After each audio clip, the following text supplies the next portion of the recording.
time, I used to do planning commissions for years, right?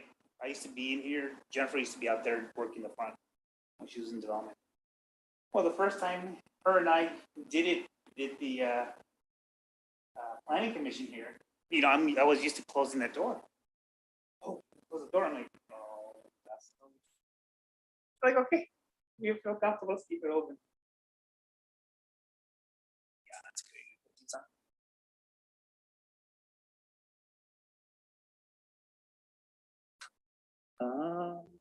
Yes, to the right, right.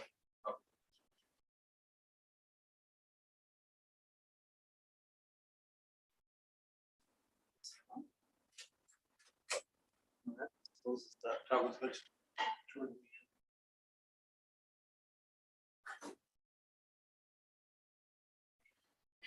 see it? Yeah.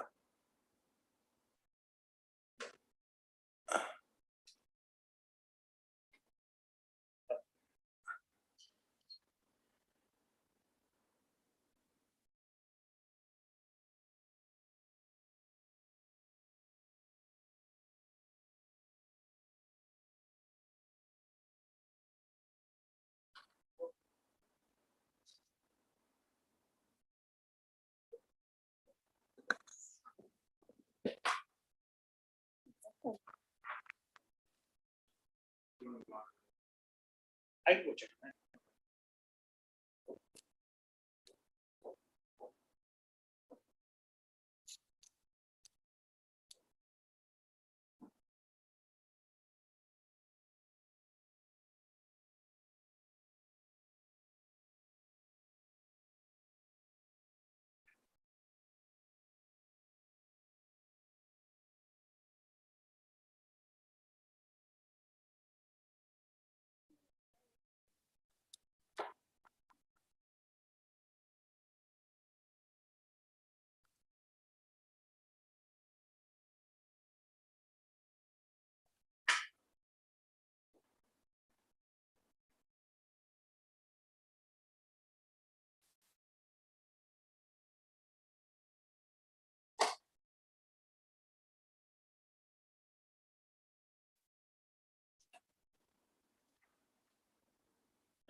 Okay, come on.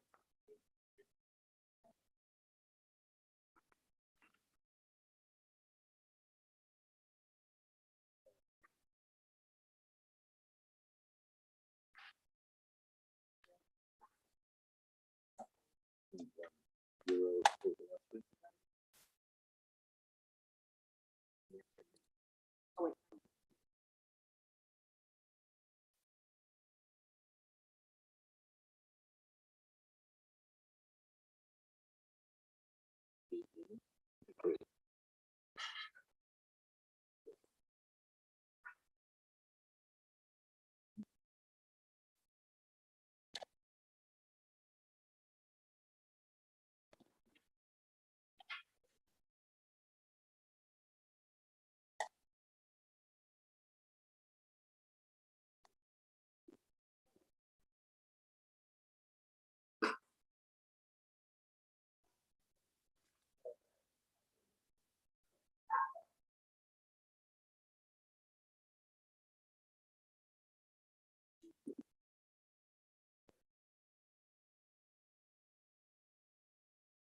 apparently it's on the internet somewhere.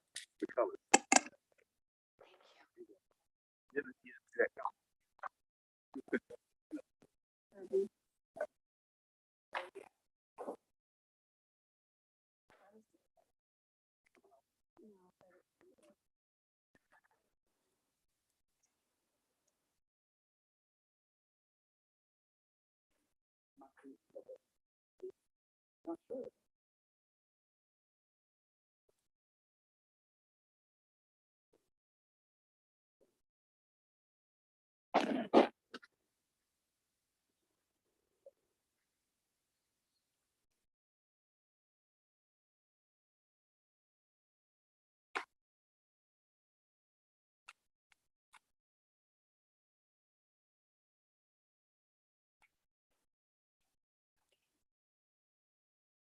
Good to go.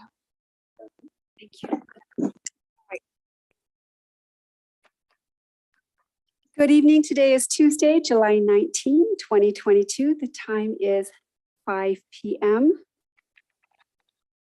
And the regular meeting of the following will come to order. The Victorville City Council and the same council also sitting as the Victorville Library Board of Trustees, Southern California Logistics Rail Authority, Southern California Logistics Airport Authority, successor agency to the Redevelopment Agency, the City is Housing Assets successor, Joint Powers Financing Authority, and the Victorville Water District. Madam Clerk, will you kindly call the roll? Councilmember Becerra. Present. Councilmember Gomez. Here. Mayor Pro Tem Irving. Present. Mayor Jones. Here. We have quorum. Thank you, Madam Clerk. All right, moving on to the introduction to public comments. And before I do that, Madam Clerk, do we have requests to speak in Yes. chambers or by Zoom? Yes? Yes, Madam Mayor. Okay, in chambers? Via Zoom. All right. Yes, I also like to speak in chambers. Certainly, Ms. Gomez, Councilmember Gomez, you're free to step down to the podium. But before you do that, let me read the introduction to public comments. So everyone, welcome to tonight's meeting of the Victorville City Council. Your city council is interested in your ideas and opinions and furthermore endeavors to incorporate them into its deliberations. At the same time, the council must be able to carry out its business in an organized and efficient manner free from material disruption. Therefore, this meeting will be administered in accordance with the council's established policies and procedures and Government Code Section 54957.9. Individual speakers may address the council once during the public comment period for up to 3 minutes and are requested to comment as briefly as the subject permits. All testimony is limited to the closed session items posted on this agenda and must be directed solely to the council.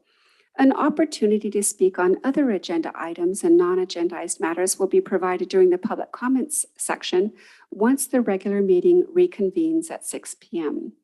Individual council members who speak as a member of the public do so without the semblance or presumption of authority derived from her public office and are subject to the same meeting rules of conduct and decorum as other public participants. Whether attending this meeting in person or via Zoom, once comments are invited, the speaker will be called on by name, then recognized by the presiding officer. The speaker will state the closed session item number or numbers that will be addressed. Audience members may not disrupt, disturb, or otherwise impede the orderly conduct of this meeting, and those who do are subject to removal from the meeting pursuant to Penal Code 403. Your understanding and cooperation are appreciated. All right, with that, we're going to take in chambers request to speak. Ms. Gomez, you're free to speak. Which closed session item or both do you wish to speak to? So, desafortunadamente hemos contratado a un jefe de esta gerencia municipal que acobarda los intereses del pueblo por mantenerse no solo en alta posición, pero con salarios espantosos que provienen de nuestros impuestos. Este concilio ha sido tramposo igualmente con la gerencia del señor Keith Messler. Necesitamos alzar voz y rechazar la mala administración de ambos. As it stands, there has been a closed session where before it commenced, I submitted many issues that the city manager, Keith Messler, should be addressing. Excuse me, Ms. Gomez, My time is running 2:37, 2:36, stop it. 2:35, 2:34, 2:33, 2:32. Ms. Gomez, as a member of the public audience, you had no authority to submit any kinds of evaluation to the to be evaluated during closed session. So you will kindly move on and not speak as if you have any authority as a member of the council. I rebuke you. In my submittal, I was told by the city council members that my submission would not be considered as it was not their liking and a motion was taken. I continue to openly state Out of turn, 2:24, 2:23, 2:22. Oh, thank you. My time has stopped. appropriate and is factually incorrect. Move on, Ms. Gomez, as a member of the audience. By the city council members that my submission would not be considered as it was not to the liking and a motion was Ms. taken. Gomez has been admonished twice. to move on. 2:16, 2:15, That being the case, 2:14, 2:13, Madam Clerk, would you 2:12, kindly mute 2:11. the audience member's mic as she is not yielding herself to the directives of the chair as an audience member. Ms. Gomez, you are admonished to yield yourself to the rules of decorum as and Ms. Gomez, as an audience member, is using both hands to give me the F finger, and she's now walking to the dais to do this. So with that said, the chair is going to say that your behavior as an audience member is completely unacceptable. If you wish to use your time to do that, please feel free to do it. You are not going to be permitted to speak in a manner as if you were a council member when you are speaking as a member of the public. You have no authority whatsoever as a member of the public to give the impression that you are speaking factually correct information. You are not. Thank you for the F fingers. Please go to the podium and resume your time. If you wish, you are expected to yield yourself to the decorum of this meeting. Thank you for the F fingers. Please move on. Thank you. The two F fingers again. Move on. To have the microphone turned on. It is on. So I speak. I continue to openly state that in the last few years, the decision-making processes of the city manager have cost the city millions of dollars and hundreds of lawsuits, leaving the city scraping for dollars from COVID-19 relief to cover ineptness and ill decision-making processes that affect the best interests of the city of Victorville communities. I announce publicly as an elected and as a member of interest in the community that no consideration of Ms. Gomez is not speaking increases, as an elected. The public 3 is to minutes, know for that she is speaking 5 as a seconds, member of nothing has the been audience. stopped. Move on, Ms. Gomez. That no consideration of increases of money should be merited to an individual who has not performed in at least meeting the baseline managerial structures. As this recording is now a part of the public domain, held in Granicus and up for public consumption. It is my duty as an oath officer to maintain transparency and accountability. Ms. Gomez is speaking as a member of the audience. She is not under the oath of office. Moving on.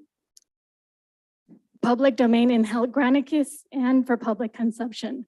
It is my duty as an oath officer to maintain transparency and accountability Ms. Gomez, to if those you are who have not going fallen short. to the directives of the chair, we including- are going to conclude your comment period. We do wish to hear from you. It is important, but you are not entitled to speak as if you are a council member. I have a First Amendment right, and you don't know what I speak as.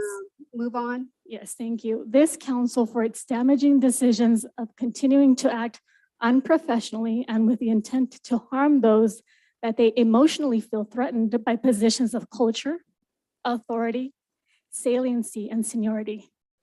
Thank you, Ms. Gomez. Mr. DeMornowski, have we received hundreds of lawsuits as a result of Mr. Metzler's work as a city manager? No. Thank you. Madam Clerk, any requests from chambers again? No, Madam Mayor. Thank you. Moving on to our request. That concludes in chambers comments. Any requests from our Zoom audience? Yes, our first speaker is A and J Capital. Thank you.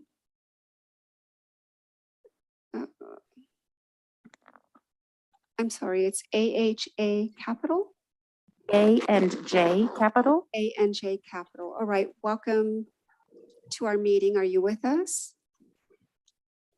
It looks like they just left. Madam Mayor, can you hear me? Okay, one moment. To the speaker, we're looking for A and J Capital. It looks Well, like, I was asked to be on mute, and this is Maggie Hello? Martin. one moment, the speaker will kindly suspend for a moment. Madam Clerk, do we have the speaker that would? Hello? Hello? Yes, thank you. A&J Capital. Yes, to whom do we have the pleasure of listening to? Hi, I'm Leila Wiggs speaking on behalf of Housing for Us All. Okay, so thank you very much. This is closed session. And so we're taking public comments as it relates to the two subjects on our closed session agenda. Is that what you wish to speak to? We wish to speak to the Old Town Victorville projects. Okay, that Am I would be allowed good. to? So we would invite you to return during open session that begins at 6 o'clock so that you can share with us your thoughts. Wonderful. Thank you so much, Mayor. You bet. Thank you so much. Madam Clerk. The next speaker is Galaxy A12. All right, welcome. Are you with us? Okay, it took the clerk a second to unmute me. Can you hear me? We can hear you fine. Welcome Oh, to our meeting. Okay. Thank you, Madam Mayor and Council. Listen, I'm going to be brief and I'm going to be painfully blunt. And I don't know if you're going to like it or not like it, but I'm going to tell you something. That little shenanigan that was just pulled by that audience member, you know what I'm talking about. I'm going to make damn sure this video gets to the assistant to the district attorney's office so they can see how she conducts herself as a member of the council. That's all I have, Madam Mayor. Thank you. Thank you. Thank you. Madam Clerk. There are no additional speakers. All right, with that said, can you set the timer for 30 seconds in the event that we have some other Zoom member that may wish to comment on closed session items and is having difficulty, that this is meant to assist that person or persons.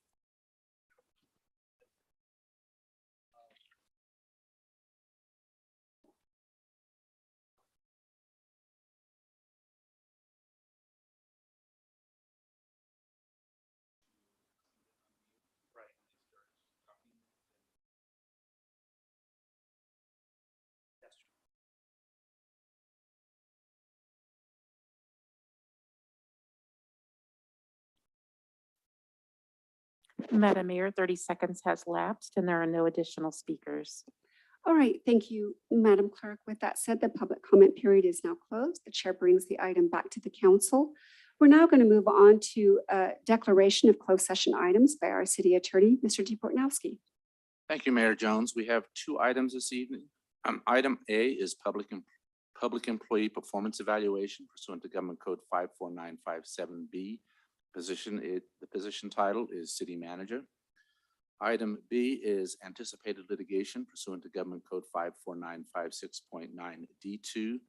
And the facts and circumstances related to that pursuant to Government Code 54956.9E2 are the basic arrest of Councilmember Gomez that took place during a council meeting and the criminal process proceeding that resulted therefrom, and the potential that that has to expose the city to potential litigation. To the extent there's reportable action, we will report it at the conclusion of the closed session or the commencement of the regular session. All right, thank you, Mr. D. Portnowski. At this time, we're going to recess to closed session. We will resume our open session at 6 p.m.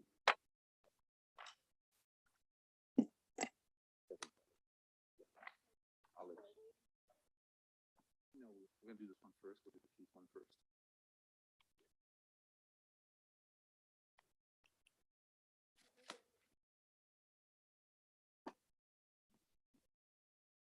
That's Comango, right? On Riverside.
She didn't come up. Oh.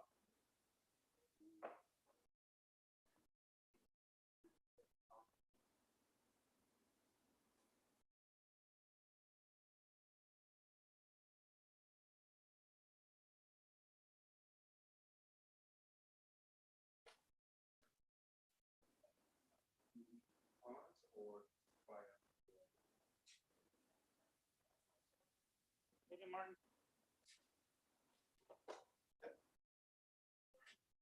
Oh, no, you're good. Stop her, Bob.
Yeah, the Zoom thing has changed. So that's not the one. That's when they take a break.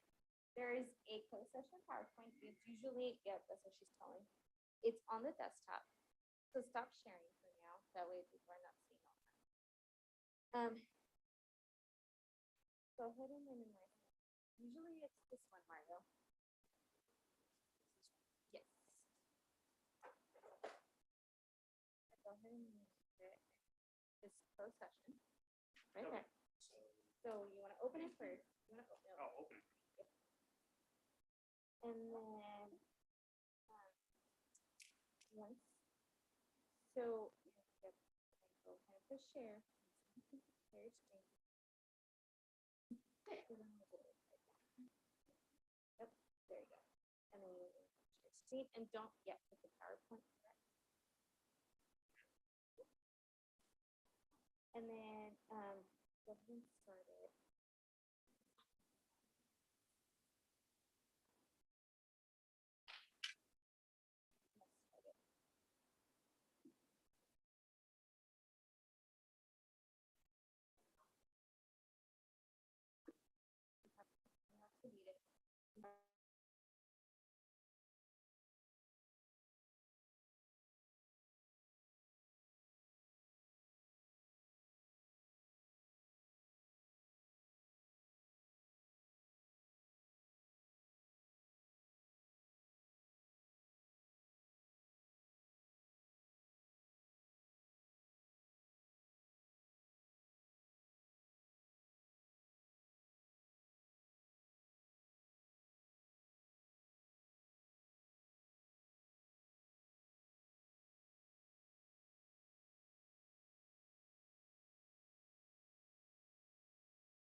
All right, everyone, we're going to begin in about 1 minute.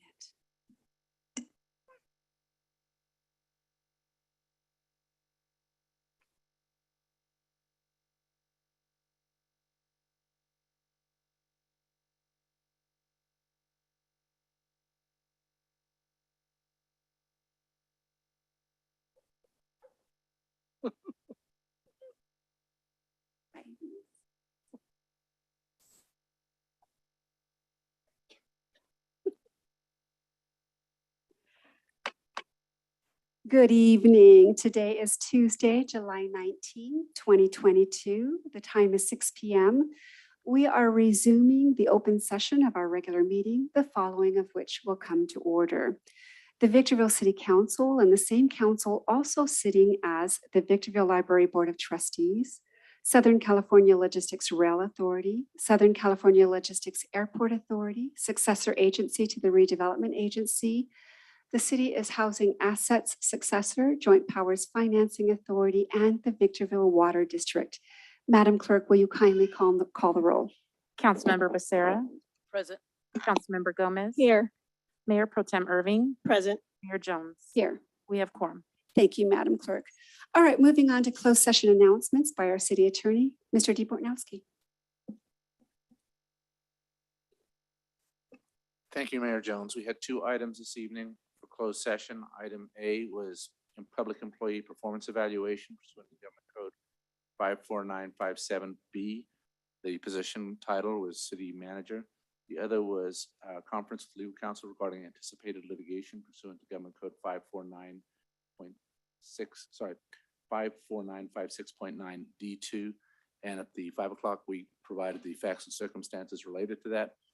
We did not conclude those closed session items. They will be concluded at the conclusion of the regular session. To the extent there's reportable action at that time, we will report it at that time. All right, thank you, Mr. DeBortnowski. All right, now we're going to move on to our invocation, which is going to be led this evening by Pastor DeAndre McBride of Sunrise Christian Church. Following that, we will have our welcome, Pastor. Following that, we will have our Pledge of Allegiance by Lieutenant Vysotsky. And so with that, will everyone please rise if you're able for the invocation. Pastor, thank you for being with us. Thank you. Let us pray. Dear God, we thank you for your love, grace, mercy, and peace, oh God, you have bestowed on the city of Victorville, Heavenly Father. Lord, I pray that you enlighten and give strength, Lord God, to our mayor, to our city council members, Heavenly Father, to our fire and police chief, Heavenly Father. Lord, send a special blessing to our community colleges, our high schools, as well as middle schools and elementaries, Heavenly Father. Lord, we thank you for our first responders, oh God, that are putting their lives on the line, as well as our medical facilities, oh God, that are taking care of our seniors as well as our elderly. Heavenly Father, bless them right now. Protect them and watch over them. In your precious Son, Jesus Christ's name we pray. Amen. Amen. All right, Please remain standing, Lieutenant.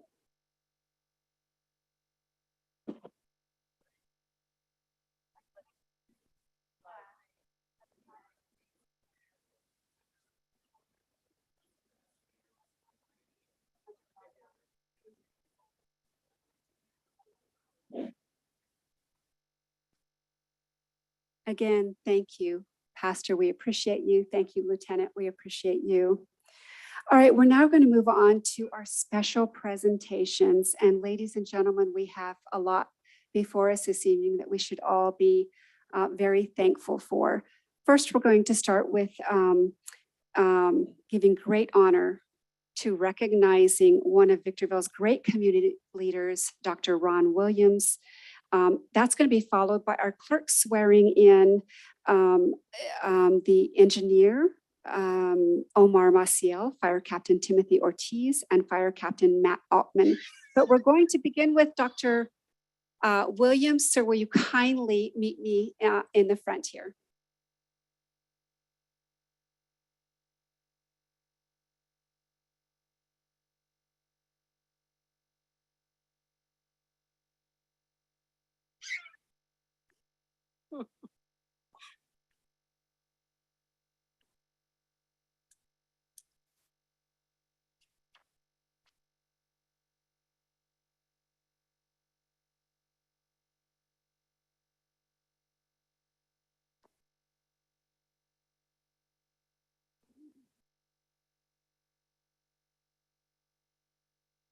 For me.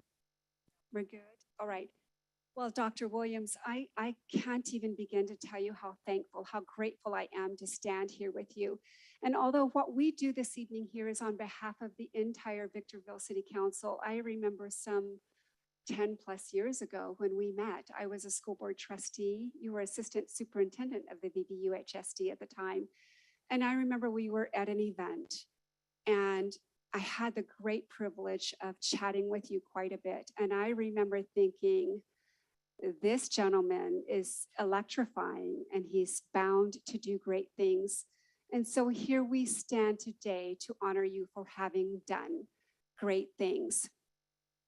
Dr. Williams, thank you for your decade of outstanding service to the Victor Valley Union High School District, including the past 8 years as the district superintendent.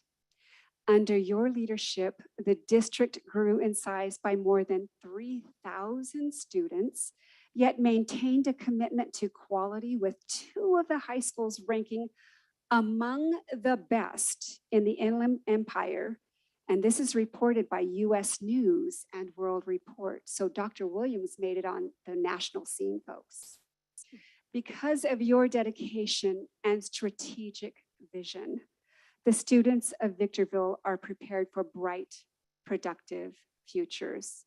And can't we all be proud of that? Thank you for giving your best to our community. Dr. Williams, thank you for being you. We appreciate you. And it's on behalf of the entire Victorville City Council that I am honored, blessed to present you with a plaque recognizing your outstanding service. So as I give this to you, if you would like to say a few words, we would be happy. So I'm going to give you the mic. Well, I just want to thank Victor Valley because it's been a great 9 years, and it's been, the district has grown, and we put together an educational master plan. We put together a strategic plan, and so I think that it's pretty well set for the next 8 years. So thank you. You have left a legacy indeed, and so this plaque we present to you proudly on behalf of the entire Victorville City Council. Congratulations, Dr. Williams. We appreciate you.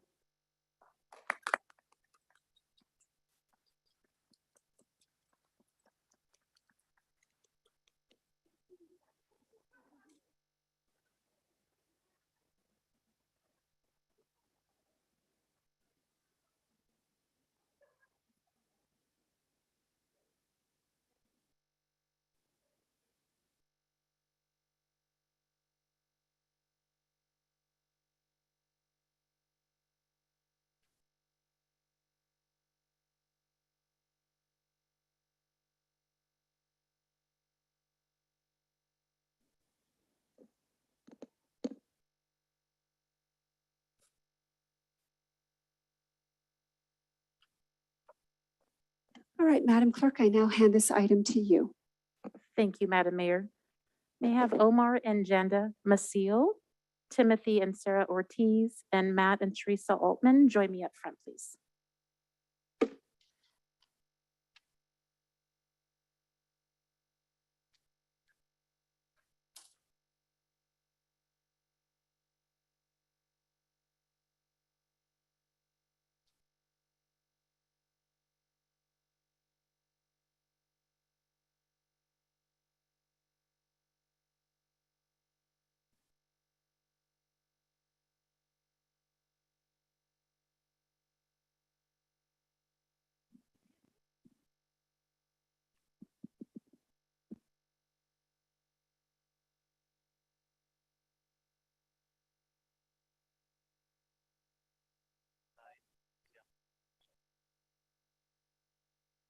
That will support and defend the Constitution of the United States. Constitution of the State of California. Against all. Foreign. And that I will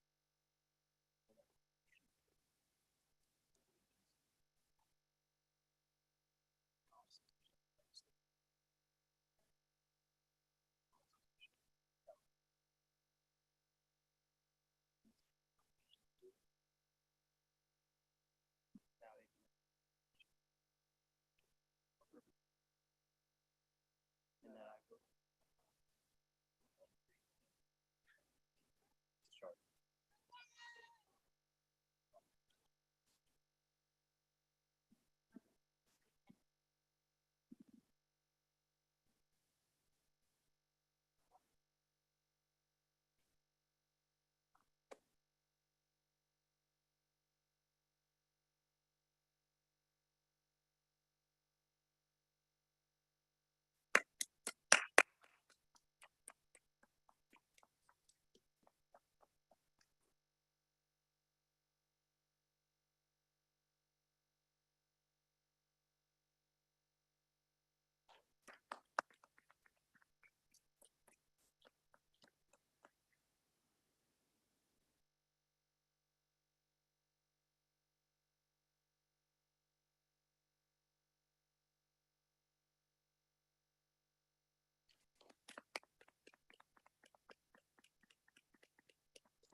Congratulations, one and all this evening. And ladies and gentlemen, I wish to also recognize that we have an esteemed board member from the Victor Valley Union High School District with us this evening, Barbara Dew. Thank you for being with us.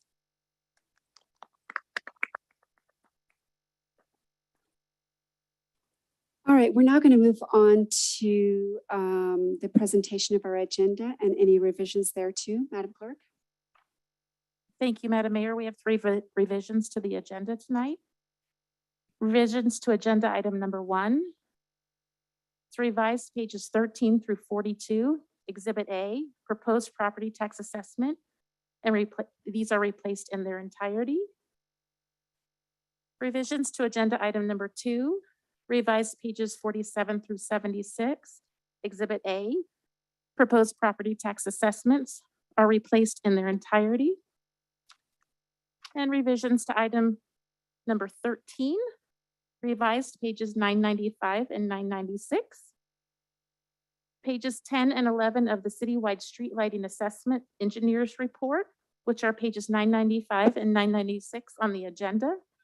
In attachment B have been revised and need to be substituted. The corrections reflect the correct rate increase of 10% that was adopted in the fiscal year 2022-2023 budget, along with the additional information on previous year's rates. The changes have been stricken through and the added changes information has been highlighted. That concludes our revisions, Madam Mayor. All right, thank you very much, Madam Clerk. All right, moving on to our conflict of interest declarations. Any council members have conflicts of interest to declare? Hearing, seeing none, we're going to go ahead and move on to our introduction to public comments. Before I do that, Madam Clerk, do we have requests to speak? Yes, Madam Mayor. All right, well, with that said, everyone, welcome to tonight's meeting of the Victorville City Council. Your city council is interested in your ideas and opinions and furthermore endeavors to incorporate them into its deliberations. At the same time, the council must be able to carry out its business in an organized and efficient manner free from material disruption. Therefore, this meeting will be administered in accordance with the council's established policies and procedures and Government Code Section 54957.9. Individuals may speak on agenda items or on issues not posted on the agenda during the public comments section, providing those issues are within the subject matter jurisdiction of the City Council. Individual speakers may address the council once per public comment period and once per each public hearing item for up to 3 minutes. Additional time may be allocated for appeal hearings in accordance with the city's adopted policy and procedures manual. Those who desire to comment on a public hearing item may wish to reserve their remarks until that particular public hearing item has been opened. All testimony is to be directed solely to the City Council. Although open meeting laws do not permit council members to engage in dialogue with any speaker during the public comment periods, please know that your comments, your questions may be taken into consideration by council members when discussing that particular item. The presiding officer may briefly respond or have staff respond to statements or questions, or may request that staff report back to the council at a subsequent meeting. Speakers are requested to comment as briefly as the subject permits. Individual council members who speak as a member of the public do so without the semblance or presumption of authority derived from her public office and are subject to the same meeting rules of conduct and decorum as other public participants. Whether attending this meeting in person or via Zoom, once comments are invited, the speaker will be called on by name, then recognized by the presiding officer. The speaker will state the item number or numbers that will be addressed, or that the subject matter is a non-agendized item. Audience members may not disrupt, disturb, or otherwise impede the orderly conduct of this meeting, and those who do are subject to removal pursuant to Penal Code 403. Your understanding and cooperation are appreciated. With that said, Madam Clerk, may we have our first speaker from in chambers? Our first speaker is Lanier Brown.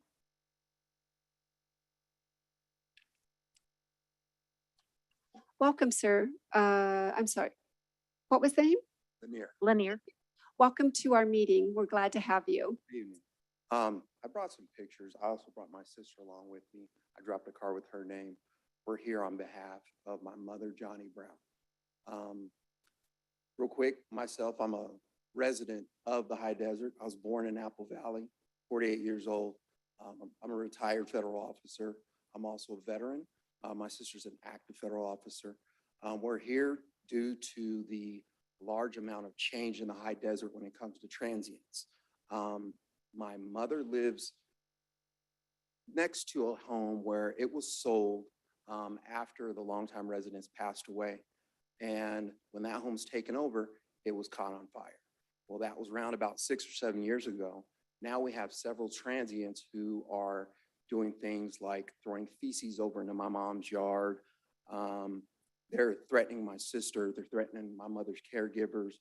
We've had caregivers actually quit because they were afraid to leave so late at night because of the large transient circles coming in and out. There's been several. I can't even give an exact number over the amount of years. There's been some that's come to the door with no clothes on, banging on the door. I've had sheriffs come and remove them.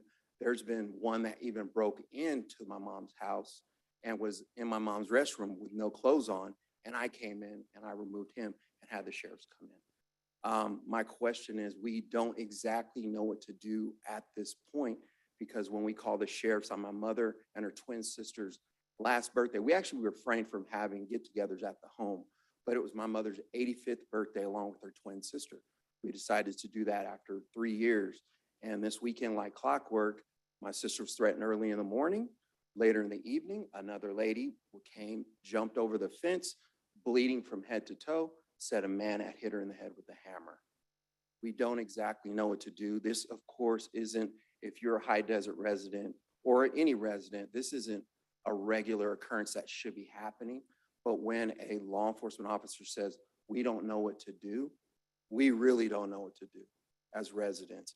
And I can only do the best to protect my mom. So at this point, the only thing that I could really think of, I've called code enforcement. I've had law enforcement come out. I'm here just asking for what can we do to remedy the situation and get those who are the owners of the home now, which we don't exactly know. We did do a little bit of research today, but we don't know how to contact them and make them move their feet and do something about a home with piled up trash, mattresses, liquor bottles, roof missing, feces, burnt down, just piles after piles of trash. Your time is up. Thank you, Madam Clerk. Sir, I want you to know that this council appreciates both of you coming before us this evening. We appreciate your service. Mr. Metzler is coming down. If you will kindly meet with our city manager, we'll see if there's a resolution, sir. We appreciate you. You bet. Yes, ma'am. Madam Clerk, I don't know if Octavia Brown wishes to speak now. thank you. You have 3 minutes as well, ma'am. My brother said a lot, and we just humbly came today, and we thank you for your time. And I just feel like I expressed to my brother earlier, like every day I put my life on the line to go to work, to protect the community from incarcerated individuals. And it really, it's hurtful to know that as my parents bought their home in the early 60s, we've been generationals from brothers as old as, my mom's 85, so my brother's 70 something, as young as my youngest brother, generational Browns in the community, and we're just stuck. So thank you for the time and the opportunity to be able to stand before you and present this as a problem. And also, if I had a remedy, I would suggest it, because with a problem should come a remedy or a suggestion, but I obviously don't. I've exhausted. So thank you for your time. We appreciate you very much. Thank you so much. Thank you. Our next speaker is Marissa Dawson. Ms. Dawson, welcome to our meeting. I'm a resident of 55 and older, Sandalwood Estates off Nisqually Road. Approximately 2 months ago, a truck drove through the fence that sits on the property behind the estates at the end of Autumnwood Road. It's a small community, there's like 3 blocks, so it's a very small little neighborhood. This incident happened at 2 a.m. and was witnessed, but happened too fast to get a license plate. This gaping hole in the fence has left our complex dangerously exposed. Transients have been witnessed coming through the opening in the fence, sometimes at 2 or 3 o'clock in the morning. They see the opening in the fence, and it's an invitation to enter our complex from the empty field where no one will see them enter, like they would if they were coming from the entrance from Nisqually. This is dangerous, especially for the older residents in our neighborhood, many of whom live alone. After this incident, we immediately called the police and then the city. We have the sheriff's report number and reference number from the city. We spoke to Sarah and Tammy from the city on numerous occasions.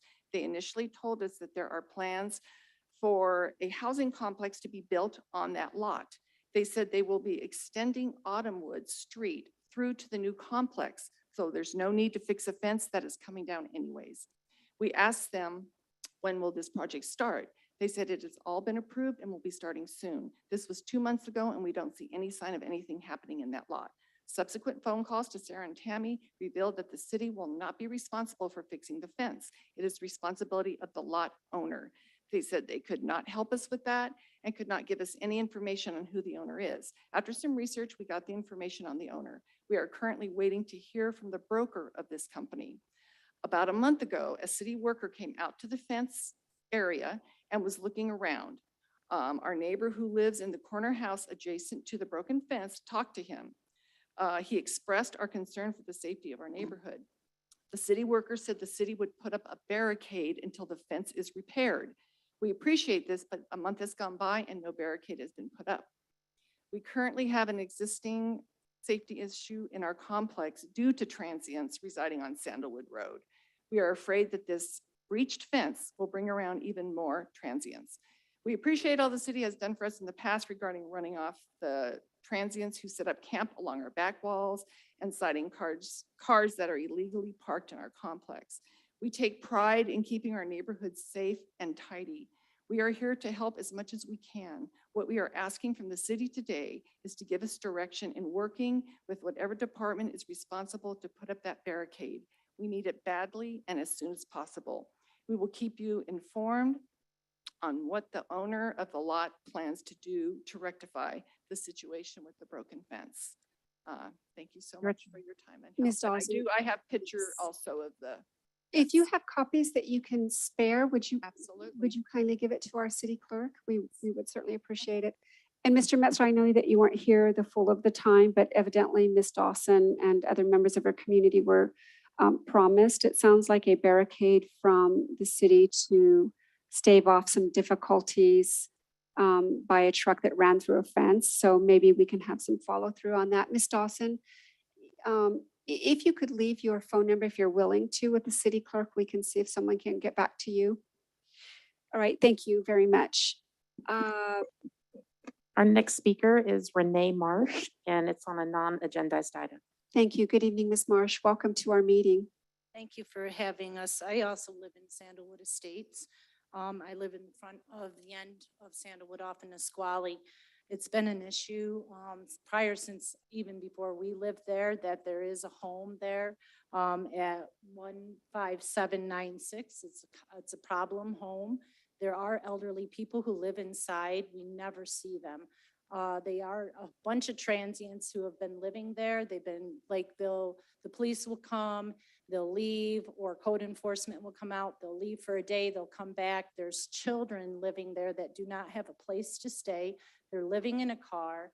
I'm witness to it. They double parked out into the road, and then they're selling drugs. I do know that. I've seen it firsthand. I'm speaking on behalf of more of the people who live there, the elderly who live there, because they are older than us. Okay, I am old. I'm old enough to be there, but there is a gentleman who's like in his 80s, and he stands out front every night for hours because I know he fears going into his home.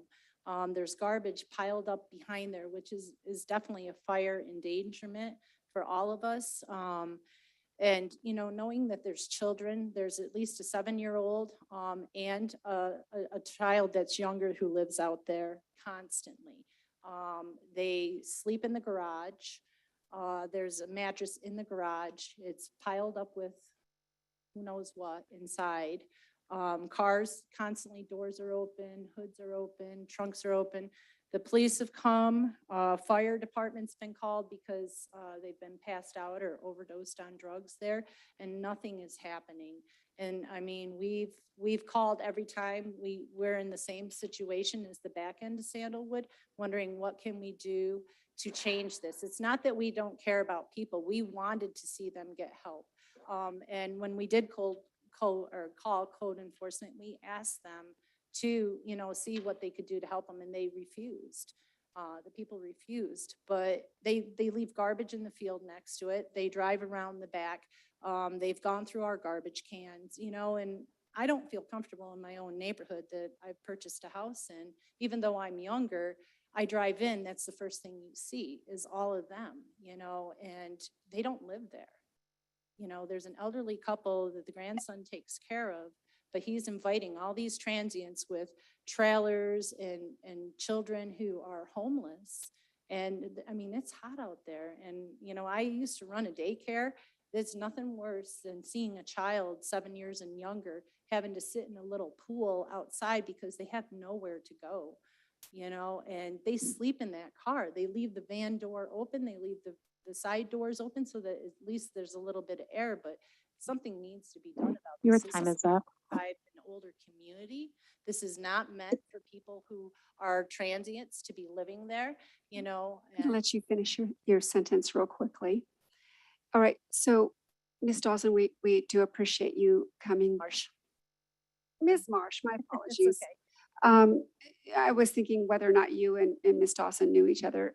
So I just have a question of clarification, if I could. When you talk about, when you spoke about someone not wanting to help, was it code enforcement or was it the people that were perhaps being offered services? It was the people being offered the services. Okay, that makes a difference to me, most certainly. So may I ask if you and Ms. Dawson are acquainted?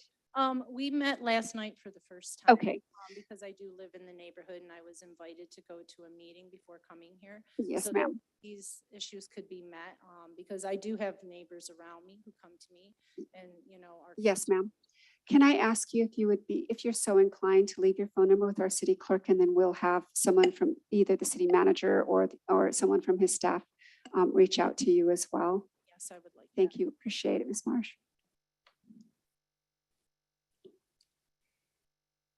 Our next speaker is Charles Cormier from Victor Villa. Welcome, Mr. Cornier. Very well, sir. We're happy to have you with us. I brought Jessica with me also.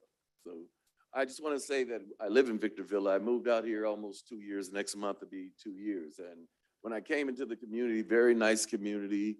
And what happened after we've been there, we started seeing a lot of homeless people. And I'm not advocating, let's just wipe out the homeless, but we're just saying there has to be something done because they've burned up our RVs that were parked in the back. And then they came back and tried to burn them up again. And then just last night, someone just running around the desert shot up about 3 or 4 of our homes. And we have pictures where people are asleep. One man's head is right where his bed was. A bullet landed right in the wall. So what we're saying is that we've been calling code enforcement and to me, we're giving the runaround because we're saying, hey, we need help. And they're like, well, open up a case. So if everybody here just keeps opening up a case and we never get to the problem, it's just a runaround to us. So we're saying we need help. And we're not saying just throw them in the hole or get rid of them, but we have to do something, and we're saying, even like with Measure P, I was saying that we came and at the end of the sentence I was reading that we're supposed to have a place for the homeless and housing. When does this start? And then we know, like one of our residents said, that some people don't want any help, but we know that that we need a crew of people that's going around to deal with the mental illness, to take them off the street or give them help, even if they don't want help. And I've been working with the homeless people for at least 15 to 20 years downtown LA. And I did it as I pastored a church for over 5 years. And that's what I did. We went downtown LA, we dealt with the ones that wanted help. So that's what we need. If they're out here shooting at people, or if people have guns and you're being copycats of what's going on the news, then we're in danger as a 55 and over community. We need help. And if we just come to a meeting after meeting and meetings and nothing's going on, eventually you're going to be burying people for somebody's crazy mistakes. And we don't want that. And so that's why we're here today, is to try to get something resolved. And it's not a blame game, because you can't blame anybody for the homeless, but most of the people who want to be homeless, they're there because they're on drugs, and we see this, but we don't want to be victimized by the people who don't want to do anything. So we're just asking you guys today to give us some help. We can't keep getting shot at. This was 30 rounds last night from a high-powered rifle into 3 homes, elderly people. And if they set something on fire, we can't get out fast enough. Well, some of them can if a fire happens. And then now we're looking at more murders or deaths than you want to even deal with because of people just doing what they want to do or just want to live a life they want to live. So we're just asking for the help. Yes, Pastor. So hold on just a moment. Again, this is the Sandalwood community? Same. It's Victor Villa, Oh, okay. So it's, all right. right So- behind the red roof. Thank you. Oh, I know exactly where it's at. Yeah. Mr. Metzler, so we've had now 3 speakers this evening, talking about the issue that can come with transiency. And these people are experiencing fear and tragedy. Can you briefly respond? The Brown Act allows for that. Can you briefly respond? I can, and I'll start out by saying first, and though I didn't hear, anger in this gentleman's voice, I do personally have anger over these issues. I'm a resident in this community, and so I certainly can feel and share your concern and pain over the issue. I think it is important to share with you, that this council, this city has taken a fairly aggressive approach, as aggressive as we legally can. And I say that for a reason. And that is because of the homeless situation, we as a community, before we can really enforce the removal, let's say, of the homeless population, we have to do everything we possibly can to make sure we have beds and rooftops. In fact, we have to play, a beds and rooftop game with respect to our population. We have to have adequate amounts of beds and rooftops to satisfy those that are homeless and being able to provide them with opportunities. And until that point in time, can we actually aggressively then start enforcing things like anti-camping and other laws. But I will tell you this much, we're actually under construction. We actually have an item on the agenda tonight. We're certainly not doing anything about it. We're actually under construction right now with a large facility in the Older Town part of area.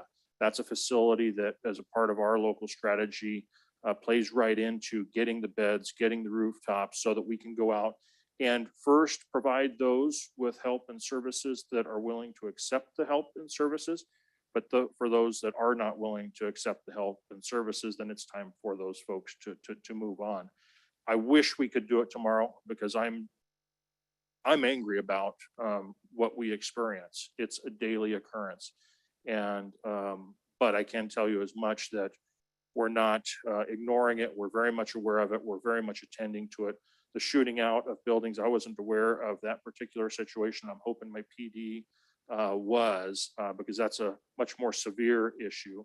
I can tell you right now, we're fairly quick at solving major crimes like that. And I would put that into one of those categories.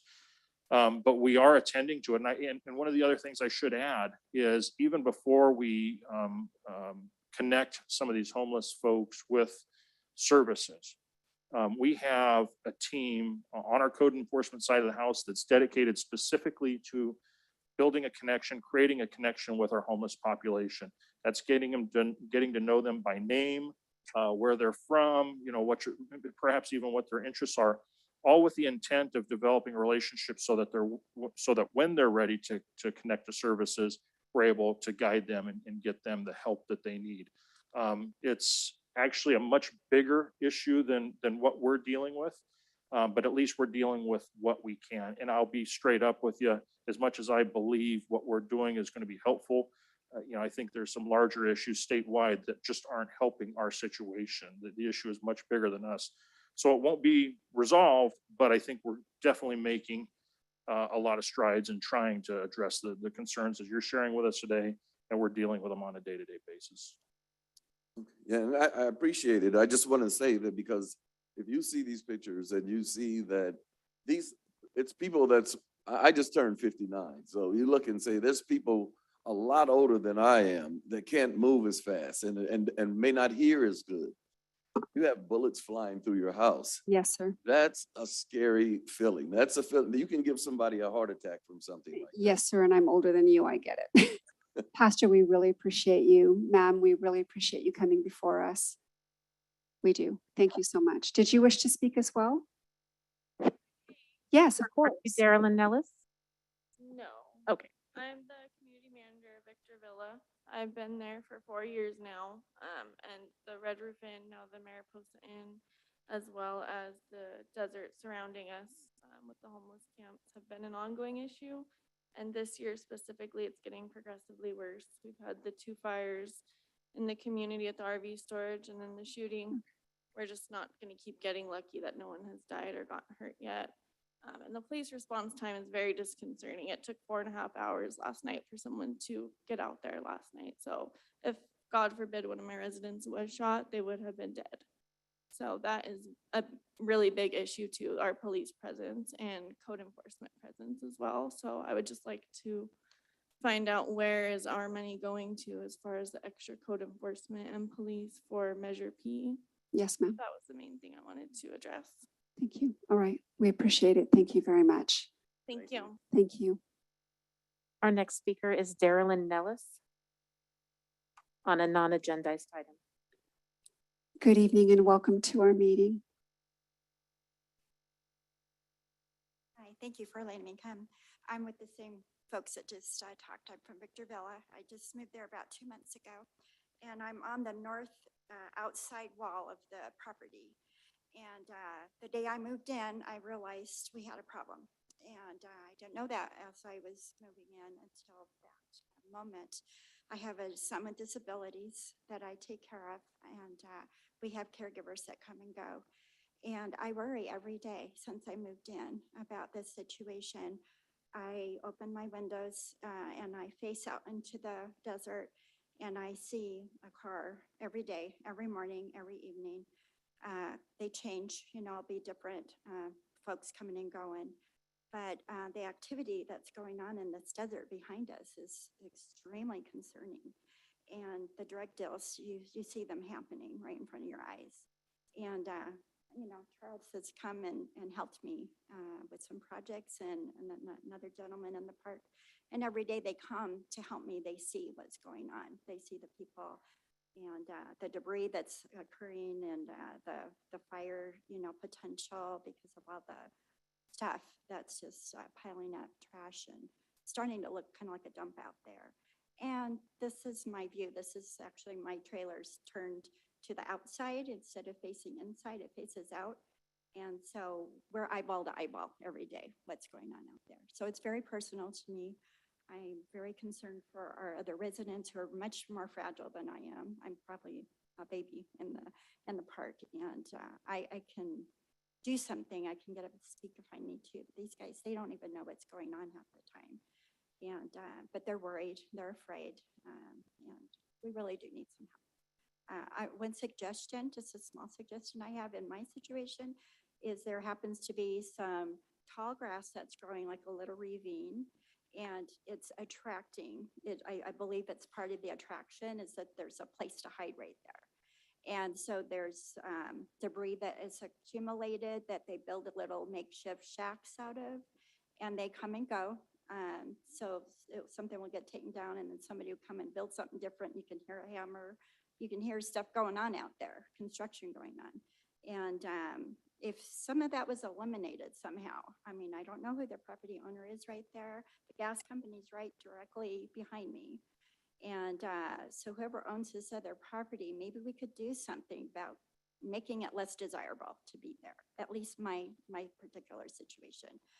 In our park, we have a problem around the whole entire park. And so I can only speak so much about what I'm seeing, but it is right. It's right in my face every single day. And I'm concerned about the people. I had a nephew that was homeless for 2 years. So Your time is up. I'm sorry. Your time is up. Time's up, but you can finish your sentence if you would. I'm concerned about the people. I have a heart for the people, but we have to be safe. We have to try to do something to be safe. Thank you for. Yes, ma'am. Thank you very much. Our next speaker is Brendan O'Brien on agenda item number 23. Thank you.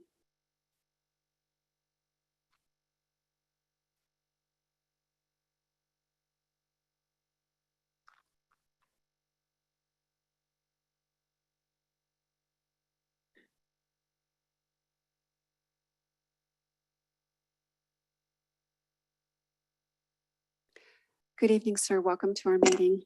Thank you. Thank you very much. And Honorable City Council, I do want to say thank you very much for putting the lighting in Old Town on the agenda as an agenda item. I think I brought it up about a month ago. And well, since then, quite a bit's happened in that town, similar to what we've just heard. The stories continue. And so my thoughts on lighting, I had a little bit of a dissertation written for 3 minutes, but I actually want to focus on maybe some solutions. I really do appreciate, the second statement in the document that was provided by the engineering team, Brian Gangler, and which states that They've already, in 2020, they've already put about 30 lights in the holes between A Street and D Street. And so I like the strategy. I looked at the map that they included in their document, and in all intents and purposes, there looks like there's some efforts going the right direction. Perhaps one of the things we can add are cameras. I know that you're building out high-tech Dell computers in the infrastructure. Perhaps there could be a command center that have cameras that could help surveillance and monitor some of the activity that goes on, which would help, one, deter some of the crime, help with some convictions, help massive amounts of crime that's taking place in the city. The police are overloaded with calls right now, and I think this might be one way that it alleviates some of the workload for the police force. And the cameras could be added to the lights as they're being put up. One other question, I don't, in statement in the discussion point, it says that they're going to do away or get rid of the old decorative light structures, light fixtures for the mastheads. And I don't know, is there any way to do both, keep the old ones and add the new ones? The second question is there a possibility to put lighting on all of the telephone poles out there? Because if you look at the density of the map that was included, there's quite a few of the poles that really are not lit, and it leaves a lot of dark areas within that area.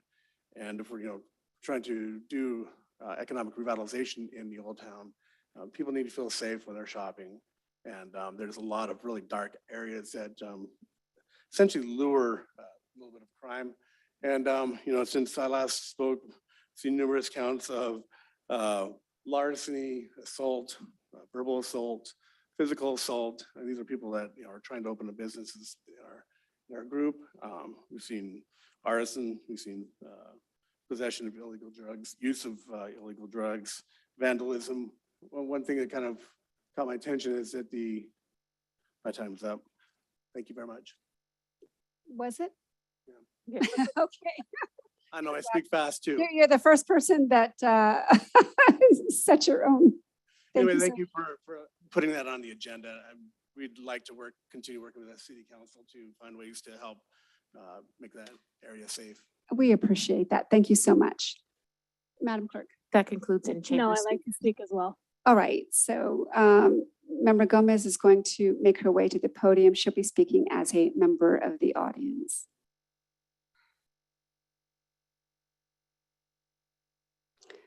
And Ms. Gomez, if you would kindly let us know, as every member of the audience is required to which agenda item or items you wish to speak to, or if it's a non-agendized matter.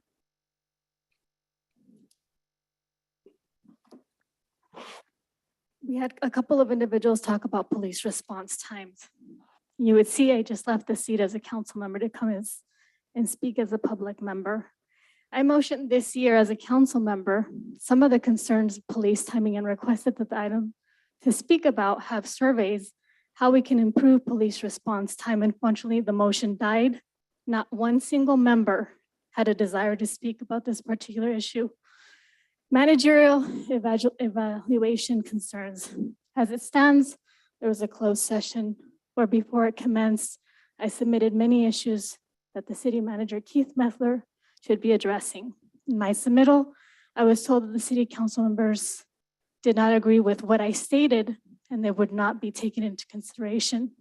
Therefore, I continued to openly state that in the last few years, Ms. Gomez has no authority to be. You didn't pause my time. Madam Clerk, please. Thank you. So again, you're speaking as a member of the public. The member of the public should not be speaking with any semblance of authority or behaving as though she has any knowledge, because much of what is being said may or may not be factually correct. But so if you would kindly tailor your comments to that of a member of the public audience and not as a council member.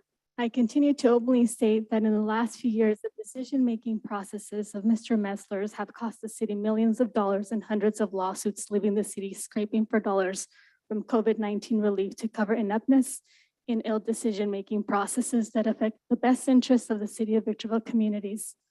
I announce publicly as an elected and member of the interest of the public that there was no consideration of increasing any monies that should be merited to an individual who has not performed in at least the last meetings, which would be a baseline managerial structures for the last couple of years. As the recording is now and is part of the public domain that is held here in Granicus and YouTube and up for public consumption, it is my duty as someone who was elected 6 years ago and someone who's speaking as a member of the public, and I wish not to be stripped of anything that I have to say by a white woman, because I am a woman of color, so I don't appreciate every comment that you provide. So I needed to stick that portion, just in case you decided that you wanted to interject your whiteness into my conversation. There was damaging decisions that took place. There was unprofessionalism and a lot of intent of harm that was embodied. It's unfortunately some of these women may consider themselves emotionally threatened by the positions of culture that I may carry around: authority, saliency, seniority, and multimodal in languages. Desafortunadamente hemos contratado un jefe de esta gerencia municipal que acobarda los intereses del pueblo por mantenerse no solo en alta posición, pero con salarios espantosos que provienen de nuestros impuestos. Este concilio ha sido tramposo, al igual como la gerencia del señor Keith Mesler. Necesitamos alzar nuestra voz. A la mala administración de ambos. National Night Out, I'm glad is on the agenda. I'm glad that we can be a part of it, and I'm glad that August 2nd is coming forth very soon. It was just something that I would have added to the agenda, so thank you for thinking about that. Thank you, Ms. Gomez. And as a point of clarification, Mr. Metzler, have we been scraping for dollars during COVID? No, we have not. Thank you.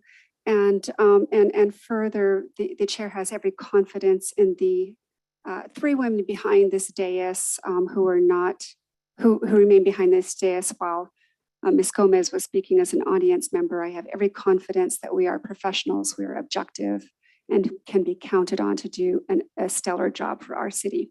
Thank you. Madam Clerk, are there any other requests in chambers to speak? No, Madam Mayor. Thank you. With that said, the public comment in chambers has now concluded. Moving on to request to speak from our Zoom audience. Our first speaker is A&J Capital. Thank you. Thank you, Honorable Mayor and City Council, for the opportunity to speak. Yes, and we're happy to have you back. Thank you for waiting to present your comments during open session. Welcome. Thank you. I'm Leila Wiggs on behalf of Housing for Us All. And here's what we were planning on developing in Old Town Victorville, which directly addresses some of the concerns expressed by residents earlier. We were planning on over 140 million in real estate development during a tough economy, building over 200 affordable housing units, 12,000 square feet of commercial space, and ample public parking. A walkable economic stimulus of over $1 million spent annually by tenants, a reduction on homelessness and helping those in greatest need, comprised of permanent housing of 147 units. Restaurant space facing Veteran Memorial Park where bands would play. This was a vision that was set forth by council and we addressed in our RFP. Unfortunately, this came to a screeching halt on July 12, 2022 by City Manager Metzler. Let me start off by saying that we never met Mr. Metzler, nor have had a single conversation with him over the past 2 years regarding these projects. In the recorded council meeting on June 21st, we were surprised by Mr. Metzler's questioning of this item on the agenda, quote, "Not sure precisely why or the focus of this item is being brought back," end quote. Then proceeded to provide a biased version of events to council on what exactly the impediments are moving forward, stating, "Not sure how to proceed and too far apart to come to terms." Since then, we have provided council with a letter outlining the issues that were not insurmountable, and we have demonstrated our good faith, both with our time and financially. During that same council meeting, Mr. Metzler insinuated to Mayor Pro Tem that we are attempting to exercise influence with council either directly or indirectly, which is absolutely false. What we have done is meet with community groups over 24 times in the past 2 years, including community stakeholder meetings, to bring additional subsidy and mental health resources to homeless individuals in Victorville. Why? Because we are developers who are vested in the community and its members, and we are here to serve them. We make sure the tenants are provided with plentiful supportive resources, therefore connecting them with community-based organizations. We emailed Mr. Metzler on July 7th requesting a meeting to work through the state deadline of breaking ground August 27th and did not receive a response. Since we did not hear from Mr. Metzler, I escalated the request to Councilmember Becerra to discuss the obstacles facing Old Town projects on July 8th and followed up again on July 12th. After requesting a meeting with Councilmember Becerra to save the project that we have been working on with city staff for the past 2 years, Mr. Metzler retroactively terminated the exclusive negotiating agreement on July 12th, despite our continually working with city staff and attorney with no indication that the ENA would be terminated as of July. Now to find out that Mr. Metzler is going to, quote, sell the land. So what happened to the state imposed mandate for breaking ground on August 27th? Or the obstacles posed by the city attorney and staff requiring them to list the parcel with HCD in accordance with the Surplus Land Act?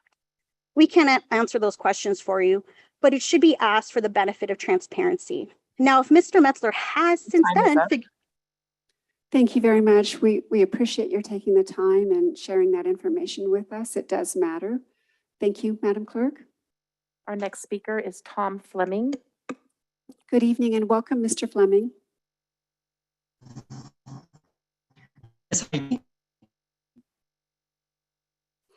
Mr. Fleming, you just cut out a bit. Can you try again? Can you hear me? Yes, we can. Thank you very much. Welcome. Well, thank you for welcoming me.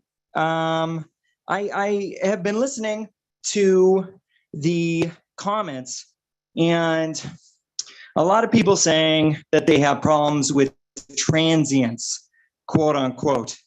You know, the solution to this is pretty simple. It's not easy, but it's simple. It's called loving one another. I know it's hard for, business people to understand that, but Jesus was a transient. Okay, I know all of you say you have faith in Jesus, but you call these people transients. Yet you say you have faith in Jesus and love. You want to do away with transients, yet you don't want to heal them with love. Money is not going to do anything. Jesus' number one commandment, love one another. That is how to heal these human beings who are sick, who have gone to drugs, who have gone out of their minds because of a sick society. I hope you understand why there are so many homeless people. They want homes. They don't want to be homeless. And when they say they want to be homeless, they're just lying because they're upset with their life. Do you understand that? Buddha and Jesus went homeless because they went to the lowest person and they showed they could love them. I could imagine if the people in your audience and you, council members and mayor, if Jesus was walking around with the multitude, healing people and helping the sick. I can only imagine how many problems you would have with him. Transients don't have guns. They can't afford guns. They can't afford bullets. Those are cops that are drunk off duty. Please wake up. If you have faith in Jesus and love, actually love. Help these people with love. That's the way to help them, not with, what do we, let's put them in jail. Let's put them in jail and make them suffer. Think, please, with your heart. Use your hearts. Thank you. Thank you, Mr. Fleming. We appreciate you, Madam Clerk. Our next speaker is Karima Abdul. Good evening and welcome, Ms. Abdul. Hi, yes, good evening, council. Yes, I would like to echo some of the statements I've heard today. Yes, housing is fundamental. Housing. Or something now. They're all right there. Ms. Abdul, Ms. Abdul, we're over going to me. stop the clock for you. If you could hold on a moment, Madam Clerk, it seems that we have several. Let's clarify so that Ms. Abdul has her full time and that she can clearly be heard. Ms. Abdul, thank you for your patience. We're just trying to resolve a technical issue. I think we should be okay now. All right, Ms. Abdul, can you give it a go again? Oh, okay. Yes. So back to my thing, housing is fundamental. Housing is a human right. So I was very sad to hear that the housing program for veterans and transitional housing to help people get out of shelters, be on their way to regular housing had fallen through. We're adding, more people are coming to the Victorville region every day, and it seems we're very unprepared to handle it. So I'm very shocked that the Housing for Us project was ended by Mr. Metzler. And I'd really like to see some sort of resolution where while I will miss the parking by the Veterans Memorial, housing is definitely more fundamental as a human right. And I also like the appeal to compassion. These are human beings. These are people who have siblings, families, brothers, sisters, fathers, mothers. They're not just numbers or a problem. And I think that lack of humanity is really showing. So we need not just love, we need good policy. And I am looking in the Old Town specific plan for progress. I don't see in the 4 years since it was implemented, I don't see a more walkable district downtown. I don't see wider boulevards. I don't see slower traffic. I don't see any of these things that make it a more hospitable neighborhood for both people and businesses. So I am not just concerned about this one project ending. I'm concerned that it's a trend of us being very unprepared for the housing boom that we will continue to go through. Where all of these people moving up here are going to go? And the housing issue just makes that all the more pressing. So we need to do something. We need to have changes. We need to house people, and we need to do it now. Thank you. Thank you, Ms. Abdul. We appreciate you. Just for clarification, Mr. Metzler, have you given any directive to end a Housing First project? A Housing First project? No, in fact, we're building one right now. Thank you. All right, Madam Clerk. Our next speaker is Alex Verba. Good evening and welcome. Hi, thank you so much. I also represent Housing for Us All. I think the question was about Housing for Us All, the organization. We represent one of the developers that worked on the Old City project for the purpose of housing, providing permanent housing for homeless. I know that Leela Wiggs has read her prepared remarks, and she didn't complete it before the time was out. So if you don't mind, I'd like to just finish some of the latter points of her discussion. So towards the end, she referenced that we didn't have an opportunity to really connect with Mr. Metzler, who I'm sure has only high hopes for the city and to deal with the homeless project. And in particular, we discussed the situation regarding the solution to the Surplus Land Act. And if Mr. Metzler, this is in Leela's words, if Mr. Metzler since then figure out a way to sell the lots and not violate the Surplus Land Act, at the very least, the three developers, us including, should have been provided the opportunity to purchase and carry out the visions of the City Council and the community, providing the housing to those with the greatest in need. And we really do, we have invested substantial time, this is me talking, we have invested substantial time and energy and financial resources in trying to find a solution for the homeless situation.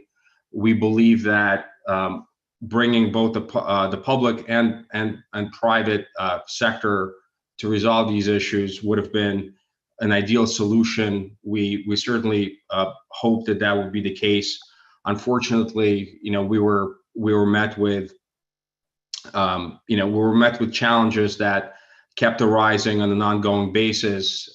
Certain things that were completely non-traditional from a standpoint of development, including breaking ground on land that doesn't really belong to us in order to meet the requirements of certain mandates and California statutes. What we wanted was an opportunity to move the project forward and even offered a clawback provision in our latest discussions with the city, which unfortunately ended before any sort of resolution was found. In any event, we do hope that the city council and/or representatives continue to have an open dialogue with us, because we are very much invested in this project, having been a part of it for over 2 years. And we thank you for your time and consideration. Yes, thank you very much. We appreciate your taking the time to speak with us this evening. Madam Clerk. I have no additional speakers. All right, with that said, will you kindly set the timer for 30 seconds in the event that we have a member of our Zoom audience who may wish to speak but is having technical difficulties? This will allow time to resolve those issues. Madam Mayor, I have an additional speaker. It is Galaxy A12. Thank you. Welcome to our meeting. Good evening again, Madam Mayor and Council. Can you hear me? Yes, welcome. Thank you. Listen, this has been one really full, I guess you would say, I don't know if the word robust would be the word, but a very busy and full meeting this evening. I would suspect that many of the people that have spoken at public comments in chambers as well as on Zoom were not online at 5 o'clock for the closed session of the City Council. So, I'll just make a couple real short statements about it. One of them is, I don't even know where to begin, okay, and how I'm going to address that, because I have too much to say. So can't do it in 3 minutes, but I want to say also to the council, I already made good on what I told the council I would do regarding that conduct, and I've already taken care of that. And so I just don't want to burden the council or the people there that aren't usually the regular people at the meeting with trying to, what would be at this point nothing less than an absolute tongue lashing and public humiliation by me towards Ms. Gomez. So I'm not going to do that, but Madam Mayor, if you will indulge me, I'd like to be able to return to the next council meeting when I'm a little more composed and go from there, if you don't mind, and I'd appreciate that. Thank you, Madam Mayor. Thank you, Madam Mayor and Council. Thank you. We appreciate you. Thank you. Madam Clerk. There are no additional speakers. Okay, so again, set the timer, or let's conclude the remaining time. Make sure that we're not missing anybody that might wish to speak.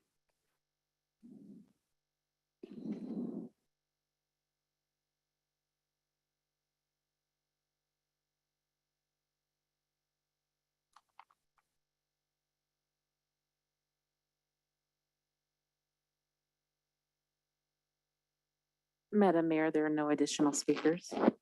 All right, thank you. With that, having heard that, the public comment period is now closed, and the chair brings the item back to the council. So now we're going to move on to our first business in order, which is public hearings, beginning with item number 1.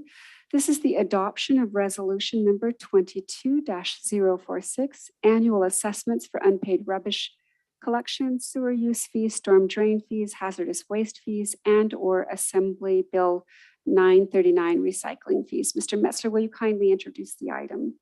Thank you, Madam Mayor and members of the council. Yes, this is somewhat of a routine item for us, at least on the annual basis, in that after we close out the fiscal year, we take the opportunity to review amounts outstanding, and to the extent there are amounts outstanding that warrant or rise to the level of us actually having to lien properties to eventually ensure repayment of unpaid bills, such as in this case, the sewer use fees, storm drain, hazardous waste. We have an ability to lien properties, and that's the best way to guarantee the best chance of getting paid on these utility bills. We typically have a deadline of around or on August 10th. So with this item, and actually the next item is fairly similar as well, but have to be acted upon separately. This item actually gives us the opportunity to move forward and file all the documents necessary to lien the properties.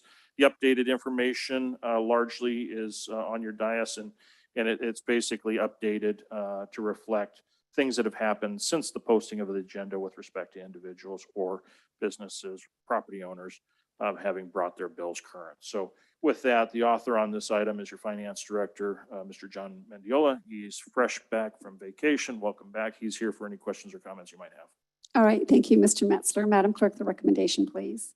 That the city council open and conduct the public hearing, close the public hearing, and adopt resolution number 22-046, confirming the annual assessments for unpaid rubbish collection fees, sewer user fees, storm drain fees, hazardous waste fees, and/or Assembly Bill 939 recycling fees. Thank you, Madam Clerk. All right, we're going to move on to technical questions for clarification as it relates directly to the staff report. We're going to begin with Member Becerra. Thank you, Madam Mayor. Mr. Bitzler, in looking at all these, the majority of them, probably about 375 of them are homeowners. There's a couple of businesses on here. There's one business on here, and particularly on the corner of Green Tree and 7th, that owes us $99,000 in trash, sewer, and exactly what they said of other bills. Why aren't we pulling their business license? I'm not exactly sure that this type of item rises to the level of pulling their business license. I'd have to research that more.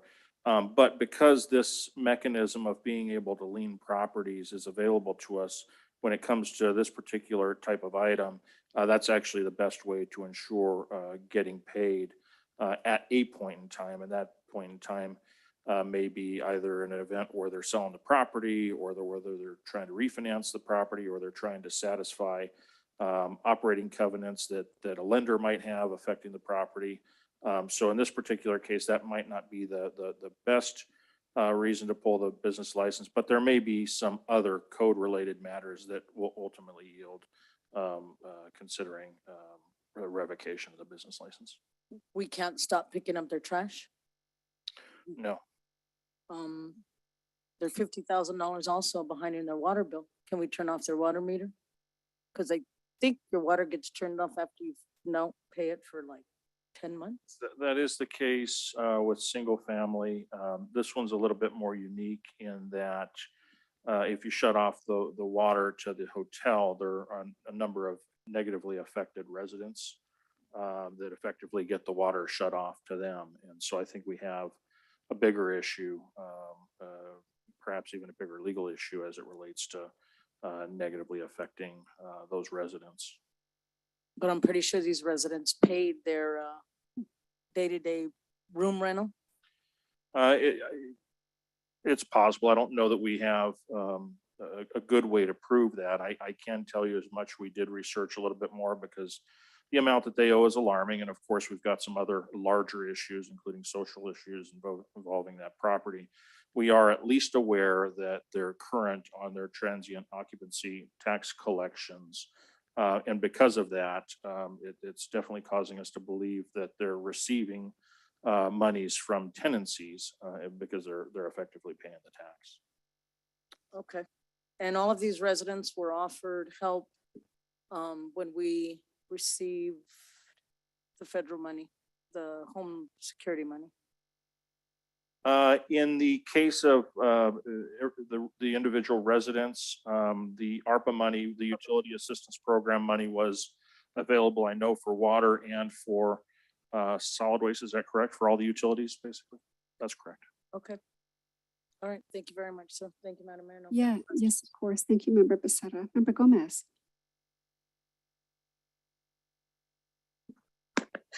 Yes, so it was alluded to that there's monies for utility help. Is that still in place, or has that been terminated? Because there's an assumption inferred from the question that that is still available today. It's been, the ARPA money has been exhausted. There was timeframes associated with our responsibility to roll out the expenditure of those monies. Of course, there's been an application period as well that's been exhausted. And so that fund that this council approved, that funding that this council approved, we've completed that. Thank you. The next question is, has the city adopted new codes to bypass installation of gutters in new homes? Not that I'm aware of. And are the new homes perhaps that don't have those gutter placements on their homes similarly charged to those that have those gutter drains? Yes. And how is the city mitigating non-gutter placements to be guided into the storm drains, aiding in the process of home safety dryness? Well, we do annually adopt a plan as part of our CIP, and to the extent there's storm drain, I think is what you're trying to speak to. We would actually identify capital improvement in the capital improvement program, physical construction of those that private development is not constructing for itself. And to the extent there's sufficient funding available in that particular fund, in this case, the storm drain fund, then we would actually pay for those installations. What happens when listed properties are adopted by city council? What's the process? Can you rephrase that question? Yes, so it's my understanding that there's a lot of lien processing going on, and that's the capability that the city has to enforce its authority over receiving compensation, or the term is not compensation, but being paid for those fees and those bills that services are rendered. So my question is pertinent to that. What is basically the process after we list? What do we go? We go to the county, then what happens? Then you have 30 days, there's a lien on the property. 2 years later, the homeowner loses its home. Commercial property has, more leeway than residential properties. I think that's a fairly good summary of the process that would occur. I think in this particular case, speaking to the individual properties, I mean, how do we get to this point? Certainly we're identifying on an account basis arrearages, and I'm not sure what the threshold is to get to this point. Is it 90 days delinquent, or maybe it's different for commercial and residential, and Mr. Mendiola can speak to that.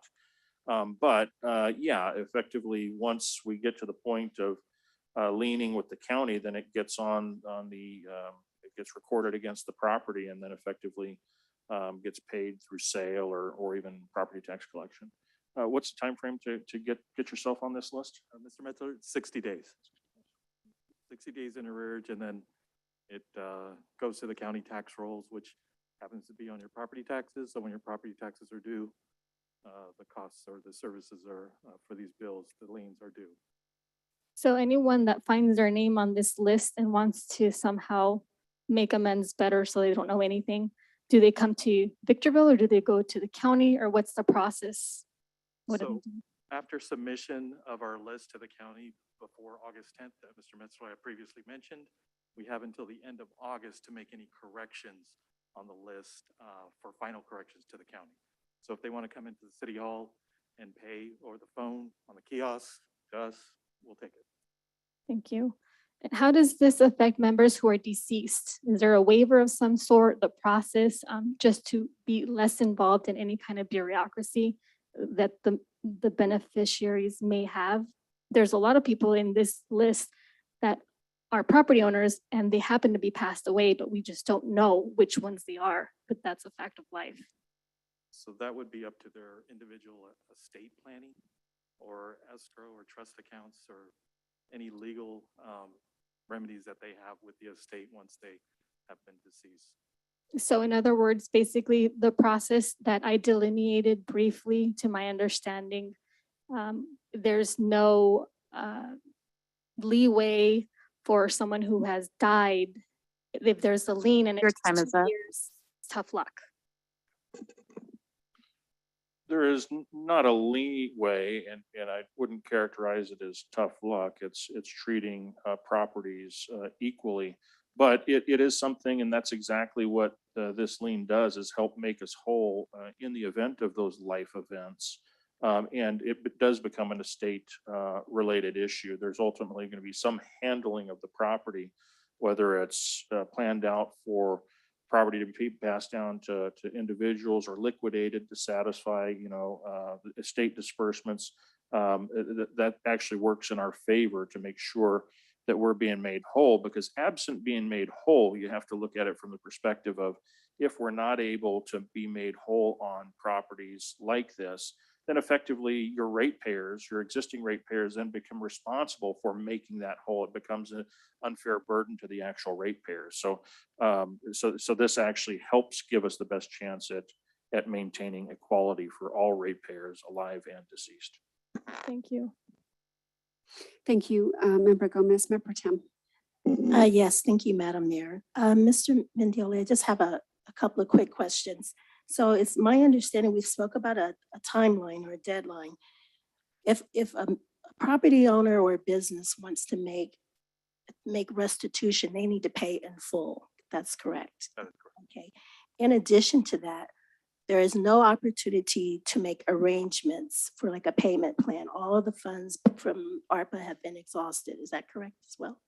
We currently have a payment plan program right now with the city. So once the governor's executive order was finalized and was brought back to where we can start collecting on utilities again, so there was the moratorium for shutoffs was over per the governor of California, we instituted back in our payment plans. And we know that the residents were under an undue amount of strain financially.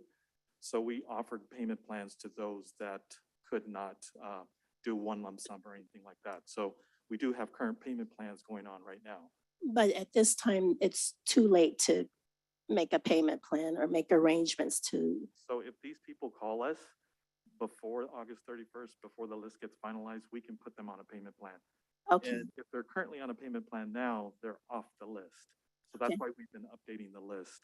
as I we've been see. going along. Okay, my last question, I'm going to, based on the revised Exhibit A for items 1 and 2, I infer that we must have a process for noticing people. Yes. What is that process? I understand that you get on this list if you're 60 days delinquent or more as of June 30th, 2022. So during those 60 days, there have been delinquent notices mailed out. And if those haven't been responded to, then there's shut-off notices. Those shut-off notice goes to both the tenant and the owner. So the owners are aware of us Okay. during this process. Okay, thank you very much. All right, thank you, Mayor Pro Tem. Mr. Metzler, so a moment or so ago, you talked about, the importance of people paying their bills so as to not unduly burden other ratepayers. I mean, $99,000, I think, is a fair burden to, an unfair burden to other taxpayers. So if this gets, well, presuming this is going to get sent to the county of San Bernardino, this is going to be included on, that 99 grand is going to be included on their property tax, and they'll have to pay it entirely. That's correct. Correct. And so when might we see that if they pay their property tax bill? That's hard to predict, but we have had experience with them because we know they have an engaged lender. And so when it got to the attention of some of their other stakeholders, we've gotten to this point before, and they actually then ultimately cured it. So I feel fairly confident that in this particular case, we will get paid. I can't give you an exact date, but certainly the lien in and of itself is going to raise attention. Okay, because this really is, the city is carrying them, and then ultimately to the burden of the rest of our community. This is, I would expect, as pro-business as I am, I would expect our business partners to do their due diligence and be good partners in our community. Correct. So I appreciate that. Thank you. All right. With that said, we're going to go ahead and move on to the public hearing. And so the chair opens the public hearing for public testimony. Madam Clerk, are there requests to speak? No, Madam Mayor. Thank you. In chambers, anything via Zoom? No, Madam Mayor. All right, will you set the timer, please, for 30 seconds? In case we have a member of our Zoom audience who may wish to speak and is having technical difficulties, this will allow a measure to overcome those difficulties.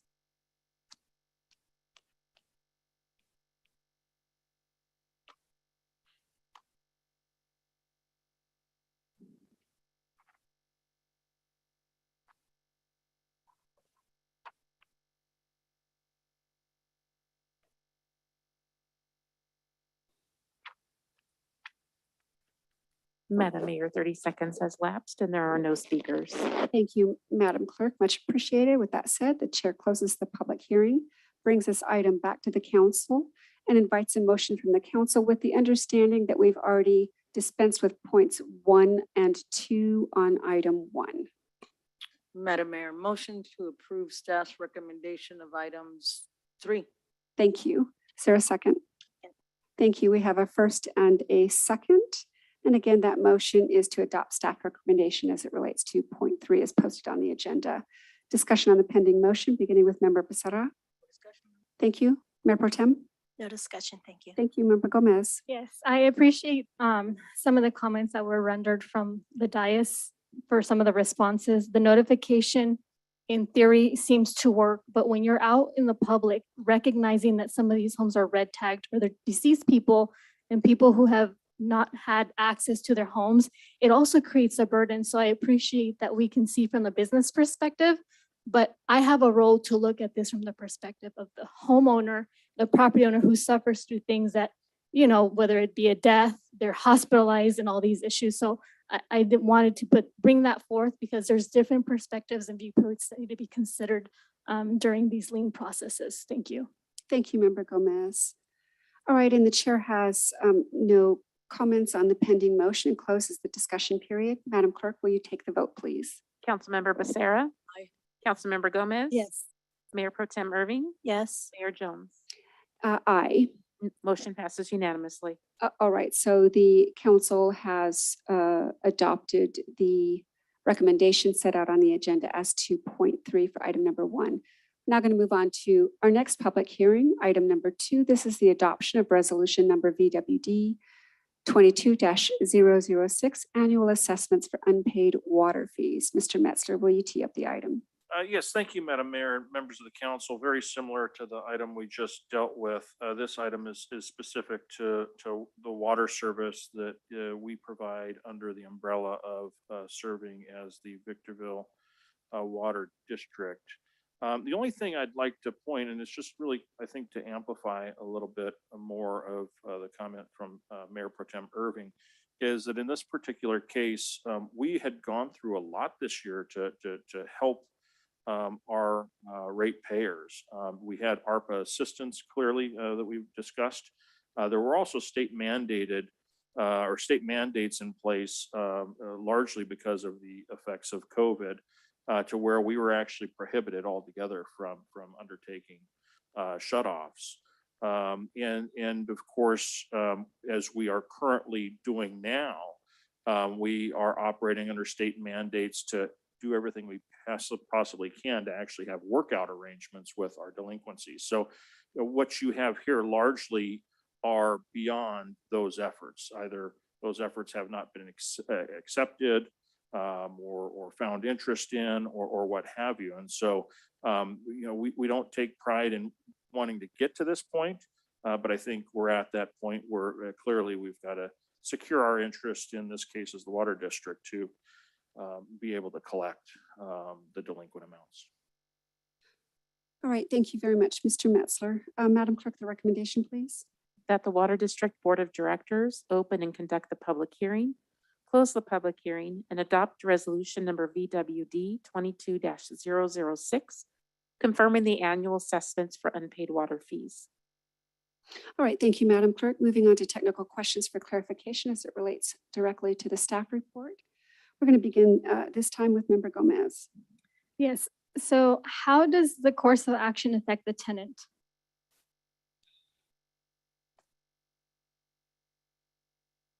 Well, I guess it depends on not knowing the relationship involving the tenant that you're talking about. This is directly relating to the property owner. It's affecting the property owner. I can't exactly speak to how it's affecting the relationship between property owner and tenant. We had a certain circumstance where we had commenters come and state that as property owners, they had tenants' water shut off, red tagged. So I started to look at some of the perspectives from property owners and from tenants and how a shutdown would affect during, I don't know if at this time there was a moratorium or not, but I wanted to understand from the perspective of the city, how would it affect a tenant who has been living, or not subletting, that's not the correct term, living, leasing a home from a property owner, but I believe that you stated you don't have a response, is that correct? Well, I can't say that this item affects the tenant. This affects the property owner. It's not shutting off the service. It's actually becoming a recorded instrument that's securing our money interest in the property. So there really shouldn't be any direct effect to the tenant associated with this action item. Okay, and what is the process of notification? And do we at any time write or straggle the line when we try to do notifications, go beyond the legalities, or do we not have that common as a practice? Well, I'm not keen on going beyond the legalities, because that almost sounds like we're encouraging breaking the law, but we are as cooperative as possible in providing as much notice as possible. If we make errors in that noticing process, we always err on the side of the actual customer. But John, do you want to re-illustrate again the noticing process that we go through?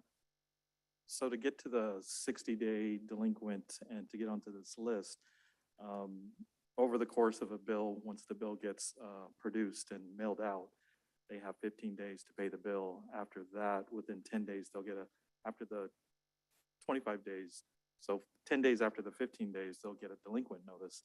And after that, they'll get another shut-off notice, another 10 days after that. So it gets to the point where we have to have an arrearage over 60 days for them to get onto this list. And there's been sufficient notice both to the tenant and if the homeowner is not present at the address and he's somewhere else, those notices go to them too. Okay, so it was in no intent to infer that I was saying that the city of Victorville should or is compelled to break the law. When I use the term legal, I suppose that the city of Victorville just does the bare minimum. So if in 60 days we provide 3 notices, those 3 notices are perhaps part of the water bill, and there's nothing else where the customer can become noticed. To me, that seems like many people may not look through the water bill for something extra. So when I needed an explanation for the process, I wanted to understand if there's a piece of paper, how big the piece of paper is, how many times that piece of paper goes, and do we just stay within the legal bind so we don't go an extra mile for noticing the public. So I would disagree with you, Councilmember Gomez. When you say go extra, we have called tenants and homeowners that we know that have children in the house and that they're going to be shut off. So we will do that extra step as a customer service to call them. We also do have bills that go through email, and we will email them and let them know that their payment is due. Otherwise, they will be shut off. So there's been more than enough effort on the customer service side from the staff that is, directly in front of the customer each and every day, and taking payments and listening to the issues that they have every single day and be able to provide them the best customer service possible. We're not in the business of shutting people's water off.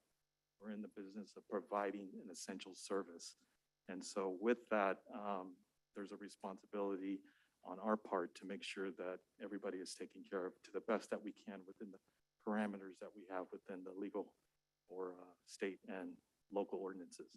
Okay, so I was merely contextualizing a potential or a hypothetical, by no means seeking any type of disagreement. This is the way I express myself.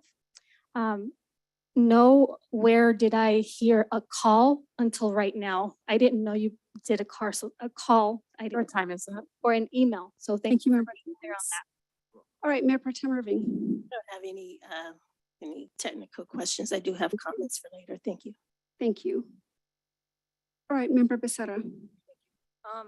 Mr. Metzler, I do notice some of these amounts are very cheap. If this is 60-day bill, I wish I could have these bills because my bills are like 5 of these put together.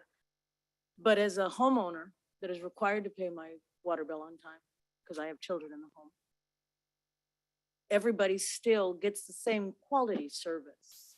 And I do know they get a call. I had somebody call me saying that the city was calling them automatically that their water bill was behind. And I asked them, is your water bill behind? And they said yes. So not only do you guys call them, whoever we go through for billing, there's an automated call that's sent to whatever number you have registered because they thought it was fake. That is And correct. I asked them, yeah. So not only do 5 notices go out, 3 for the 1 month, 2 for the next month they're behind, and then a new bill is generated, 5 notices go out, calls are made automated, besides you saying like, you know, that there's kids in the house That's correct. to keep the water on. That's correct. It's through our IVR system. Okay.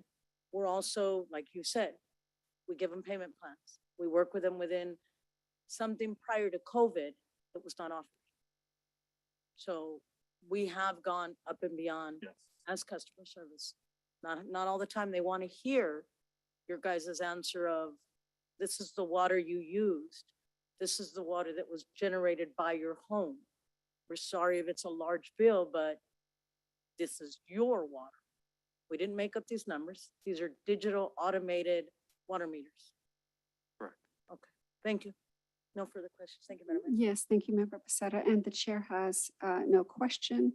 Going to move on to the public hearing. The chair opens the public hearing for public testimony. Madam Clerk, do we have requests to speak? No, Madam Mayor.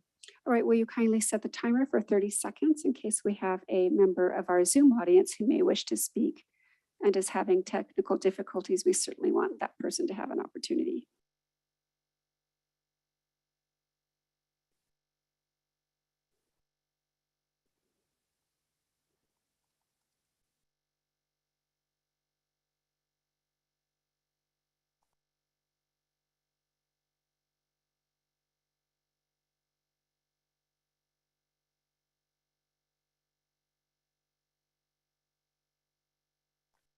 Madam Mayor, I do have one speaker, Thank you. Tom Fleming. Good evening, Mr. Fleming. Welcome. So this is the public hearing item number 2. Yes, thank you. Can you hear me? Yes, thank you. Yes, I would like to say, on the water, you have a sign. You have a sign above all of your heads, right? That says, "In God we trust." I wonder where in all the Bible, pretty sure maybe one of you has read the Bible. I don't know. Where does it say, where does God say, or Jesus say, we should charge for water? Where do they say that? A God-given right, water, comes from the sky, from heaven. Where does it say that we should charge human beings for water?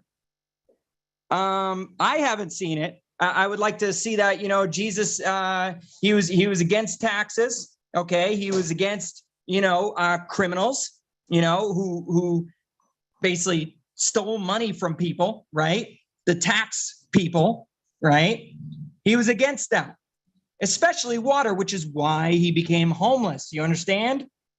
So all you people who say that you have faith in Jesus, you have faith in God, please tell me where it says we should charge human beings, a God creation, for water. What other being pays for water? How insane of a concept.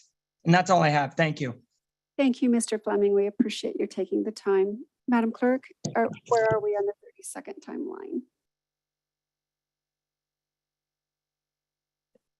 I think we were right at 30 seconds. Okay, let's allow another 5 seconds just to be cautious.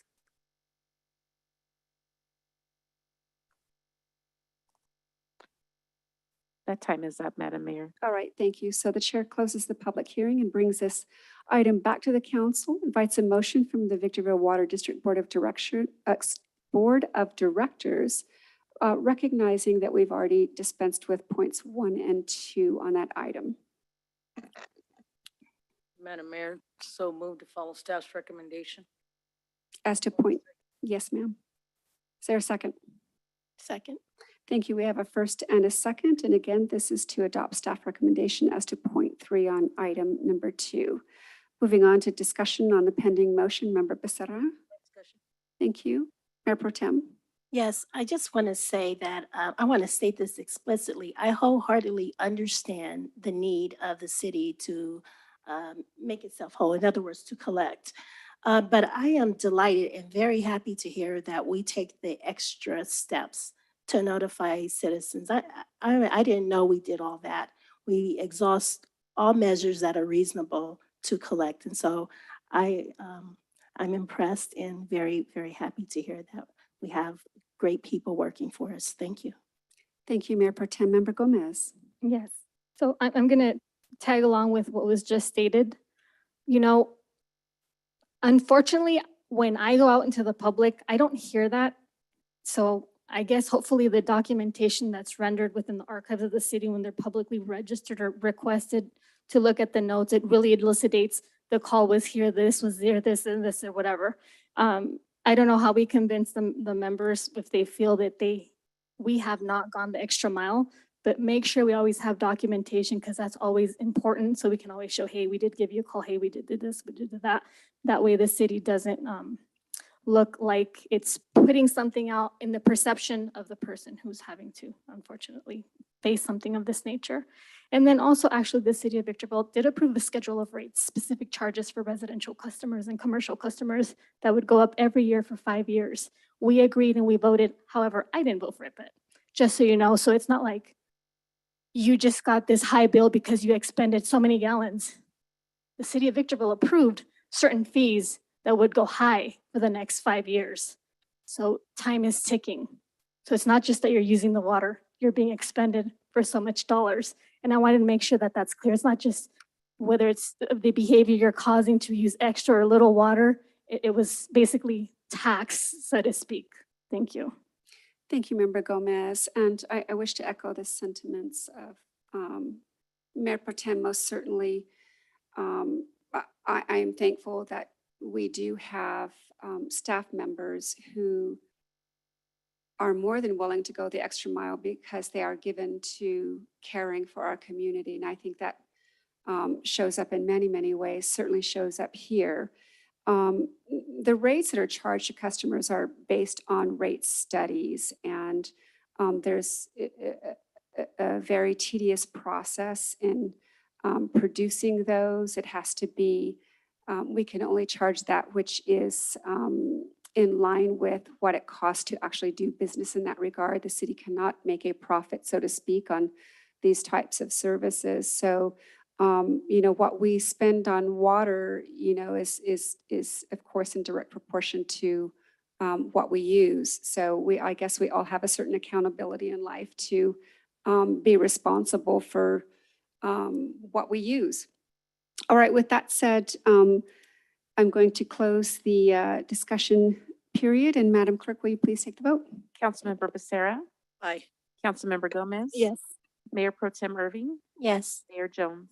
Yes. Motion passes unanimously. All right, so the Victorville Water District Board of Directors has adopted point 3 as posted on the agenda.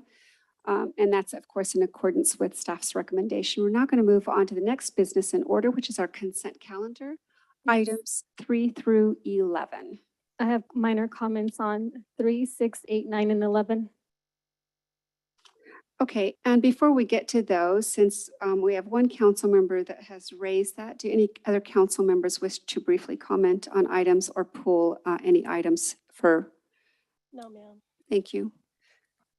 Member Becerra? No. All right, so with that said, Member Gomez, we're going to take each of the items that you raised in order. Again, these are comments are intended to be brief as allowed for in our policy. Anything that goes beyond that, it has to be limited in nature. Anything that goes beyond that, the chair is going to require that the item be moved for separate consideration. So Member Gomez, beginning with your request on point 3. So I also have questions. Does the $7.9 million deal with ARPA or COVID relief funds?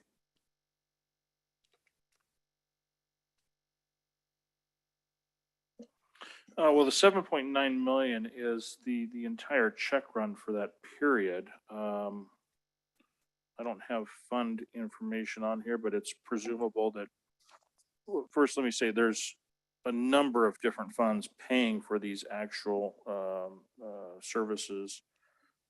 It's possible that there are monies in there from ARPA, but I can't point to any specifically based upon the information that's here. For number 6, what funds are withdrawn from this account to sustain the types of capital improvement projects, accounts, and city-related business primarily? 6, Number 6 is dealing with VEMUS. yes. And this is just an operating results, basically summarizing the activity, the sales of utilities, whether it's electric or gas. So can you restate your question again?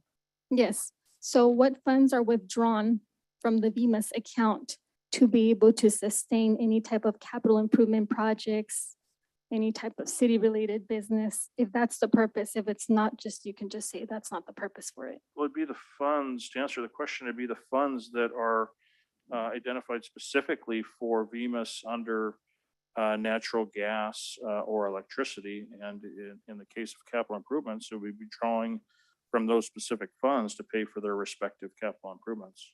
Thank you. Number 8, does this item reflect the recent increases for employee pay that were approved during the budget 22-23? Number 8, I'm looking at the pay period, which is on page 233, and the pay period appears to be prior to the beginning of this current fiscal year. So the answer is no. And 9, does this item pertain to the industrial side of VEMUS or is it unrelated? This would be an industrial service provided by VEMUS. And 11, we're talking about what determined the surplus and the surplus land was no longer available for building a library. Well, that's a conversation we had back in May. This item has more so to do with clarifying language that apparently HCD didn't quite understand or find very clear. So it's just correcting some language issues so that they're clear in their interpretation of which properties were being deemed exempt from the Surplus Property Act. Thank you. No further questions. All right, thank you, Member Gomez. All right, with that said, a motion is in order for the council to adopt staff recommendations as it relates to each individual item on the consent calendar, items 3 through 11. Thank you. Thank you. We have a first and a second. Madam Clerk, please take the vote. Councilmember Becerra. Aye. Councilmember Gomez. No on 11, yes on the rest. Mayor Pro Tem Irving. Yes. Mayor Jones. Aye. Motion passes unanimously with Councilmember Gomez voting no on item 11. All right, thank you. So the Victorville City Council and the council acting in its various capacities has taken action in accordance with the recommendations set out on the consent calendar, items 3 through 11. We're now going to move on to our next business in order, which is written communications, beginning with item number 12. This is cancellation of the August 2, 2022 regular city council meeting. Mr. Metzler. Thank you, Madam Mayor and members of the council. I put this item on the council agenda for at least an opportunity for the council to discuss and decide if it's interested in participating in this year's National Night Out. I know this council has in the past and found great interest and fun in actually attending. But of course, National Night Out routinely conflicts with our regular meeting schedule. And so this item is placed on the agenda for the council to consider whether or not it wants to perhaps cancel the August 2nd city council meeting. If the council does choose to do that, we can foresee some business that requires attention to prior to August 10th. So it's likely if the council were to do that, we would want to call a special meeting at a date before August 10th. Other than that, there's no recommendation other than any action is at your discretion. All right, thank you, Mr. Metzler. Madam Clerk, the recommendation. Any action is at the discretion of your honorable city council. All right, moving on to questions for clarification, beginning with Member Becerra. I'll hold for comment. Sure. Member Gomez? Yes. It was my understanding after reading the report that we would be looking at August 10th because there's one item of interest that requires approval from the council. Is that inaccurate? I heard before the 10th. That's why I'm asking. It is before the 10th, and that's exactly how it's worded on paragraph 2 of page 445. Yes, just because it's worded that way doesn't mean my perspective delineated that way. That's why I had to tell you how I understood it. So I appreciate you pointing the detail of the writing of the reporting.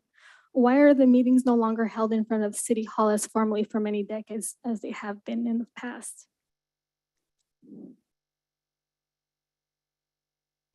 I'm not sure of the exact reason. I can tell you last year in hosting it at Hook, it certainly seemed easier to host at Hook. It seemed to also be an opportunity to provide us with a better opportunity to concentrate all of the activities going on and even accommodate more people. I can tell you from a manpower perspective, especially as it deals with managing street closures and things of that nature. Certainly Hook is a much more desirable location than shutting down the Civic Center area. Thank you. And then another thing, I know that the meetings for National Night Out is usually 2 to 2.5 hours, depending on what city. I think ours is for 2 hours. Is there any reason why we didn't decide to do the 5 to 7 and then come here? Or is that just not manageable? I'm not aware of a reason. Okay, and did we consider at Hook, if there's wheelchair accessibility? I've heard concerns about wheelchairs not being able to run through the grass area.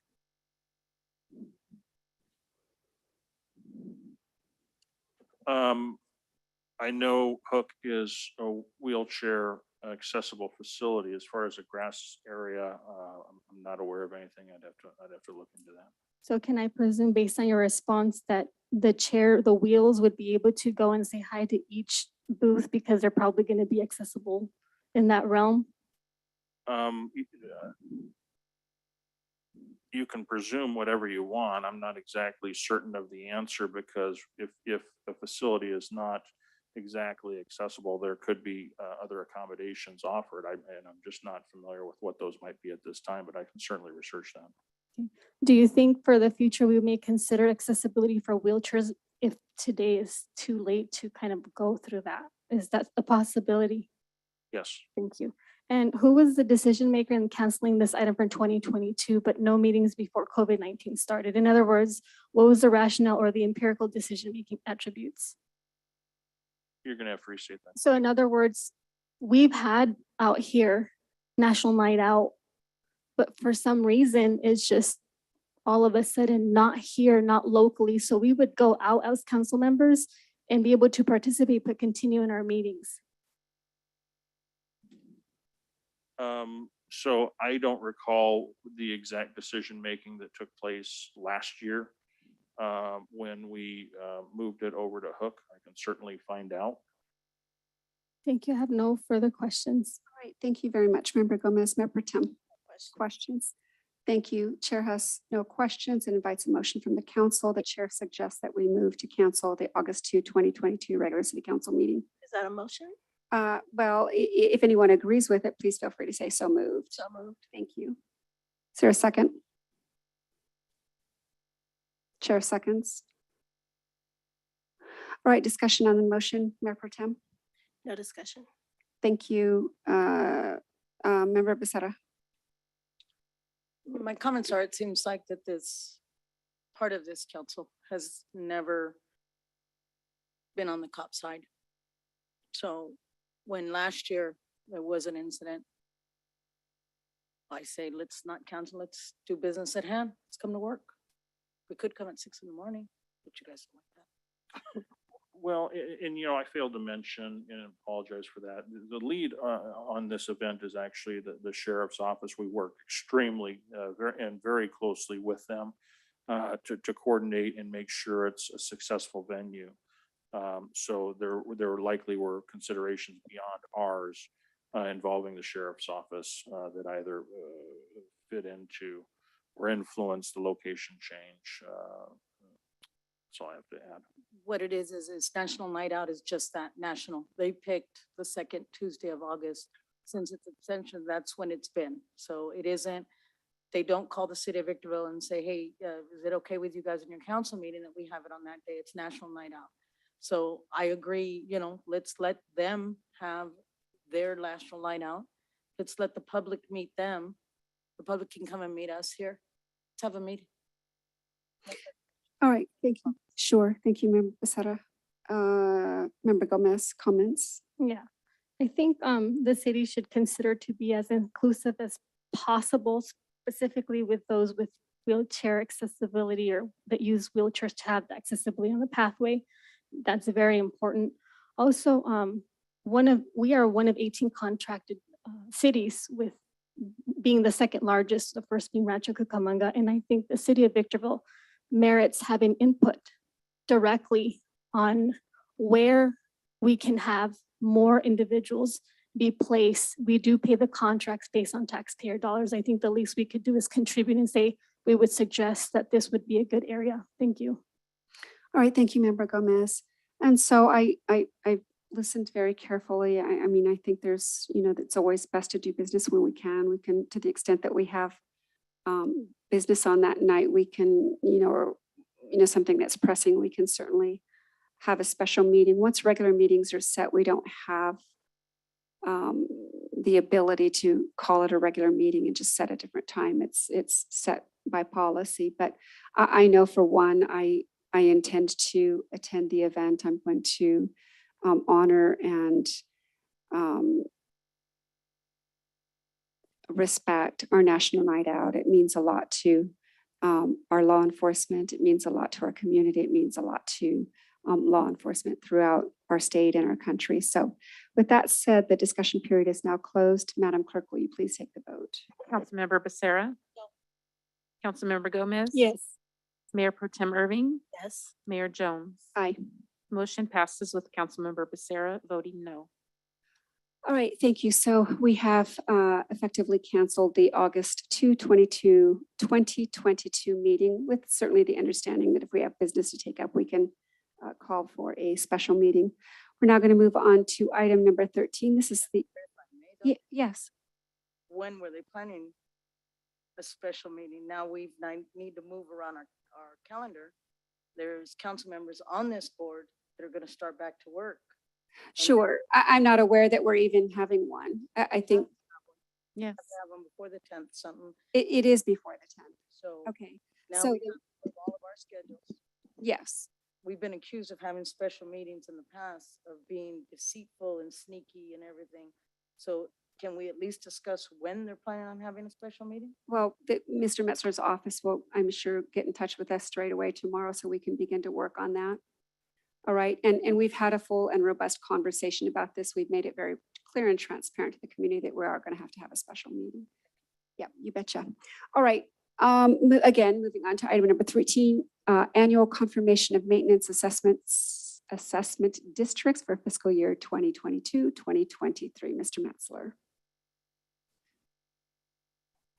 Thank you, Madam Mayor and members of the council. And I'll say this with respect to the special meeting, not to beat a dead horse, but this item actually depends upon us identifying a special meeting so that we can get the notices out to actually conduct a public hearing for this particular item. But this is effectively initiating the process for the actual levying of everything from street lighting assessments to landscape maintenance assessments. They're all laid out on the staff report. And effectively, these levies, this is something that we budget for to actually maintain the systems, but also to be able to collect the revenues for it. We rely on the the tax collector's collection system to actually levy these assessments on our behalf. They effectively pass the monies through. The city engineer is your author on this item. He's available for any questions or comments. There is one item that's on your dais. It is a correction on the slat amount, and that's just making the correct reference to the actual inflator that was a part of our budgetary process. So with that, Mr. Gangler is available for any questions or comments. Yes, thank you, Mr. Metzler. All right, Madam Clerk, the recommendation, please.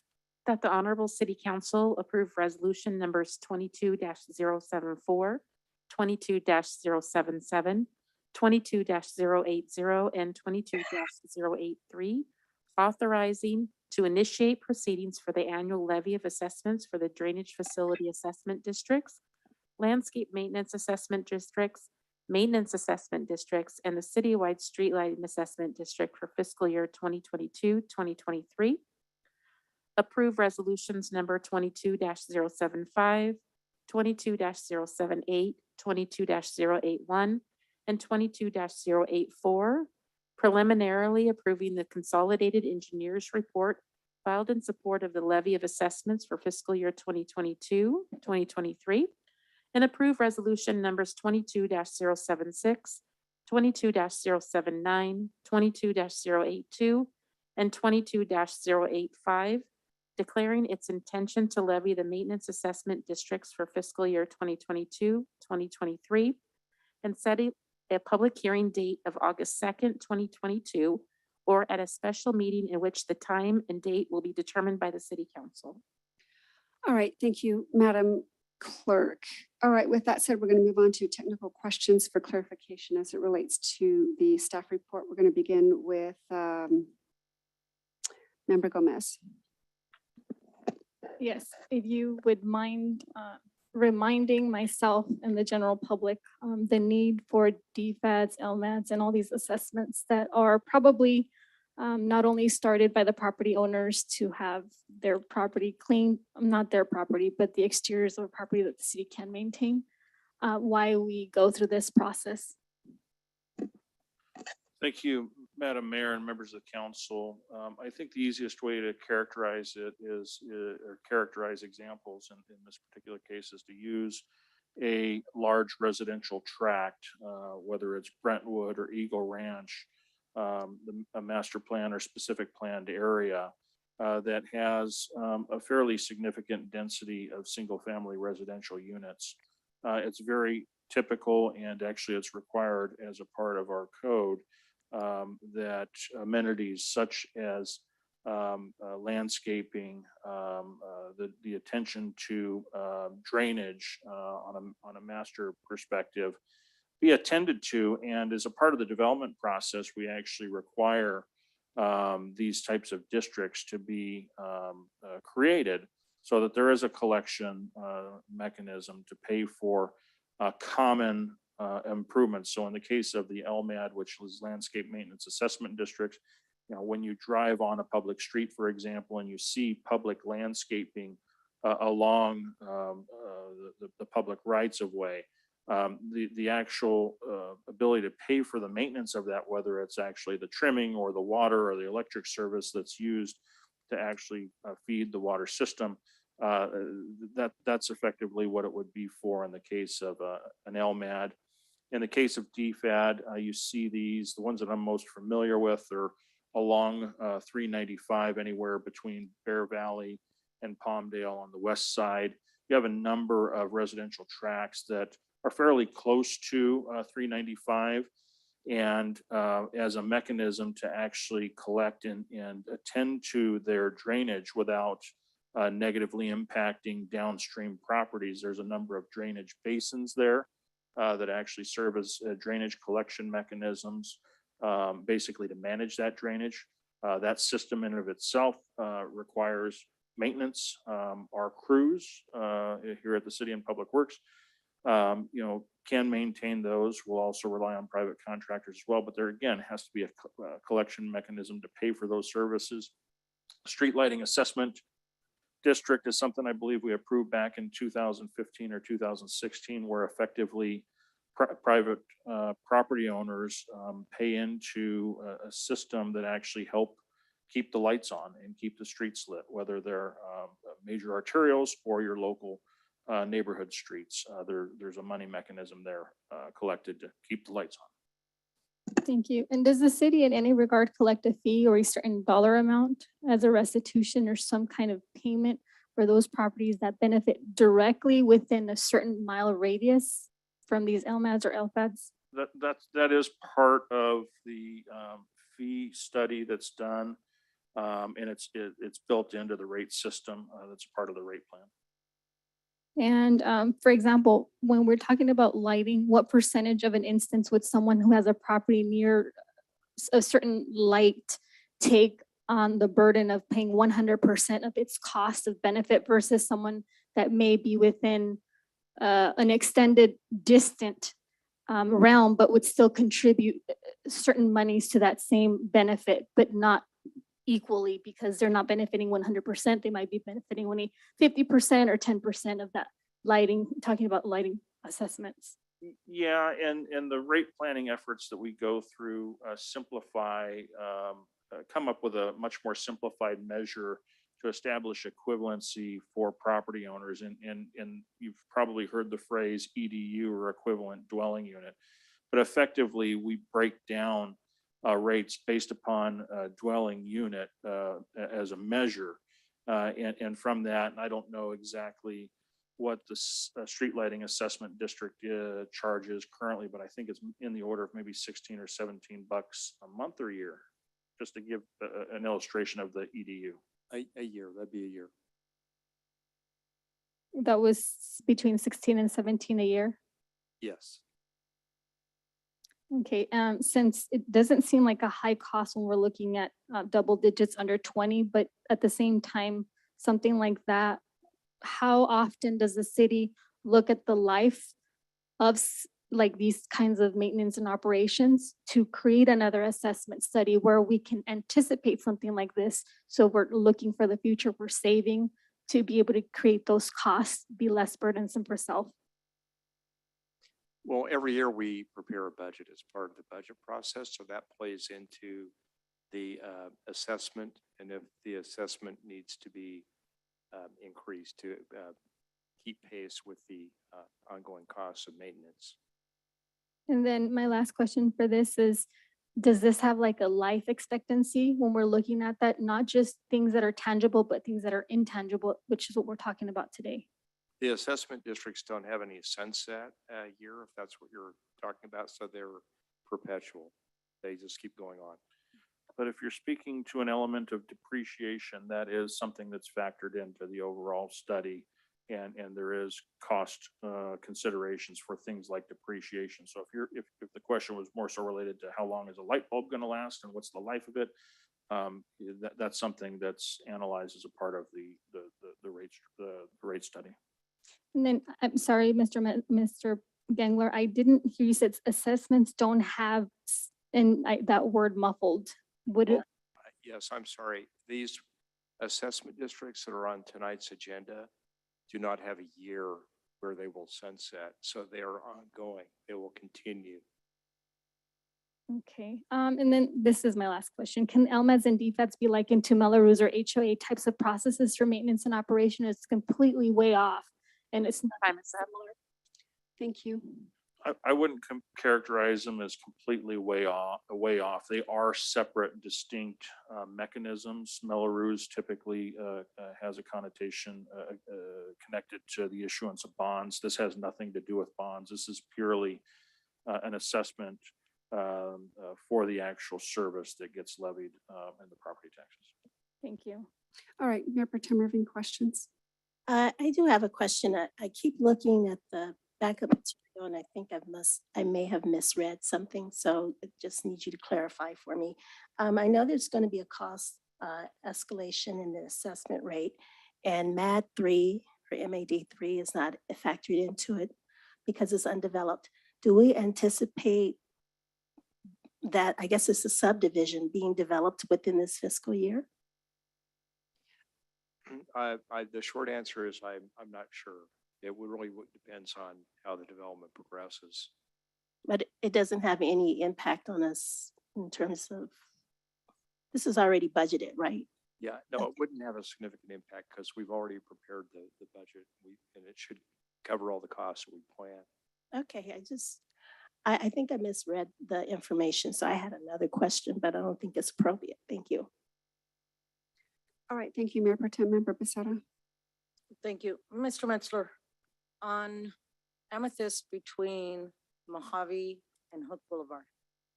On the west side of the street, beautiful, pretty green, elm. On the east side of the street, looks like the Mojave Desert. Can you tell me why? I can, and the simple answer is that Amethyst in that area is effectively a dividing line between LMAD District 3, could be 2, and LMAD 6. And I'm pretty sure about LMAD 6. But I think the point, regardless of the number, is that there are actually 2 separate LMADs there that were structured differently. In the case of LMAD 6, which is a citywide landscape maintenance assessment district, we have the ability to actually increase the rates annually when we visit rates.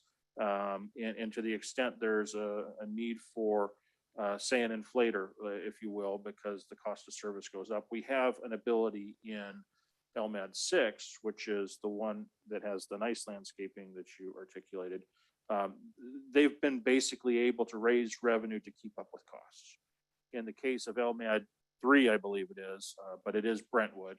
That one, for example, the way it was structured where they did not have an authorization written into the measure that allowed for the inflator to be charged. So effectively in Brentwood, I know there's another one in Eagle Ranch as well that are very similarly natured, where they don't have the ability to pass on those inflationary costs. So they're effectively paying the same rate that they've paid for the last 25, 30 years, however long the subdivision is. That's not just, and certainly we, the city, haven't ignored that. We've actually had a number over the years, number of community meetings with residents that have shared and expressed the same concern you just shared. And there is a way to overcome that. There is a way to change it. And there have been attempts to change that in both districts in the past, but it requires a majority. It requires property owner consent from at least a majority of the owners in that area. And despite the complaints that we've gotten from residents in that area and saying, hey, you're letting my landscaping die and it doesn't look good, when we've actually gone out and asked the public, and we can't advocate as an agency, but we have shared the information as much as possible. The residents in those particular areas have voted differently, basically akin to saying, no, we like our landscaping dying. I don't think that's really the case. I think there's largely a lot of folks that are just not engaged enough to know. But for us to overcome that particular issue does require property owner approval of a change in that setup for the LMAD. So to break it down and what we are gonna probably vote on number 16, basically LMADs 1 through 4 were formed when minimum wage was $3.35 an hour and water was $0.25 a gallon. And now we're paying $15 an hour for the same exact work needing to be done. So that's why we've had to basically dwindle down some of the plants, if not all of them. Now water needs to be, trees need to be watered. So we're probably taking some of the water costs on some of these LMADs. We've basically had to change the way we're providing the service. I can't specifically say that we're taking on the water costs because I don't believe that's exactly the case. But we have changed the level of maintenance, which equates to the frequency that we actually send the landscaping company out there to actually rake and trim and pick up trash and things of that nature. We've also reduced the number of, say, heads, sprinkler heads and sprinkler lines. Speaking about Brentwoods, I'm generally familiar with that area. They've done exactly that. They've reduced the number of lines and heads, for example, and kind of taken an approach that instead the water from the top of the landscaping and hope that and expect the water just to run down to actually water the plants. There's been a significant change in plant material as well to try to get more drought tolerant. So as much as we've been able to do to operate within a balanced budget for, say, those districts that are not positioned to keep up with the inflators, we've had to change the way that we operate out there. And when you said homeowners, you mean exactly that. So just because somebody owns a home in Brentwood and they're renting it out, the homeowner who lives in LA or Ranch Cucamonga, they have to vote yes to make sure it passes. That's correct. All right. Thank you. No further questions. Thank you, Madam Mayor. Thank you. And so just, borrowing on that, I mean, it's frustrating to a lot of our community when they bought into certain areas that were represented to be, nice areas, a little lusher, and you pay extra in your property taxes, you pay the Melrose, only to find out, well, that just wasn't the whole story. And that somewhere down the line, there's going to be a price to pay. I know in certain areas, I know dozens upon dozens upon dozens of mature maple trees that were, I think a few of them were said to be diseased, but they were all cut down and none of them were replaced. And that's very frustrating. Of course, it's 14 or so years ago, but it is frustrating for people who bought into something one way and, many people feel like they were sold a bill of goods. And It's frustrating. speaking to that tree as an example, that likely requires a higher level of water than, say, some of the more native trees and bushes. One of the things that we run into basically is, when you have a tree like that that's really not native, it may look beautiful and certainly going to look beautiful with water, but when you start neglecting it from water, the root system is going to start looking for water, and those roots start growing and meandering, and then they actually become bigger cost burdens to the city because now they're lifting up your sidewalk or actually encroaching into the roads and doing damage to your roads. So sadly, you do find having to remove beautiful trees or plants, and largely it's because you have to choke back the water, and those types of plant materials aren't native to this area. Yeah, I think in that case, at least at the time, I certainly was told that the trees were diseased and it was spreading and so forth. So I get that. It's just that there was never a replacement. And so over the years, there was never any kind of a replacement, no hedges, no nothing. And then the grass was let to die. And so anyway, that's beside the point. All right. So now on this agenda item, point 3 says that we need to have a public hearing on August 2nd, which we clearly can't have at this point, or a special meeting. So if council members are so inclined, maybe we can pull out our calendars and see if we can come up with a date for that special meeting so that we're very, very transparent, or as transparent as we can be about this. So this is just, going on calendars only. Of course, we're not allowed to go in anything else online. All right. Mayor Jones, if I might interject. Yes. I actually believe per the code governing this public hearing, it does have to occur at a regular meeting. And therefore, the way to do that would be to adjourn this to whatever the date is you agree on. That makes sense. Adjourn meeting would then become a regular meeting. Yep, that makes sense. All right. So These have to go for the tax rolls? Yes. These have to go. out Yes, for it has to occur before August 10th. I thought we looked into that with the city clerk. We need to reverse number 12.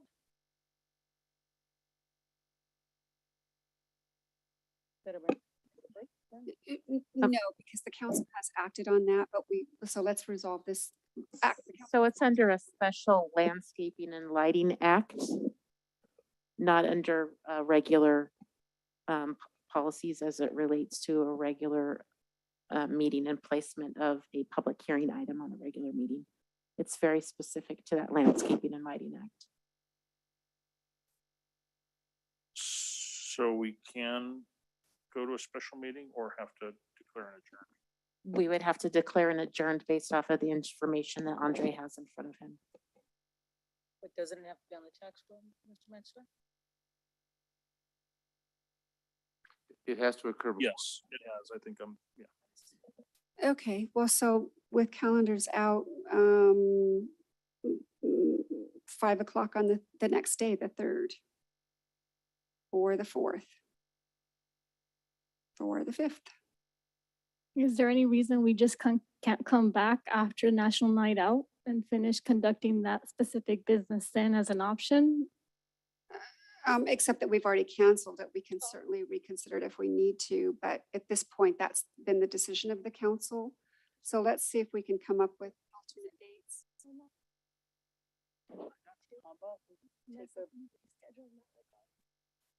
Mr. Metz, would you like to take a break on this? Yes, I think we should. That way we can get our act together.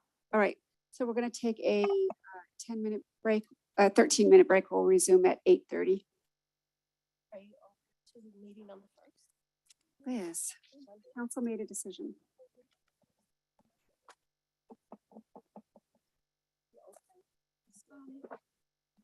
I don't know. All right. Okay. They're still on the side of the county. Tim's gonna vote on the side of it.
Don't have to go with it. You have to go with it.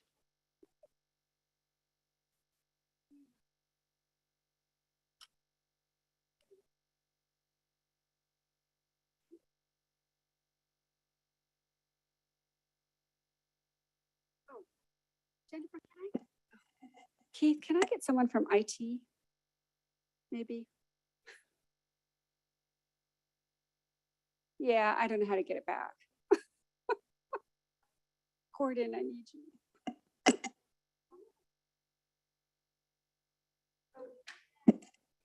And Jennifer, oh, thank you, Mario. Jennifer may be able to, I don't know what I did.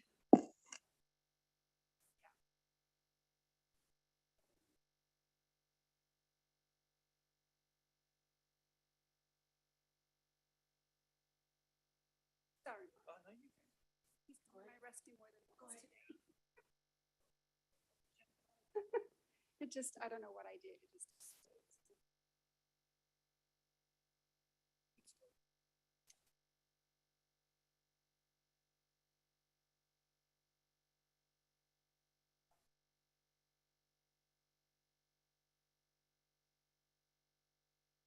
Yeah, I like to be able to select each item.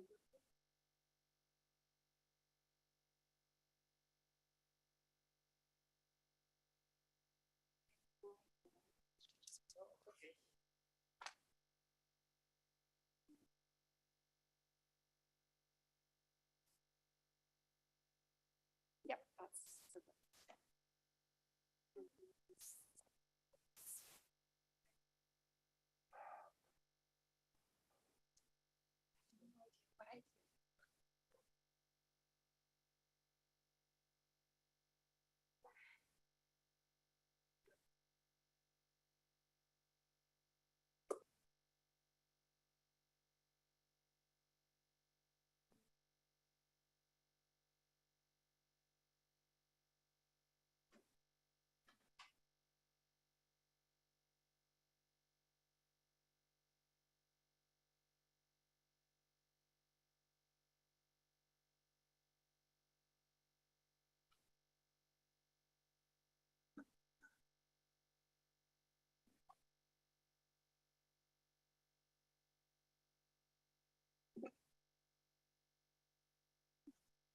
Madam Mayor, we're at 10 minutes. I think I said I ended up at 13 minutes for 8:30. Yeah, thank you.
All right, well, we're going to go ahead and resume open session. We left off in the middle of item number 13 when we were talking about coming up with a date for adjourning this particular item to an adjourned regular meeting. And so thoughts, colleagues? I think I laid out August 3rd, 4th, or 5th at 5.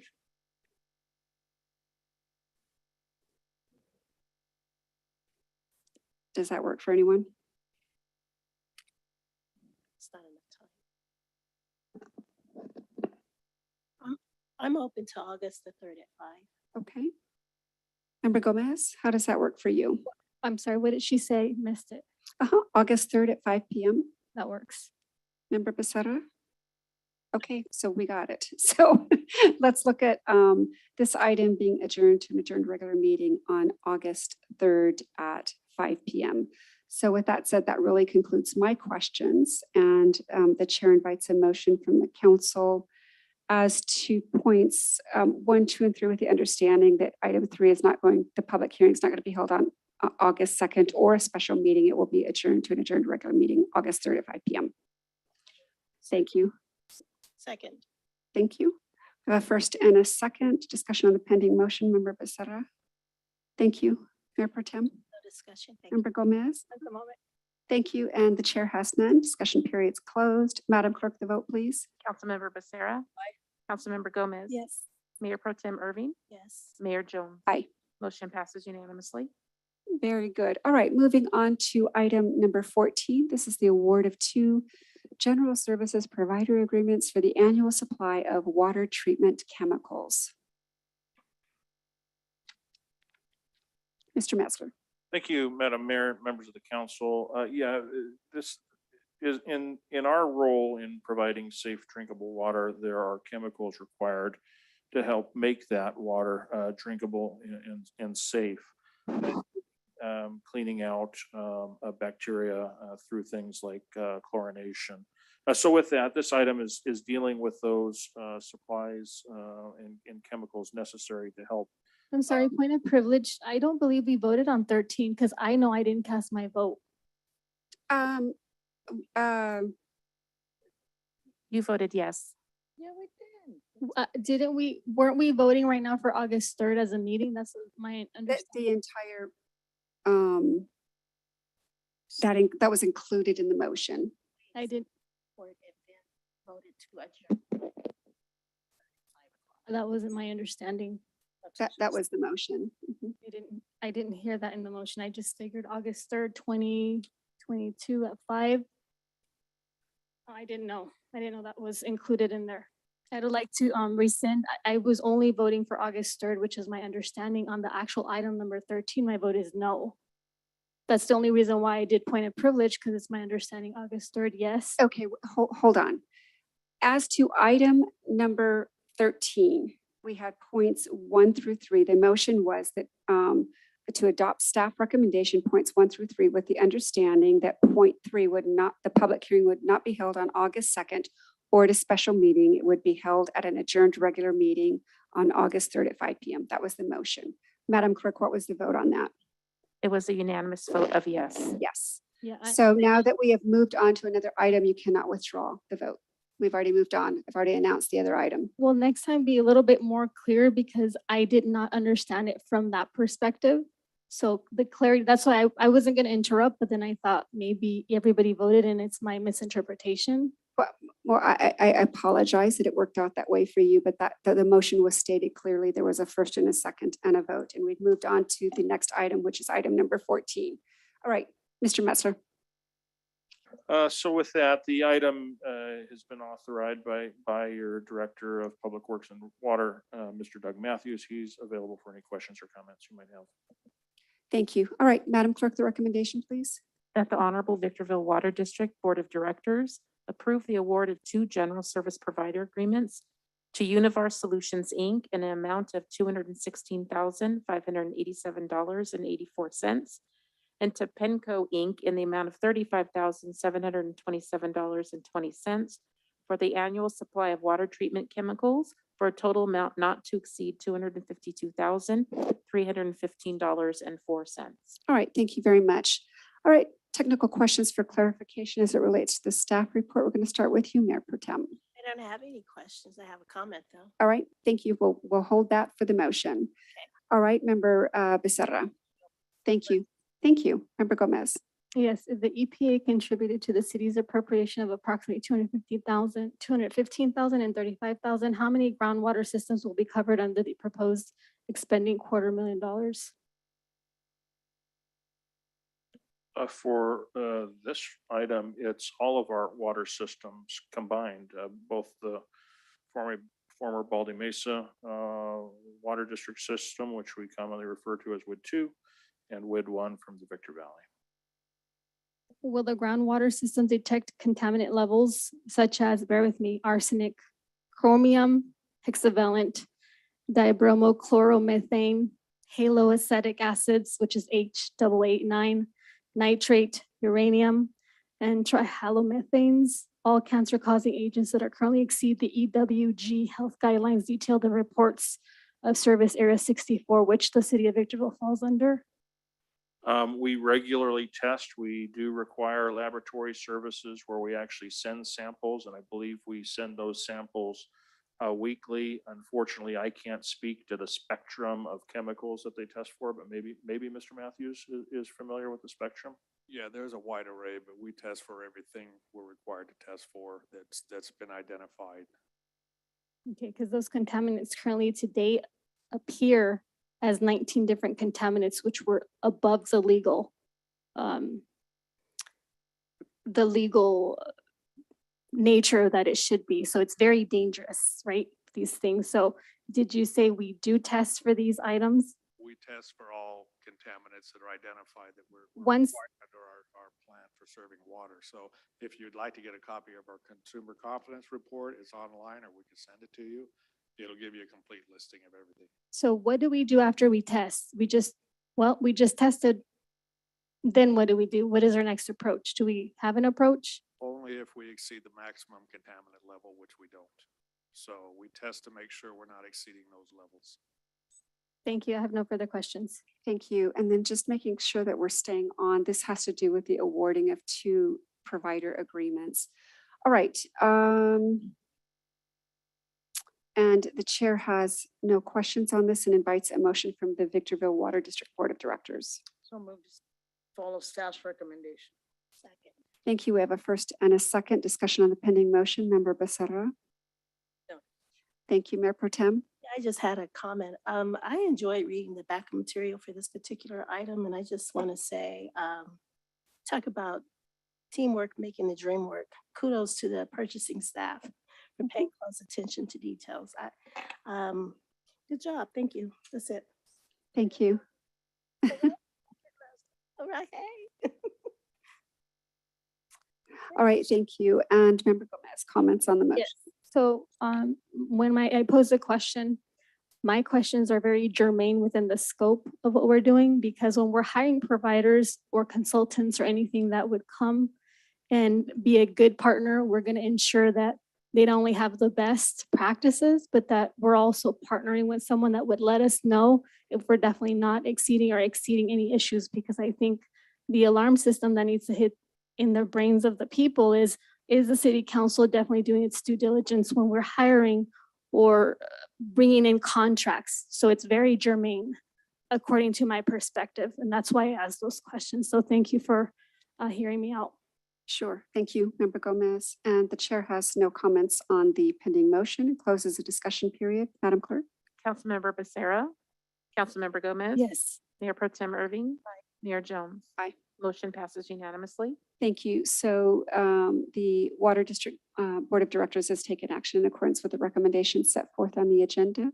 Moving on to item number 15, this is Household Hazardous Waste Collection Agreement between the City of Victorville and the San Bernardino County Fire Protection District. Mr. Metzler.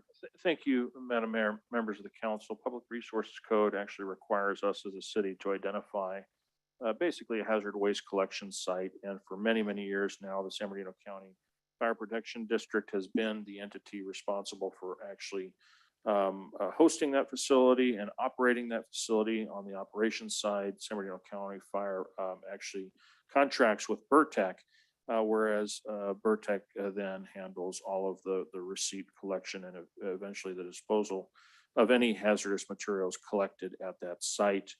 Being that it's a regionally natured facility, this item actually is approving a 5-year relationship or memorializing a 5-year relationship with County Fire to actually keep that hazmat collection system operating, and effectively the charge for service would be our proportionate cost for the service over the 5-year period.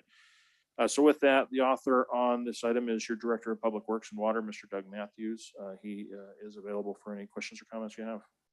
Thank you, Mr. Metzler. Madam Clerk.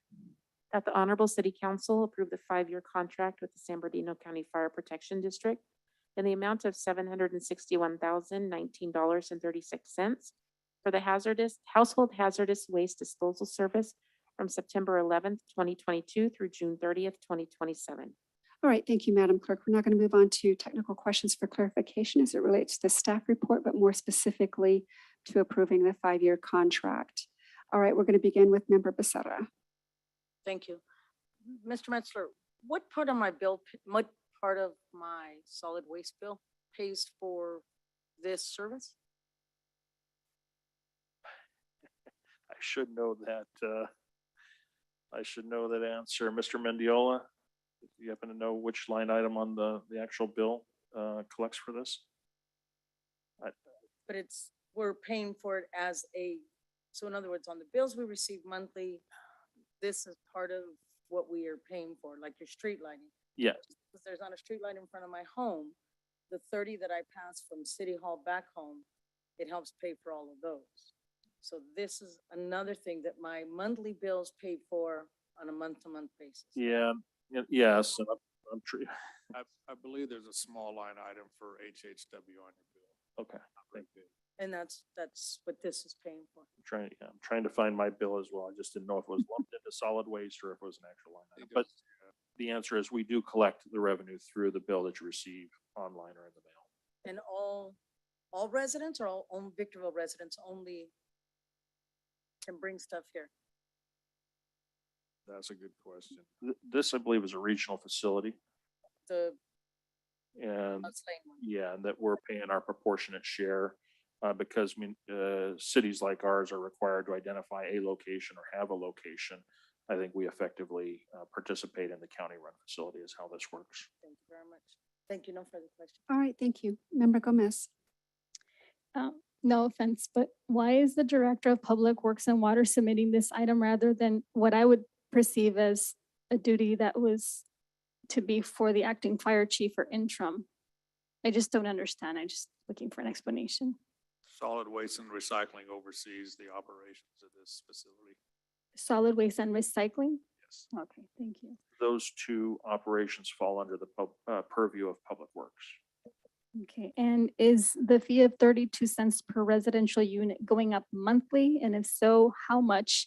And what is the total cents in units? I saw a percentage 3 point something versus 4 point, but I'm looking at the cents to look at the whole.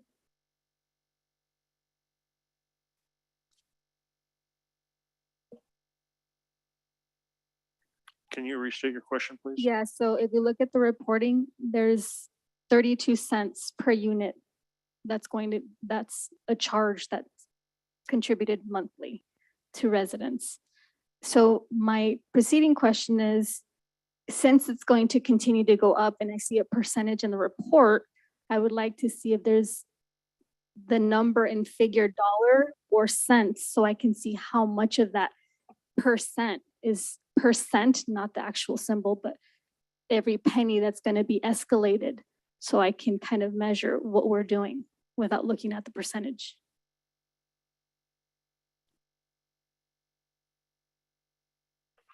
I understand the question, and I'm just trying to see if we break it down to that granular level. I don't believe we do in this particular case because this is more so dealing with just the approval of the contract for the service. But that can be broken out and likely was broken out as a part of the rate plan. Okay, is 100% of the new increase maintained by the current allocations of cost recovery, or are they changing to new categories such as administrative fees, costs, maintenance, etc.? Would you be able to explain? I'm thinking of a pie chart or a flow chart of information. If you don't understand, you can ask me to redirect my question. No, I understand the question. I don't think we can answer it because effectively the calculations for the cost of services aren't created by us in this particular case. These are costs of services that are calculated and basically passed through by the County Fire Protection District and likely has to do with whatever their negotiations or discussions were in establishing the operations contract between them and Vertec. Thank you. I have no further questions. Thank you, Member Gomez. Mayor Pro Tem. Yes, I do have a basic question just for clarification for myself. I kind of lost my notes for this particular item though. I understand this is a 5-year contract and we pay annually, correct? It looks like we'll pay the least amount for the first year. I was curious, why does the contract pick up September the 11th? In other words, why does it start? Why doesn't it start in July 1? So I think the answer to that is going forward it will, and that's why you'll see in fiscal year 22, 23, if you look at the fiscal impact, the amount's so low. So it's just the overlap of how the contract is ending, and in the subsequent years, it's gonna go July to July. So it'll be the full amount. So you'll see the 117,000 for this year, and then you'll see a jump to 151, 157, 163. So it's a 9-month fee essentially for the first year. Right, in the past, It's gone till then. It's been off for the fiscal year, so they're just Okay. truing that up. all right, thank you.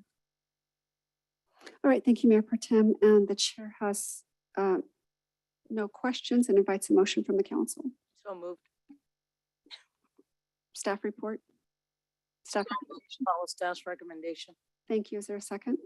Thank you. We have a first and a second discussion on the pending motion. Member Becerra. No questions. Thank you. Mayor Pro Tem Irving, No questions. comments? Okay. Member Gomez, comments? Yes, so it would be something natural for a person to perceive some of the questions that were being asked, that we are part of the negotiations. So I wasn't sure if we weren't part of the negotiations or we just kind of, it's procedural, we just take on what I would call the product and then approve it. It is, and if that's what's happening, I didn't know that's how it was being done. So I had many detailed questions that weren't able to be produced with responses. Thank you. Thank you. And the chair has no comments. Closes the discussion period. Madam Clerk, the vote, please. Councilmember Becerra. Councilmember Gomez. Yes. Mayor Pro Tem Irving. Yes. Mayor Jones. Aye. Motion passes unanimously. Thank you. So the council has adopted staff recommendation as posted on the agenda. Moving on to item number 16. This is the request to approve award to American Landscape and Maintenance Incorporated for landscape maintenance services in landscape maintenance assessment districts, drainage facilities assessment districts, and maintenance assessment districts. Mr. Metzler. Thank you, Madam Mayor, members of the council. Now that we have approved under item 13, the money mechanism to support the physical work, this particular item is actually a contract for the physical work associated with those districts. So with that, the author on this item is your Director of Public Works and Water, Mr. Matthews. He's available for any questions or comments you might have. Thank you. Madam Clerk, the recommendation, please.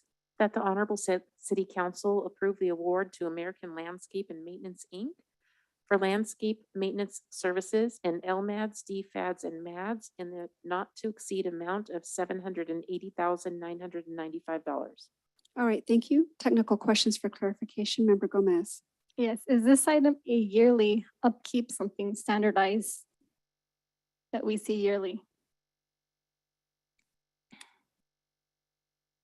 These are yearly costs for the maintenance.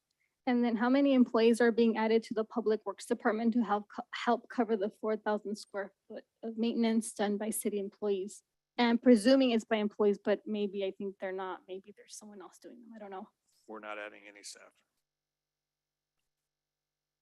And when was the origin of the 100-point system established for purposes of RFP? When was it established is a question? Yes, when did you guys start that? When the proposal was written. So it's been for a couple of years. No, this is a new proposal for this 5-year period. Okay, so I've never seen a point system like this, at least visually reported. So I was wondering if this is a new step that is being taken. It's something we generally use. There's always some type of point system when we're ranking different proposals. Okay, and what is the requirement of experience? Just to have a firm that has the experience to be able to provide the maintenance and, you know, the protection of the assets we have out there that are worth quite a bit of money, and just to know that we have a good contractor out there able to do it. Okay, so when I asked that question, I was looking at page 1105. You look at Mariposa landscape and it has, you know, the numbers are kind of close, but they're not really close. So when I asked this question, I was wondering what provided pointage system where someone is a little lower than another one? Was there subjectivity there? How did you accomplish to get those numbers? Like they're really close, but I perceive some subjectivity in I'm going to call it an analysis of contributed to these numbers or these figures as requirements. And so my question is the next one. So it's not to target anybody. Don't take it that way. I see the world a different way, obviously, from everybody in here, and we all do see it different. So don't take offense to how I ask questions. This is just the way that I perceive and understand. How much weight is given to the business references? In other words, if Keith Mesler is a reference to a business, whereas another business uses an unknown nonprofit as a recommendation, how much weight is placed on that area? And once again, I ask it because the numbers are so close. Yeah, so it's 25% essentially, 25 points to business references. So we give more weight to someone that is relational to the city. I mean, I'm just trying to understand. It's not, it depends on, it's quality of work. We're looking for references that support the quality of work that they do, the timeliness, their ability to provide the number of laborers needed, several factors. And then will the contract be accompanied by city employees at all? I think you said no. Oversight by city employees. No further questions. Thank you. Thank you, Member Gomez. Mayor Pro Tem. Thank you, Member Becerra. Mr. Matthews, when it was brought up about related experience, what we're basically looking for is another city, another football stadium, another 1 million square foot area that they've already taken care of and can show that they know what they're doing, correct?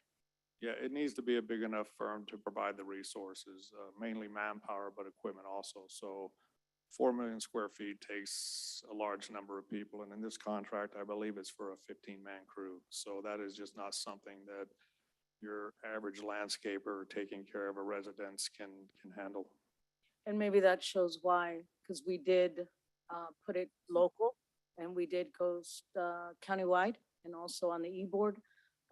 Maybe that's why some of our local businesses did not bid on it. They're all outside because of the amount of employee power they needed to work, to do this type of work we need. Correct, that, insurances and all kinds of things of that nature. Because they're responsible for all their own insurance. They're responsible for providing a bond to the city. I can't remember, I think it was $1 million. Yeah, they have to meet all the purchasing requirements for sure. So we give this same opportunity to our local landscapers. Yes.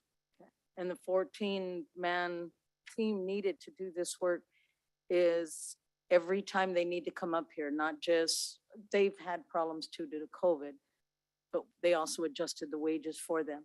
So this 14-member crew is required to be up here every time they're scheduled to be up here. Correct. And when we get 13, we pay 13. So we don't pay for what we don't get. And that's why we have oversight of a city employee checking. Yes. Thank you very much, Mr. Massey. No further question. Very well put together and understandable. Yep, thank you. All right, so I mean, I've seen American Landscape around our city a lot. This is not new to us. They're not new to us. No, I think they've had it for the last 5 years. I know Right. they've had the last contract. I'm just not sure when it Yeah, I mean, I see started. them all the time. Yes. So, okay, very good. All right, with that said, we're going to go ahead and move on to taking up a motion. Does the council have one to offer? So move to follow staff's recommendation. Thank you. The first and a second discussion on the motion, Member Becerra. Discussion. Thank you, Mayor Pro Tem. Thank you, Member Gomez. Yes. So I want to place a comment. Perhaps the increase that I had that were presented they were seen as misconceptions. So I want to demystify them. So obviously there was a rendition of the point function that I wanted to understand. I wanted to know. And so when I compared these, I didn't compare someone who has 15 years experience to someone who has 2. If you notice on 1105, I said Mariposa Landscape because they're one of the 3 bidders. So I compared Mariposa with American Landscape. So that means that I was looking for what we already had, and I wasn't trying to bring in maybe someone locally because that's not what we had in the documentation. So if that was something that in my perception was understood as being brought as, hey, you're comparing something that's incomparable. No, I'm comparing what I see on the page, which is 3 different members. Just the point structure was minimal versus others. And now I understand if we're working with one partner, they're probably going to consistently come if they're doing a great job. Thank you. Thank you, Member Gomez. And the chair has no comments on the motion. Closes the discussion period. Madam Clerk, the vote, please. Councilmember Becerra. Councilmember Gomez. Yes. Mayor Pro Tem Irving. Aye. Mayor Jones. Aye. Motion passes unanimously. All right, thank you. So the council has adopted staff recommendation as posted on item number 16 on the agenda. Moving on to item number 17, the Wellness Center Project Phase 1 supplemental work orders. Mr. Metzler. Thank you, Madam Mayor and members of the council. This item is effectively, they call it a supplemental work order. It's similar to a change order as we're more familiar with that term. But this is more so relating directly to some unforeseens that were realized on the site when we were undertaking earthwork activities. Very specifically, as we started earthwork activities, especially as there was focus on the trenching for underground utilities, we actually ran into a groundwater situation, effectively finding groundwater at a level that was much higher than what we anticipated. And staff can correct me if I'm wrong, but I believe we had actually run into groundwater in the order of 6 feet, where we had originally, when we started the project, thought we wouldn't run into groundwater until maybe 12 feet. So it certainly required additional work, especially as it relates to getting in some of those deeper utilities, particularly the interceptor line that we're actually building and have entered into an agreement with Vivi de Beret on to effectively have a parallel interceptor in place so that they, at a later date, when they need a parallel interceptor line actually operating, they don't have to tear up our site. So effectively, this supplemental work order is largely related to overcoming the additional costs that were unforeseen relative to actually tending to the groundwater.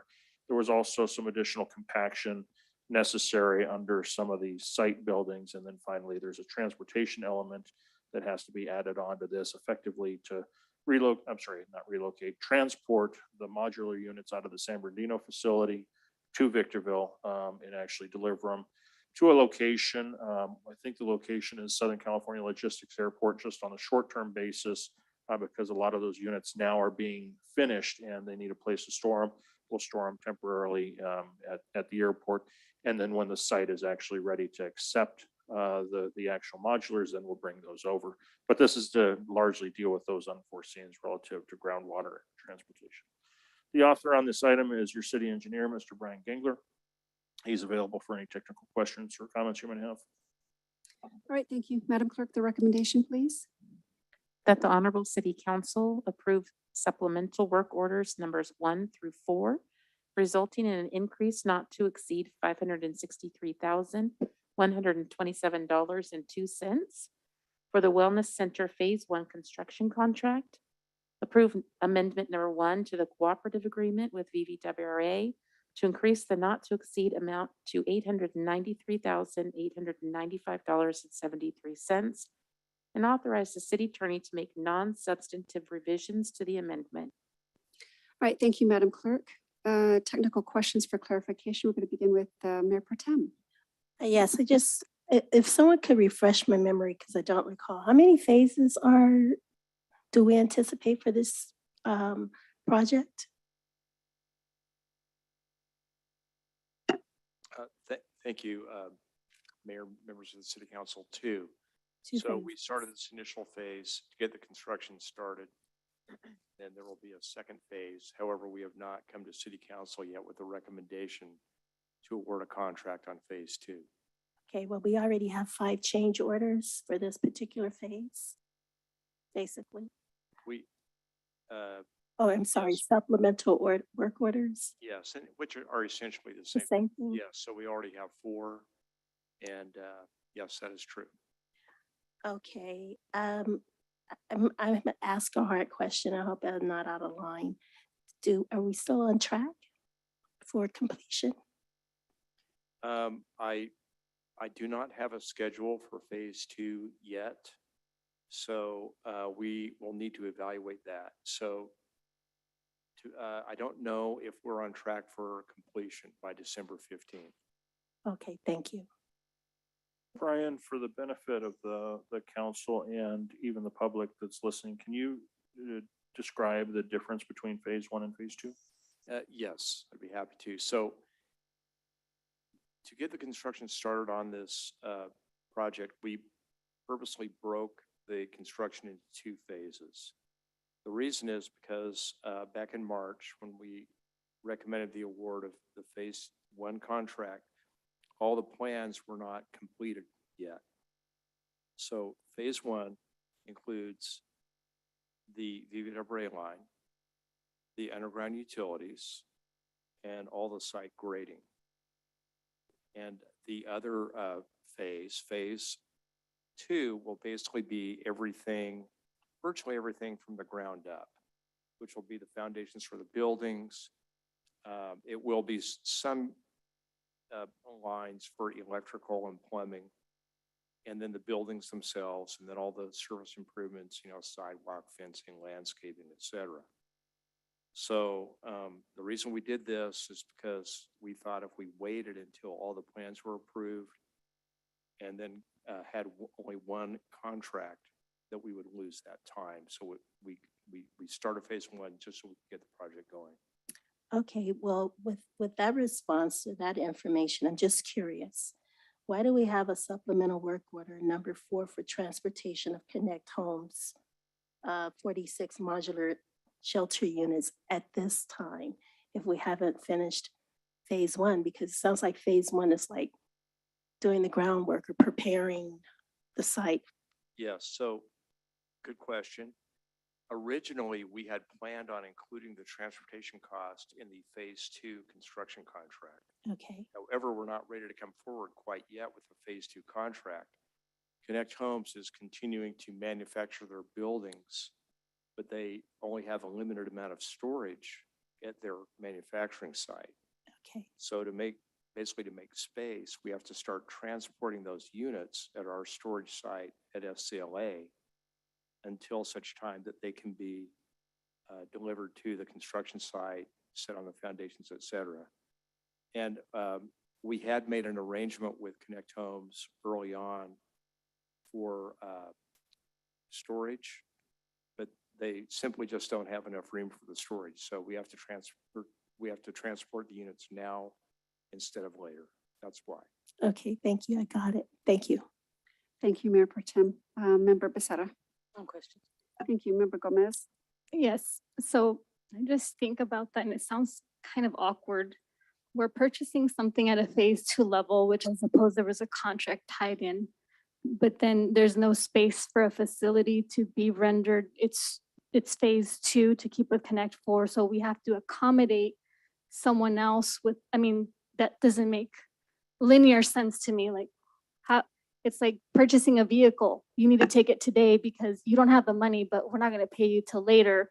We said we'd get it later, but we'll pay you.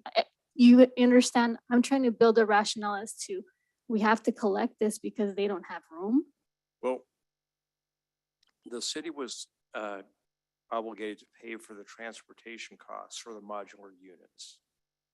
The only question is, when would the transportation happen? We thought that we could include the transportation in the phase 2 contract, but we're not ready to come forward with the phase 2 contract quite yet. So that means we have to handle the transportation now. It has to be taken care of now. And we were going to pay for it one way or the other.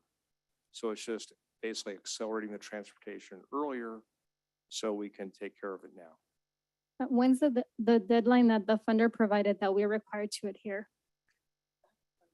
I'm sorry, could you repeat? Yes, so we have funding. I suppose it's federal funding, but I just said funder. What's the deadline? The funding deadline was to complete the construction by December 15th. Okay.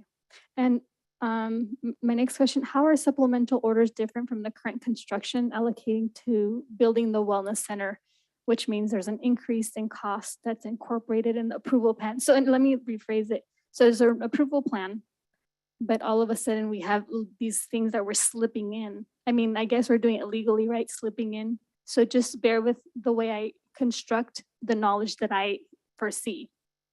I find a little bit troublesome. Maybe it's my language usage. Can you help me understand it differently?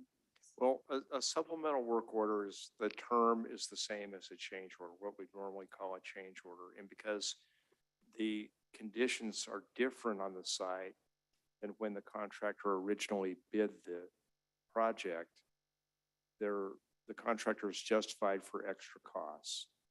Because the groundwater was higher than the project documents indicated, and therefore they had to put in additional pumps, additional piping, et cetera, to lower the groundwater. So that was a real cost the contractor incurred, and so it's justified to compensate them for that cost.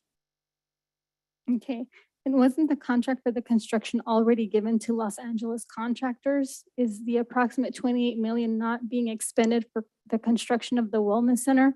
So what I'm trying to understand is, I had several questions. There was a young lady when I asked these questions about the modular, but for whatever reason, I wasn't able to proceed further. So this just kind of sparks that memory as to, we already had the Los Angeles contractors, but now it almost seems like Connect Four is not really involved and they were going to get paid $500,000, but now we're costing double the cost of $500,000 to do that transportation. One moment.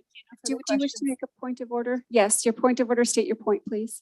Madam Mayor, what does that have to do with, the modulars have nothing to do with what we're voting on here. This supplemental work order for BBWRA piping that's gonna go in next to ours. Yes, and the Found at 6 foot, they thought at 12, so that's the extra cost. The modulars and the count and who's on the account has nothing to do with. what Okay, I- so as I understand, your point of order is that we've exceeded the scope of this particular item. The chair has given a lot of, and your point's well taken, the chair has given a lot of leeway to Member Gomez as well as Mayor Pro Tem Irving, because I gave some to Mayor Pro Tem. I felt I needed to do it as well. I think it was, some questions as to meeting deadlines and so forth were legitimate. Since we're having change orders, it's a natural question to ask if that's going to affect. I'm sorry, um, Madam. I was speaking about supplemental work order number 4. It is within. She got on the modular. Okay, hold on. Thanks. So Your personal opinion, Ms. Becerra. this is, we're not going to have this kind of to and fro. The chair has So ruled that Member Gomez will suspend. Member Becerra's point is well taken.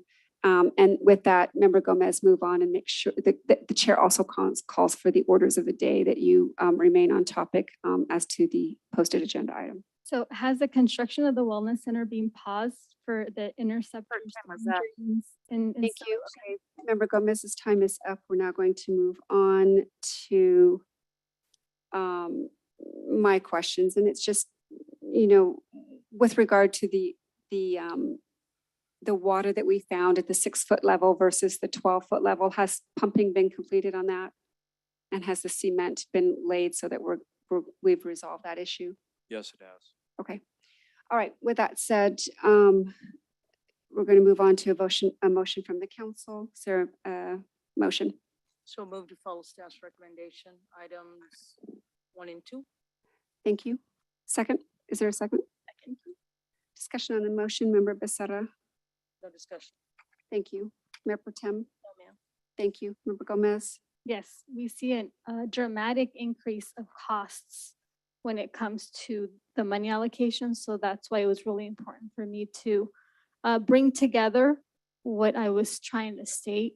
So I don't think I have to belabor the point. I think it was well taken. And so I have nothing to add. Thank you. All right, thank you. That was with regard to the point of order raised. All right, and the chair has no discussion on the pending motion. Madam Clerk, the vote, please. Councilmember Becerra. Councilmember Gomez. No. Mayor Pro Tem Irving. Yes. Mayor Jones. Aye. Motion passes with Councilmember Gomez voting no. Thank you. All right, moving on to item number 18, initiate the annexation of tract number 2275 into Drainage Facilities Assessment District Number 1 and Landscape Maintenance Assessment District Number 6. Mr. Metzler. Thank you, Madam Mayor and members of the council. This item is a developer-initiated a request to actually annex into existing districts, particularly to help address their their landscaping requirements, likely master landscaping requirements associated with a larger tract, along with their drainage requirements as well. And so annexing into the district allows for a collection mechanism to be put in place by the individual property owners or homeowners, ultimately when the homes are built on this tract. And so with that, this is satisfying one of the conditions of approval for the development. So with that, this item is authored by your city engineer, Mr. Brian Gengler. He's available for any questions or comments you might have. All right, thank you, Mr. Metzler. Madam Clerk, will you kindly read the recommendation? That the city council approve resolution number 22-031 to initiate proceedings to annex tract number 20275 into Drainage Facility Assessment District Number 1. Approve resolution 22-062 to initiate proceedings to annex tract number 20275 into Landscape Maintenance Assessment District Number 6. Approve resolution number 22-063 to preliminary approve the Drainage Facility Assessment District Number 1 Engineers Report. Approve resolution number 22-071 to preliminary approve the Landscape Maintenance Assessment District Number 6 Engineers Report. And approve resolution number 22-072 and 22-073, setting a public hearing date of September 6th, 2022. Thank you, Madam Clerk. All right, technical questions for clarification as it relates to the staff report specifically. Member Becerra.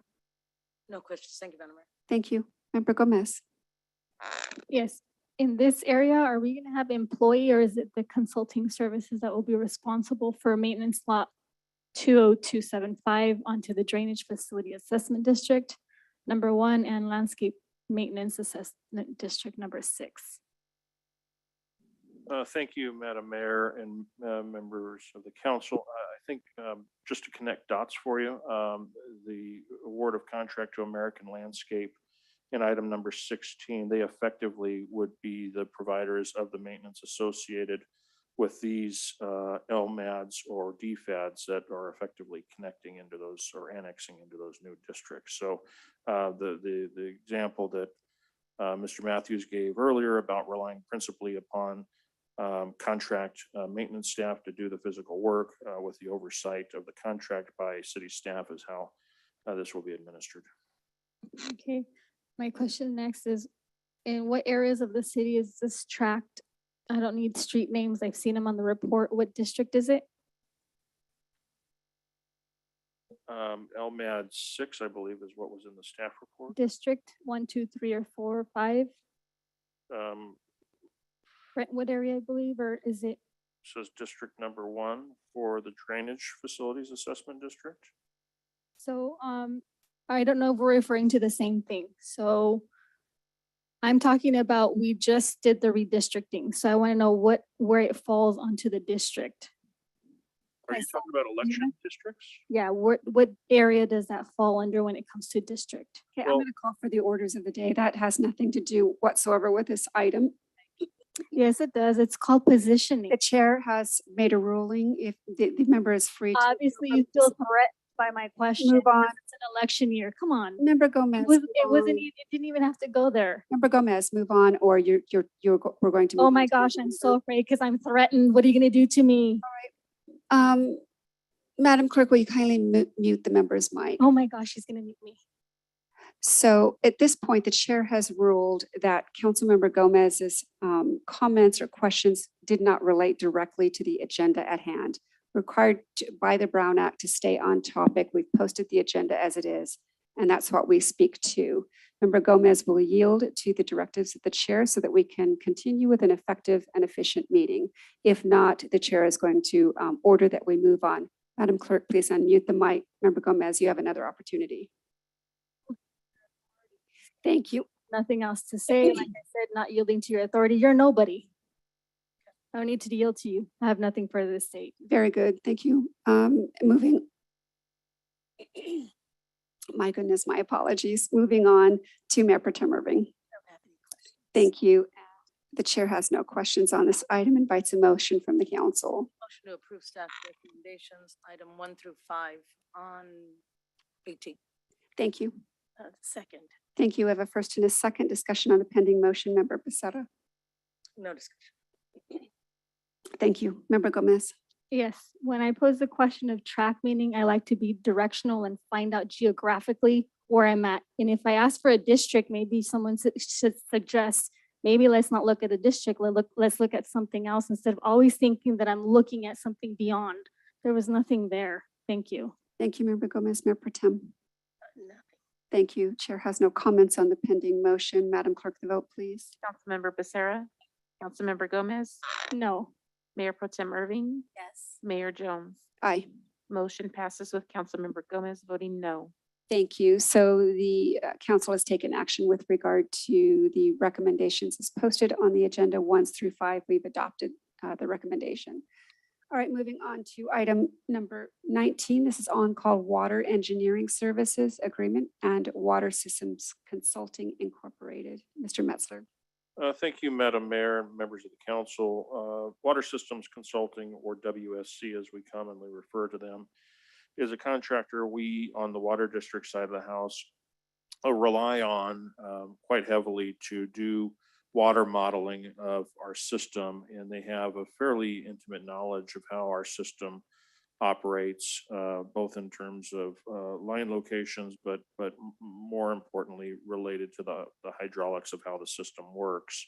And so with that, it's fairly routine, especially connected to new development to comply with state requirements. Water supply assessments are necessary to be done as a part of the consideration process for all new development. And so the on-call nature of this is effectively to have Water Systems Consultant, WSC, available so that effectively will serves can be issued when new development goes through the process. While this item deals with the contract and the expense side, there is a large amount of this that is actually recovered in cost directly by the developers that are contracting for the work for the water supply assessments. So with that, the author on this item is your city engineer, Mr. Brian Gengler. He is available for any questions or comments you might have. All right, thank you. Madam Clerk, the recommendation, please. That the Honorable Victorville Water District Board of Directors approve the consultant professional services provider agreement with Water Systems Consulting, Inc. in an amount not to exceed $236,610 for performing water feasibility studies, water supply assessment studies, and general water planning assistance. Thank you, Madam Clerk. All right, questions for clarification, Member Gomez. Yes, does the city have a full-time or part-time water system engineer? We do have an engineering department that does design and design work for the system. But in terms of water modeling, we don't have somebody in-house to do the water modeling. Is the current Director of Public Works and Water unable to handle the general planning and other duties as assigned? No. So that person's experienced, but we still need a little bit of aid from the consulting system. Just want to understand. Well, there's always a balance regardless of the position, the individual occupying the position, and the technical skills or even the credentialed skills. In this particular case, that's not the issue at question. It has more to do with us identifying what is the best balance and use of our human resources. And so with that, when it comes to these water supply assessments, especially since the frequency of the demand for the work isn't daily. It could be sporadic. It's easier from a workload perspective to manage that nature, that uncertain nature of work to be done by a consultant, as opposed to pulling, in this particular case, a full-time staff away from, perhaps more pressing or more recurringly natured work. Thank you. Has the city relied on former consulting services in the past? If so, for how long? Yes, we have relied on former consulting service in the past, but I don't have the information to share as to the duration of time. When can the city council anticipate a full presentation to consider the feasibility study?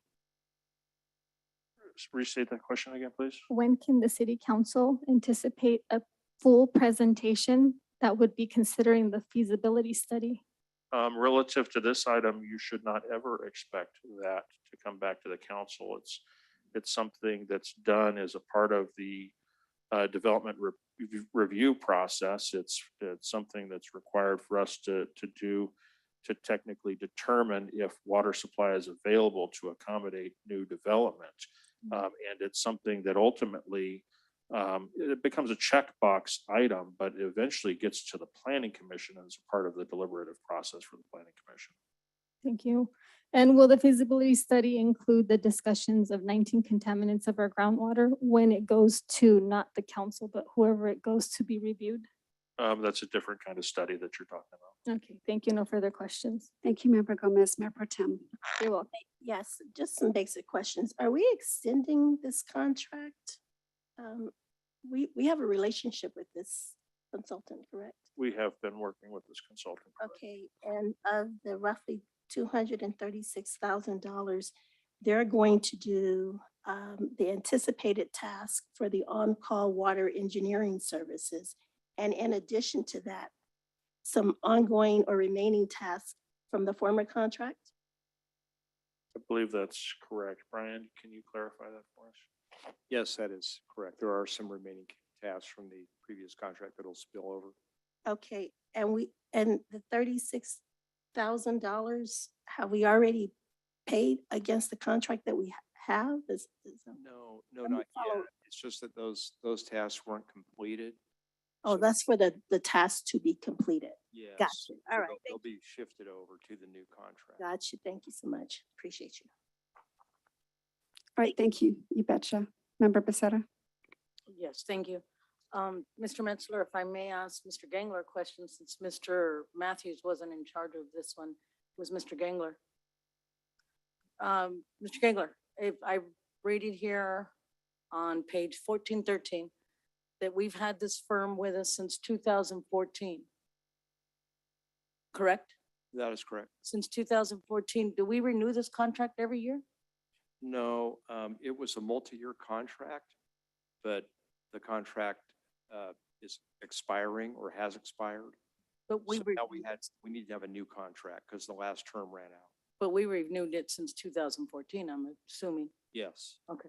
So, but they've worked for us as an engineering firm to do with water and the layout of water and everything. And you being our engineer, who's qualified also as a traffic engineer, that's why you're overseeing the project and not the public works director or the water director. I mean, typically engineering has handled this, the water modeling part of it, but we work very closely with public works, with water, I should say. Because your stamp has to go on it, correct? Your engineers. But, well, on these, let me just clarify something. So when a new development comes in, there is a study, usually it's a water feasibility study that is done for a new development, if it's of a certain size. My stamp doesn't go on the study. But that, It's the consulting engineer that prepares the study. the ones who the contractor brings on board. Correct. But in the engineering department, including me and my staff, oversee the preparation of the study. Thank you. No further questions. Thank you, Madam Mayor. Yes, thank you. All right. And the chair has no questions on this. Invites a motion from the Victorville Water District Board of Directors. So move to follow staff's recommendation. Thank you. Is there a second? Second. Thank you. We have a first and a second. Discussion on the pending motion. Member Becerra. No discussion. Thank you. Mayor Pro Tem. No, ma'am. Thank you, Member Gomez. Yes. So it's my understanding that a feasibility study is a tool that is used by the city that's then presented to a city council to make a determination on a schedule of fees for the public to be aware of if there's going to be an increase in operations or maintenance or public service that the city provides. Thank you. Thank you. Chair has no comments. Discussion period is closed. Madam Clerk, vote please. Councilmember Becerra. Aye. Councilmember Gomez. Yes. Mayor Pro Tem Irving. Yes. Mayor Jones. Aye. Motion passes unanimously. Thank you. So the Victorville Water District Board of Directors has taken action in accordance with the recommendations set out on the agenda. We're going to move on to item number 20. We still have to get to item number 23 before 10 o'clock. And so if council members could keep that in mind, it would certainly be appreciated. Item number 20 is the purchase of new data backup and cyber recovery infrastructure. Madam Mayor, can we put 20 and 21 in the same voting since they're all to do with infrastructure of our computer system? Is that a motion? I No, move. hold on. Mr. D. Bortnowski, it seems reasonable on this one. Yes, it certainly does. It's all IT related Okay, purchases. all right. So So, Second. hold on. The motion is, okay, so the motion is for clarification to combine items number 20 and 21. Thank you. And a second by Mayor Pro Tem. Yes, ma'am. Thank you. Madam Clerk, the vote, please. Councilmember Becerra. Councilmember Gomez. No. Mayor Pro Tem Irving. Yes. Mayor Jones. Yes. Motion passes with Councilmember Gomez voting no. All right, thank you. So with that said, Mr. Metzler, will you kindly tee up, well, first of all, item 20 is the purchase of new data backup and cyber recovery infrastructure. 21 is the purchase of new Cisco switches for remote city facilities. So Mr. Metzler, will you tee them both up? And then Madam Clerk, when I call on you, I'll ask you to read the recommendations respectively. I think the only thing I'd add beyond your summary is that this is just to improve the computer system that we have, make them more reliable and more recoverable in the event of a breach. So with that, Matt Pugh is your interim IT officer. He's available for any questions or comments you might have. Very good. Madam Clerk, the recommendations on each, please. The recommendation for item 20 is that the Honorable City Council award the purchase of new Dell Power Protect data backup hardware and software and Power Protect cyber recovery vault hardware and software to the redesign group in the amount not to exceed $1,047,154.55. And the recommendation on item number 21 is that the Honorable City Council award the purchase of 35 new Cisco Catalyst 9300L switches and accompanying hardware, software, cables, and installation services to replace existing switches that are out of support to Logicalis Inc. in the amount not to exceed $275,581.64. Very good. All right, with that said, we're going to take technical questions for clarification as to items 20 and 21. We're going to begin with Mayor Pro Tem. I don't have any questions. Thank you. Member Becerra. Questions? Thank you, Member Gomez. Yes. What is the life expectancy of the current cyber recovery infrastructure? Good evening, Madam Mayor and members of the council. Could you clarify, you're referring to the existing equipment that's Yes. being proposed to be replaced? Typically, switch equipment and data backup equipment, which is a combination of servers and storage drives, roughly lasts 7 to 8 years due to hardware degradation from heat and moving parts. Are ARPA funds being considered for the cost now or in the future? No, this is a general fund considered purchase. How long has the IT department been in the predicament of 2 days worth of storage? Roughly the last 3 to 4 years, we've experienced a high increase in data retention due to large data files from our public improvement plans now being stored digitally versus on paper. And that's all happened since the implementation of our permitting and licensing software where we eliminated our paper processes. And when did the employees figure out that this was the case of a negative impact to speed and performance? Was that also 3 to 4 years? Are you referring to item number 20 or 21? with that I'm still on question? 20. On 20. It was determined as part of our analysis when we were looking at implementing new servers. The analysis conducted by the redesign group looked at both our day-to-day server performance and our data protection. The servers were brought before you earlier due to the supply chain issues related to those equipment items being further out as far as the estimated delivery date. These items proposed before you are not as impacted as those items. And when was the last time something similar of an ask was agendized for the council to consider? I would honestly have to research that and get back to you. So can I assume that within the last 3 to 4 years, we've lost data by mistake? I mean, that's what it says in the report. We have not, to our knowledge, lost any data, but the risk has been increasing steadily as our amount of storage we can have on our data backups has steadily decreased over time. And number 21, is the adopted general fund of 300,000 the totality of what is available for all expenses that pertain to the general fund? Or is the city only alluded to a section that may be capped for the purposes of this item?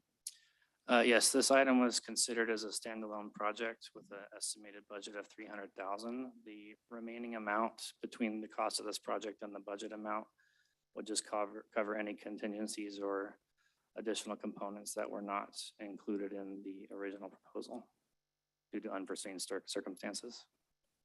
And of the 14 facilities listed on the agenda, how many Cisco catalysts were utilized in each facility? All of them. When I say each, I was just looking at, well, the first, whatever the line is, the first one, the cops, they took 3, the city took 4. So was there a maximization bunched within certain departments versus others? Or- Correct. So the number of switches at each facility are determined by the number of workstations or connections to those switches. One location in particular, the VMIS SCLA administration building, we know that one is at the capacity of the current switch port configurations. So we're proposing to essentially double the amount of ports at that location, but all other switch locations at the other facilities are still adequate and can contain or can house more connections to it as staff increases. And what is the cost of just one Cisco switch? The 24 port switch, I believe, is just under $3,300, and the 48 port switch is just under $3,800. Thank you. No further questions. Thank you. All right, and the chair has no questions on this and invites a joint motion for items 20 and 21. Motion to approve staff's recommendations for all items on 20 and all items in 21. Thank you. Second. We have a first and a second discussion on the pending motion. Beginning. All right, Mayor Pro Tem. No, ma'am. Thank you, Member Gomez. Yes, it is always really important to ensure that the questions that are being asked are because we're basing something on understanding. So it's sometimes we want to carry stuff and bring it together. So thank you for allowing me to have sufficient time to find the details pertinent to both items. Certainly, thank you, Member Gomez. Chair has no comments on the pending motion other than to say I'm happy to see this going forward. It's very, very important to our city and our community. All right, with that said, the discussion period is now closed. Madam Clerk, the vote, please. Councilmember Becerra. Councilmember Gomez. Yes. Mayor Pro Tem Irving. Yes. Mayor Jones. Aye. Motion passes unanimously. All right, so the council has taken action in accordance with the recommendations for items 20 and 21 as posted on the agenda. Moving to item 22, High Desert Corridor Joint Powers Agency, Mr. Metzler. Thank you, Madam Mayor and members of the council.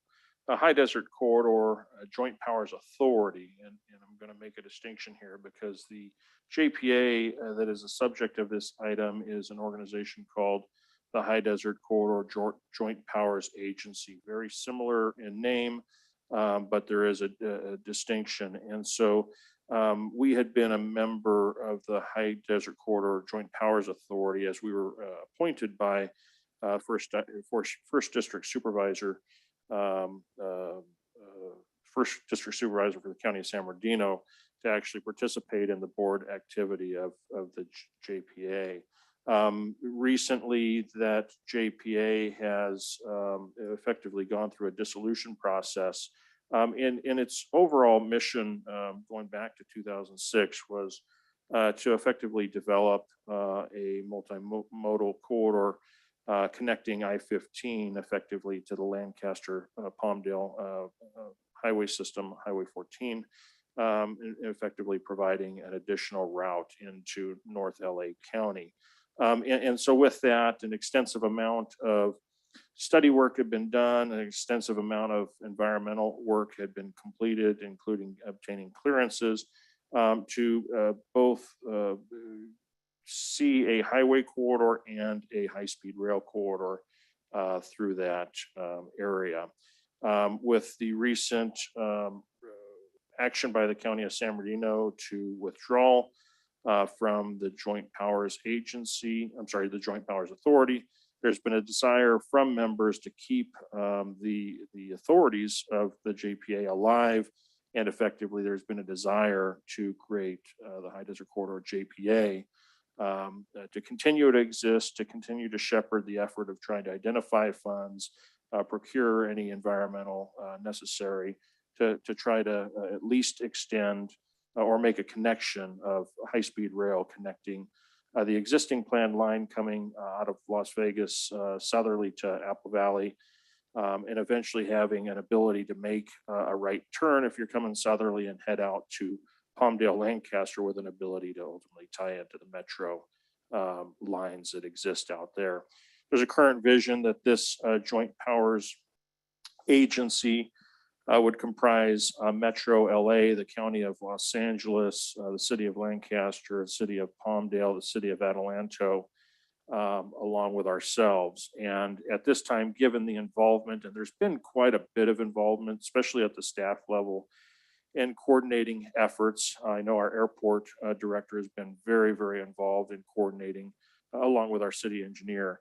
At this time, it's our view as staff that we continue to participate to at least preserve the best opportunity to see an ultimate fruition of at least the rail component being built, connecting the North Valley all the way over to North LA County, Palmdale, Lancaster area.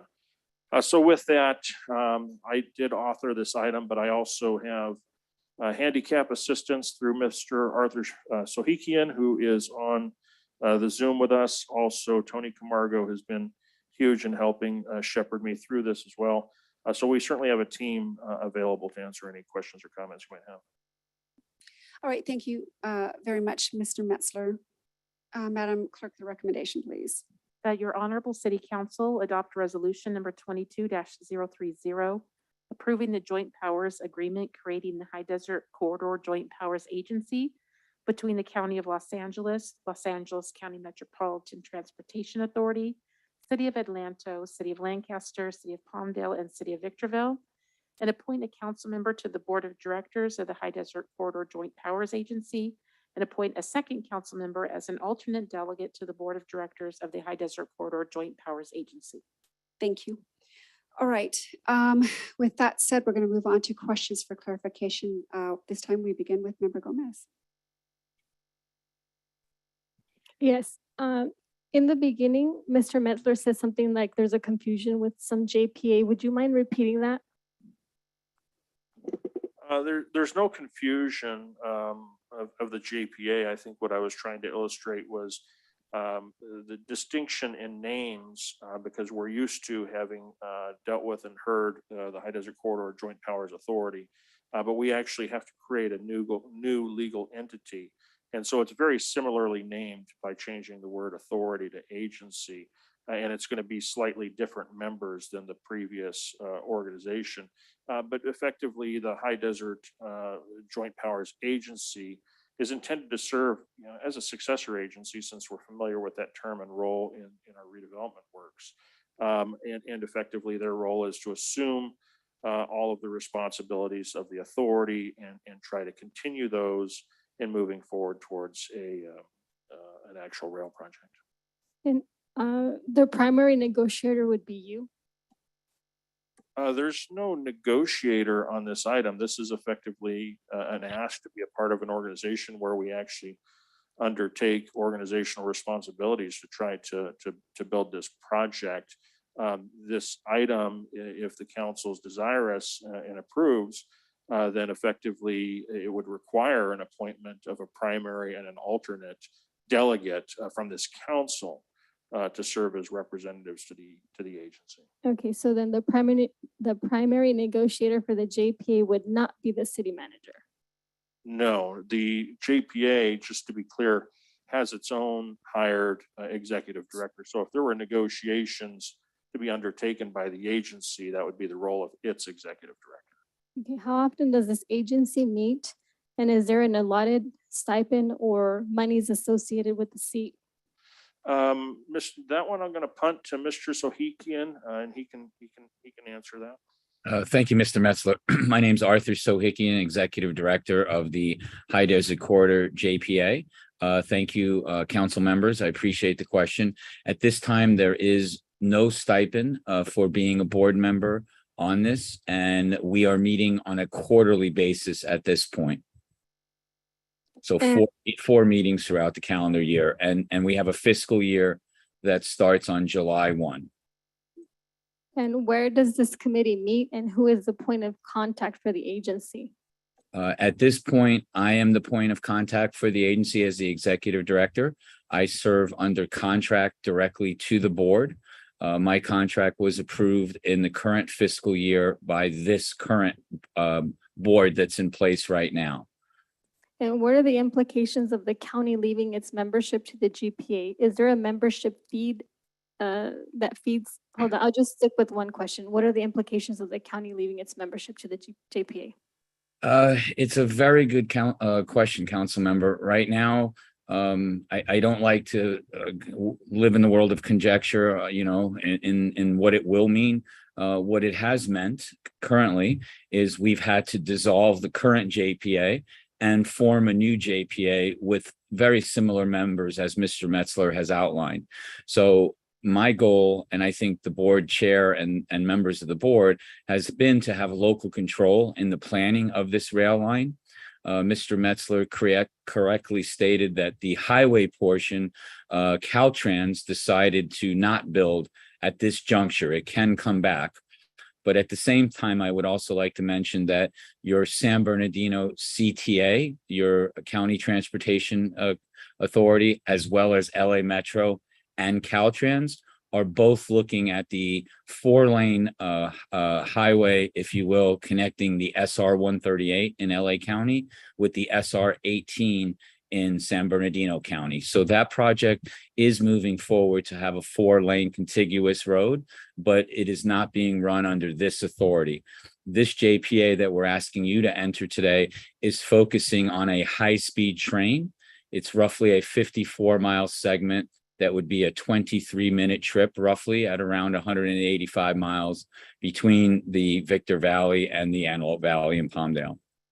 Okay, is there a membership fee that the cities have to pay to maintain voice in this JPA? Another good question. Thank you. Currently, the way the agreement reads is that the authority on its annual basis has to create a budget. The budget is in place for the upcoming fiscal year, actually the fiscal year we're in right now, fiscal year 2022 and fiscal year 23. The board did approve that budget. There is no dues to any city at this time, or any member, I should say.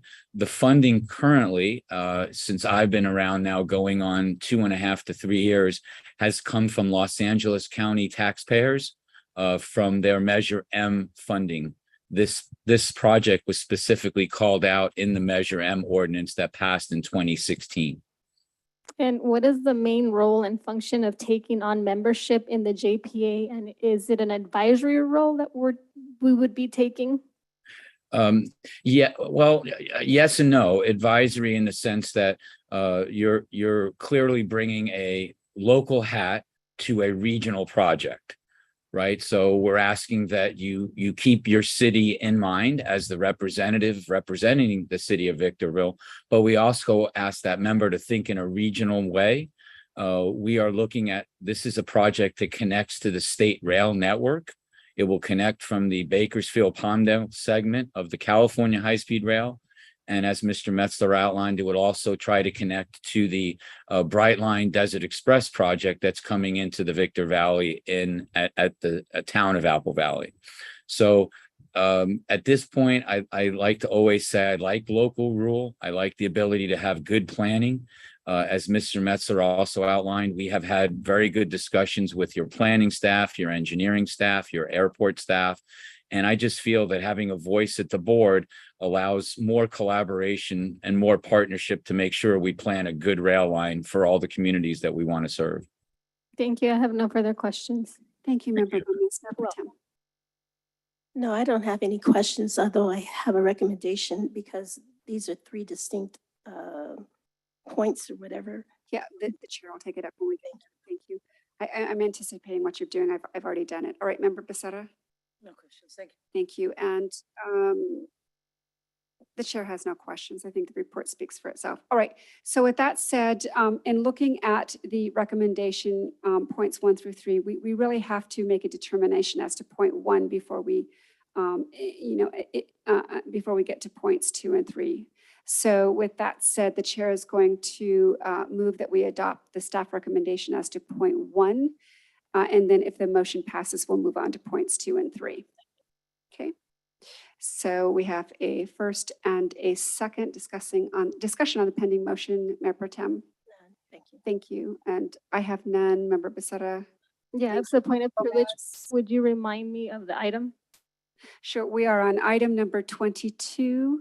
We've just had a motion, a first and a second as to point 1 on the recommendation. We have to take care of that before we can move on to 2 and 3.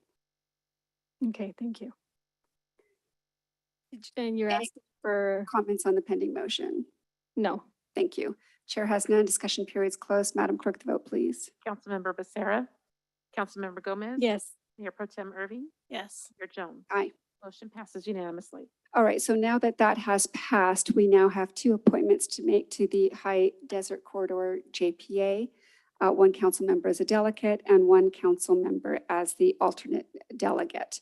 So with that said, the chair is going to open nominations for the position of delegate, and the chair at this time is going to nominate Member Becerra. Does the member accept? Thank you, Madam Mayor. Yes, I do. Okay, any other nominations? Yes, I'm going to nominate myself. Thank you. Councilwoman Gomez nominates herself. Thank you. All right, further nominations? Hearing no further nominations, the nomination period is closed. Madam Clerk, please take the vote. Okay, Councilmember Becerra. Councilmember Becerra. Councilmember Gomez. For myself. Mayor Pro Tem Irving. Becerra. Mayor Jones. Councilmember Becerra. Councilmember Becerra receives majority vote. Thank you. Congratulations, Member Becerra. You are well suited to this position. Moving on to the nominations for the alternate. The chair opens the nomination period. Madam Mayor, I alternate Mayor Jones. Thank you. Do you accept? I do accept. Thank you. I was about to do that. Further nominations? Yes, I'm going to nominate myself. Thank you. Nominates herself. Yes, thank you. Further nominations? Further nominations? Hearing no further nominations, the chair closes the nomination period. Madam Clerk, please take the vote. Councilmember Becerra. Mayor Jones. Councilmember Gomez. I nominate myself. Mayor Pro Tem Irving. Mayor Jones. Mayor Jones. Me. Mayor Jones receives majority vote. Thank you. And thank you very much for your confidence to my colleagues. All right, moving on to item number 23. We're now at 10 till 10. Mr. Metzler. Madam Mayor, and I don't know how to put this, Mhm. with us having to go back into closed session, is this something we can push to our first meeting in on? We have still I mean, you're free to make that motion. a motion, we move item 23 for the August 3rd meeting. Madam Clerk? Is it August 3rd? No. August 3rd at 5. Oh, August 3rd for the special meeting? Yes, August 3rd at 5. So we would just adjourn this item to then. All right. And I do a substitute motion to keep it as is, which is go through the motion of continuing this process till 10 o'clock. Well, that would come by way of a no vote. You don't need to make a substitute motion. All right, so we have a first, the chair seconds the motion. Discussion? No discussion. Okay, anybody? All right. Yes, I have Yes, discussion. yes. So I made a substitute motion which was to keep this, but you said there was none needed because it was a no vote and it wouldn't go through. It was- No, if you voted no, that's the same, that effectually does the same thing as making a substitute, so it's not necessary. You can simply vote no. And then if it fails, it goes back to what we have before us on the agenda, and that's to take up the matter. But we're not presuming that all of you guys would vote against me, right? True. No, we're not. Okay, I'm just course not. being clear. Thank you for the clarification. I'm just saying that a substitute motion was unnecessary on this. All right. So Madam Clerk, the vote, please. Councilmember Becerra. Councilmember Gomez. No. Mayor Pro Tem Irving. Mayor Jones. Aye. Motion passes with Councilmember Gomez voting no. Okay, so item 23 is going to be put on the agenda for our adjourned regular meeting, August 3rd at 5 p.m.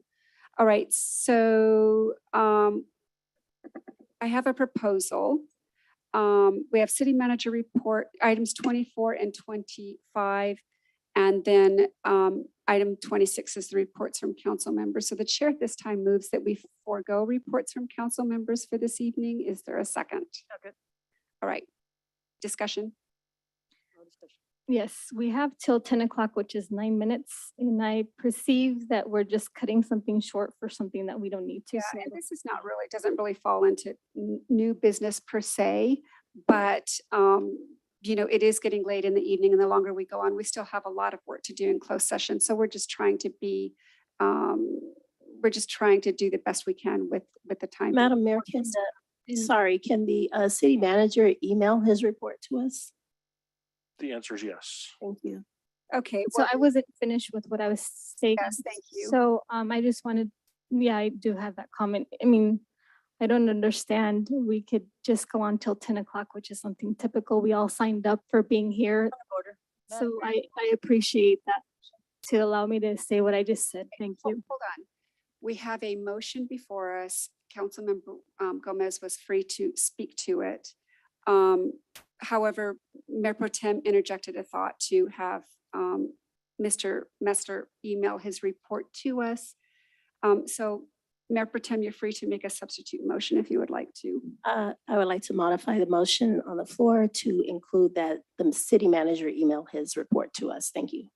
Okay, so you've made an amendment. Do you want to make an amendment or a substitution? They're two different things. I want to amend the motion that we forego council comments or council reports and that the city manager email his report to Okay, us. so that is a substitute motion. Second. All right, so Well, I would do a subordinate motion to that, and I would say, yes, let's have Mr. Mesler email, but let's also have the council members email their reports to the council. thank you very much, Member Gomez. There's no such thing as a subordinate motion. Did you want to make a substitute? Well, you understand subordination is underneath something. Member Gomez, we're going to move on. Madam Clerk, please take the vote. I'm sure you're not. Councilmember alone. Becerra. Aye. Councilmember Gomez. What was the request that you were asking? So it was Mayor Pro Tem substitute motion to forego the report from council members and have the city manager email his report. to Oh, thank you. My response is no. Mayor Pro Tem Irving, Mayor Jones. Yes. Motion passes with Councilmember Gomez voting no. Okay, so moving on then to item number 25, discussion and possible action regarding upcoming agenda items. Member Becerra.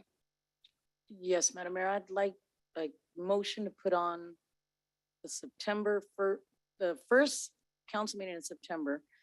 I brought it up once before to the city clerk about having to prove our residency. I don't know if all council members have proved their residency, and now with us being in districts, I'd like to amend it to say that confirm the district we live in, and if confirmed, we live in the city of Victorville. So do we want to, are you suggesting that we revise the policy, or we just have a report? A report. Okay, so this is just a report of the status of all council members on that. Chair seconds. I have some discussion on that. Okay, so it can be discussion just very limited on this as to like things, with related to when we're going to hear it and things like that, but we can't get into a full discussion. Otherwise, we've taken up a new agenda. I don't think it's proper before the body because some of us are still serving at large. Yes, of course. Right, Yeah, so that's only the persons that are going to be serving in a particular district should have to, we can talk about it later. Yeah, no, I got that. But I think there just wants to be, I guess, my understanding, so let me ask this, is that you want to know if every council member has confirmed their residency and if they live in a certain district, if those seats are up, Yes. then that has to be, has that been confirmed? So Yes. I think that clarifies it. Yeah, I think that's fair. All right, thank you, Madam Clerk, vote. Councilmember Becerra, Yes. Councilmember Gomez, Mayor Pro Tem Irving, Yes. Mayor Jones. Yes. Motion passes with Councilmember Gomez voting no. Okay, thank you. Anything further, Member Becerra? Thank you. Member Gomez? Yes. Motion to set on calendar traffic streetlight survey to be conducted for discussion and possible action in areas where new home requires safety turning lanes in the area of Victorville for the next city council meeting. All right, is for action, possible action? Yes, action. Yes. Discussion. You wanna Action. update or action? It says discussion and possible action. Is there a second? Not action. Because I want to. Traffic streetlight survey. Member Tem, if- Oh, yes. Yes, thank you. Second, sorry. All right. Madam Clerk, the vote, please. Councilmember Becerra. Councilmember Gomez. Yes.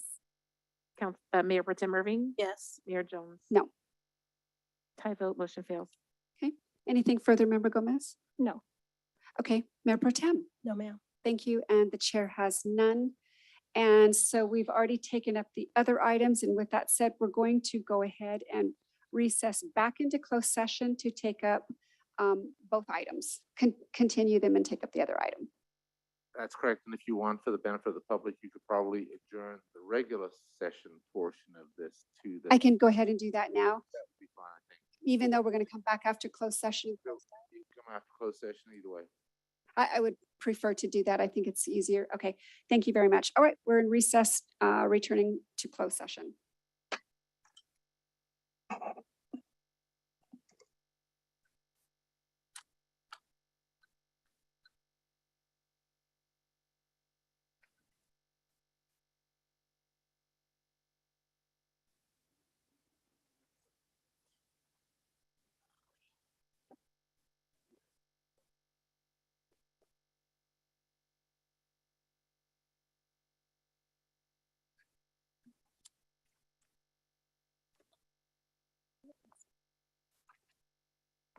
Do you plan to come back out here after closed session? You plan to come back out here after closed session? Oh, okay. I'm not.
Thank you so much.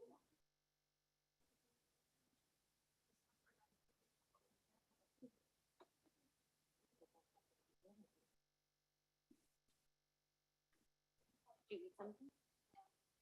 There's food. They're not coming right out. No, because they can watch our stuff. Nobody else.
do.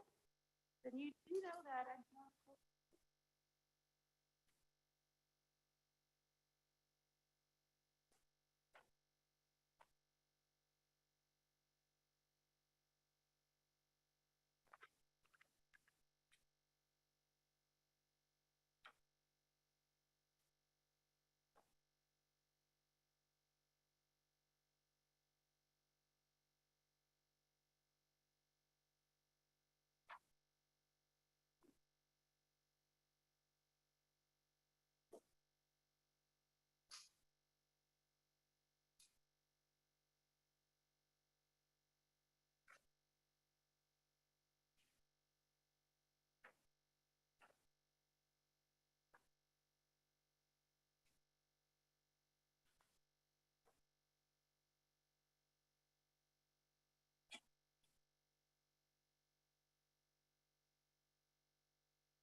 Liz,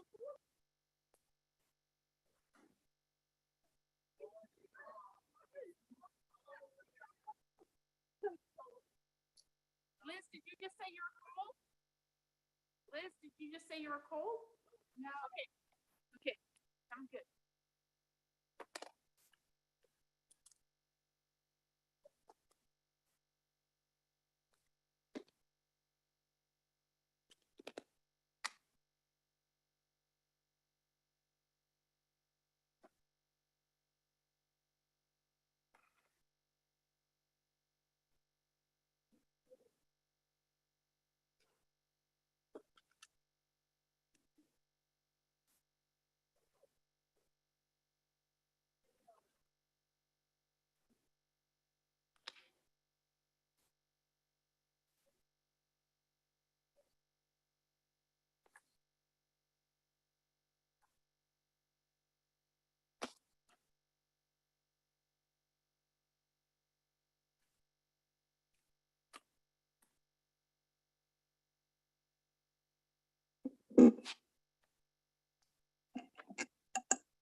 All right, this is Tuesday, July 19th, 2022. The time's 10:45 PM. We are resuming open session, having concluded our closed session. And Mr. DePortnowski, are there any reportable actions? Thank you, Mayor Jones. Yes, there are reportable actions. First, with respect to item A, which is the public employee performance evaluation related to the city manager. The city council took a vote of 3-1 with Councilmember Gomez voting no to extend Mr. Metzler's contract to June 30th, 2030, and to bring that contract back to the next regular scheduled meeting. And at that point, discuss compensation amounts related thereto.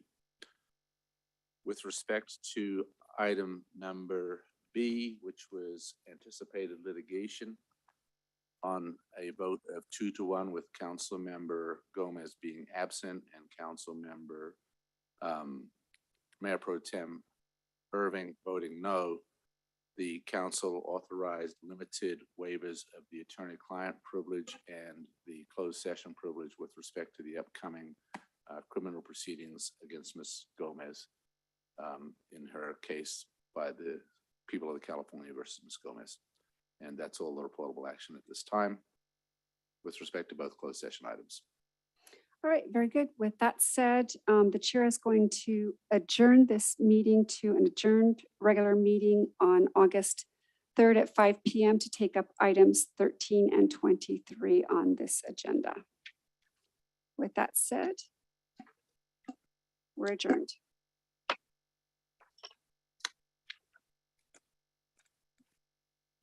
At 10:47.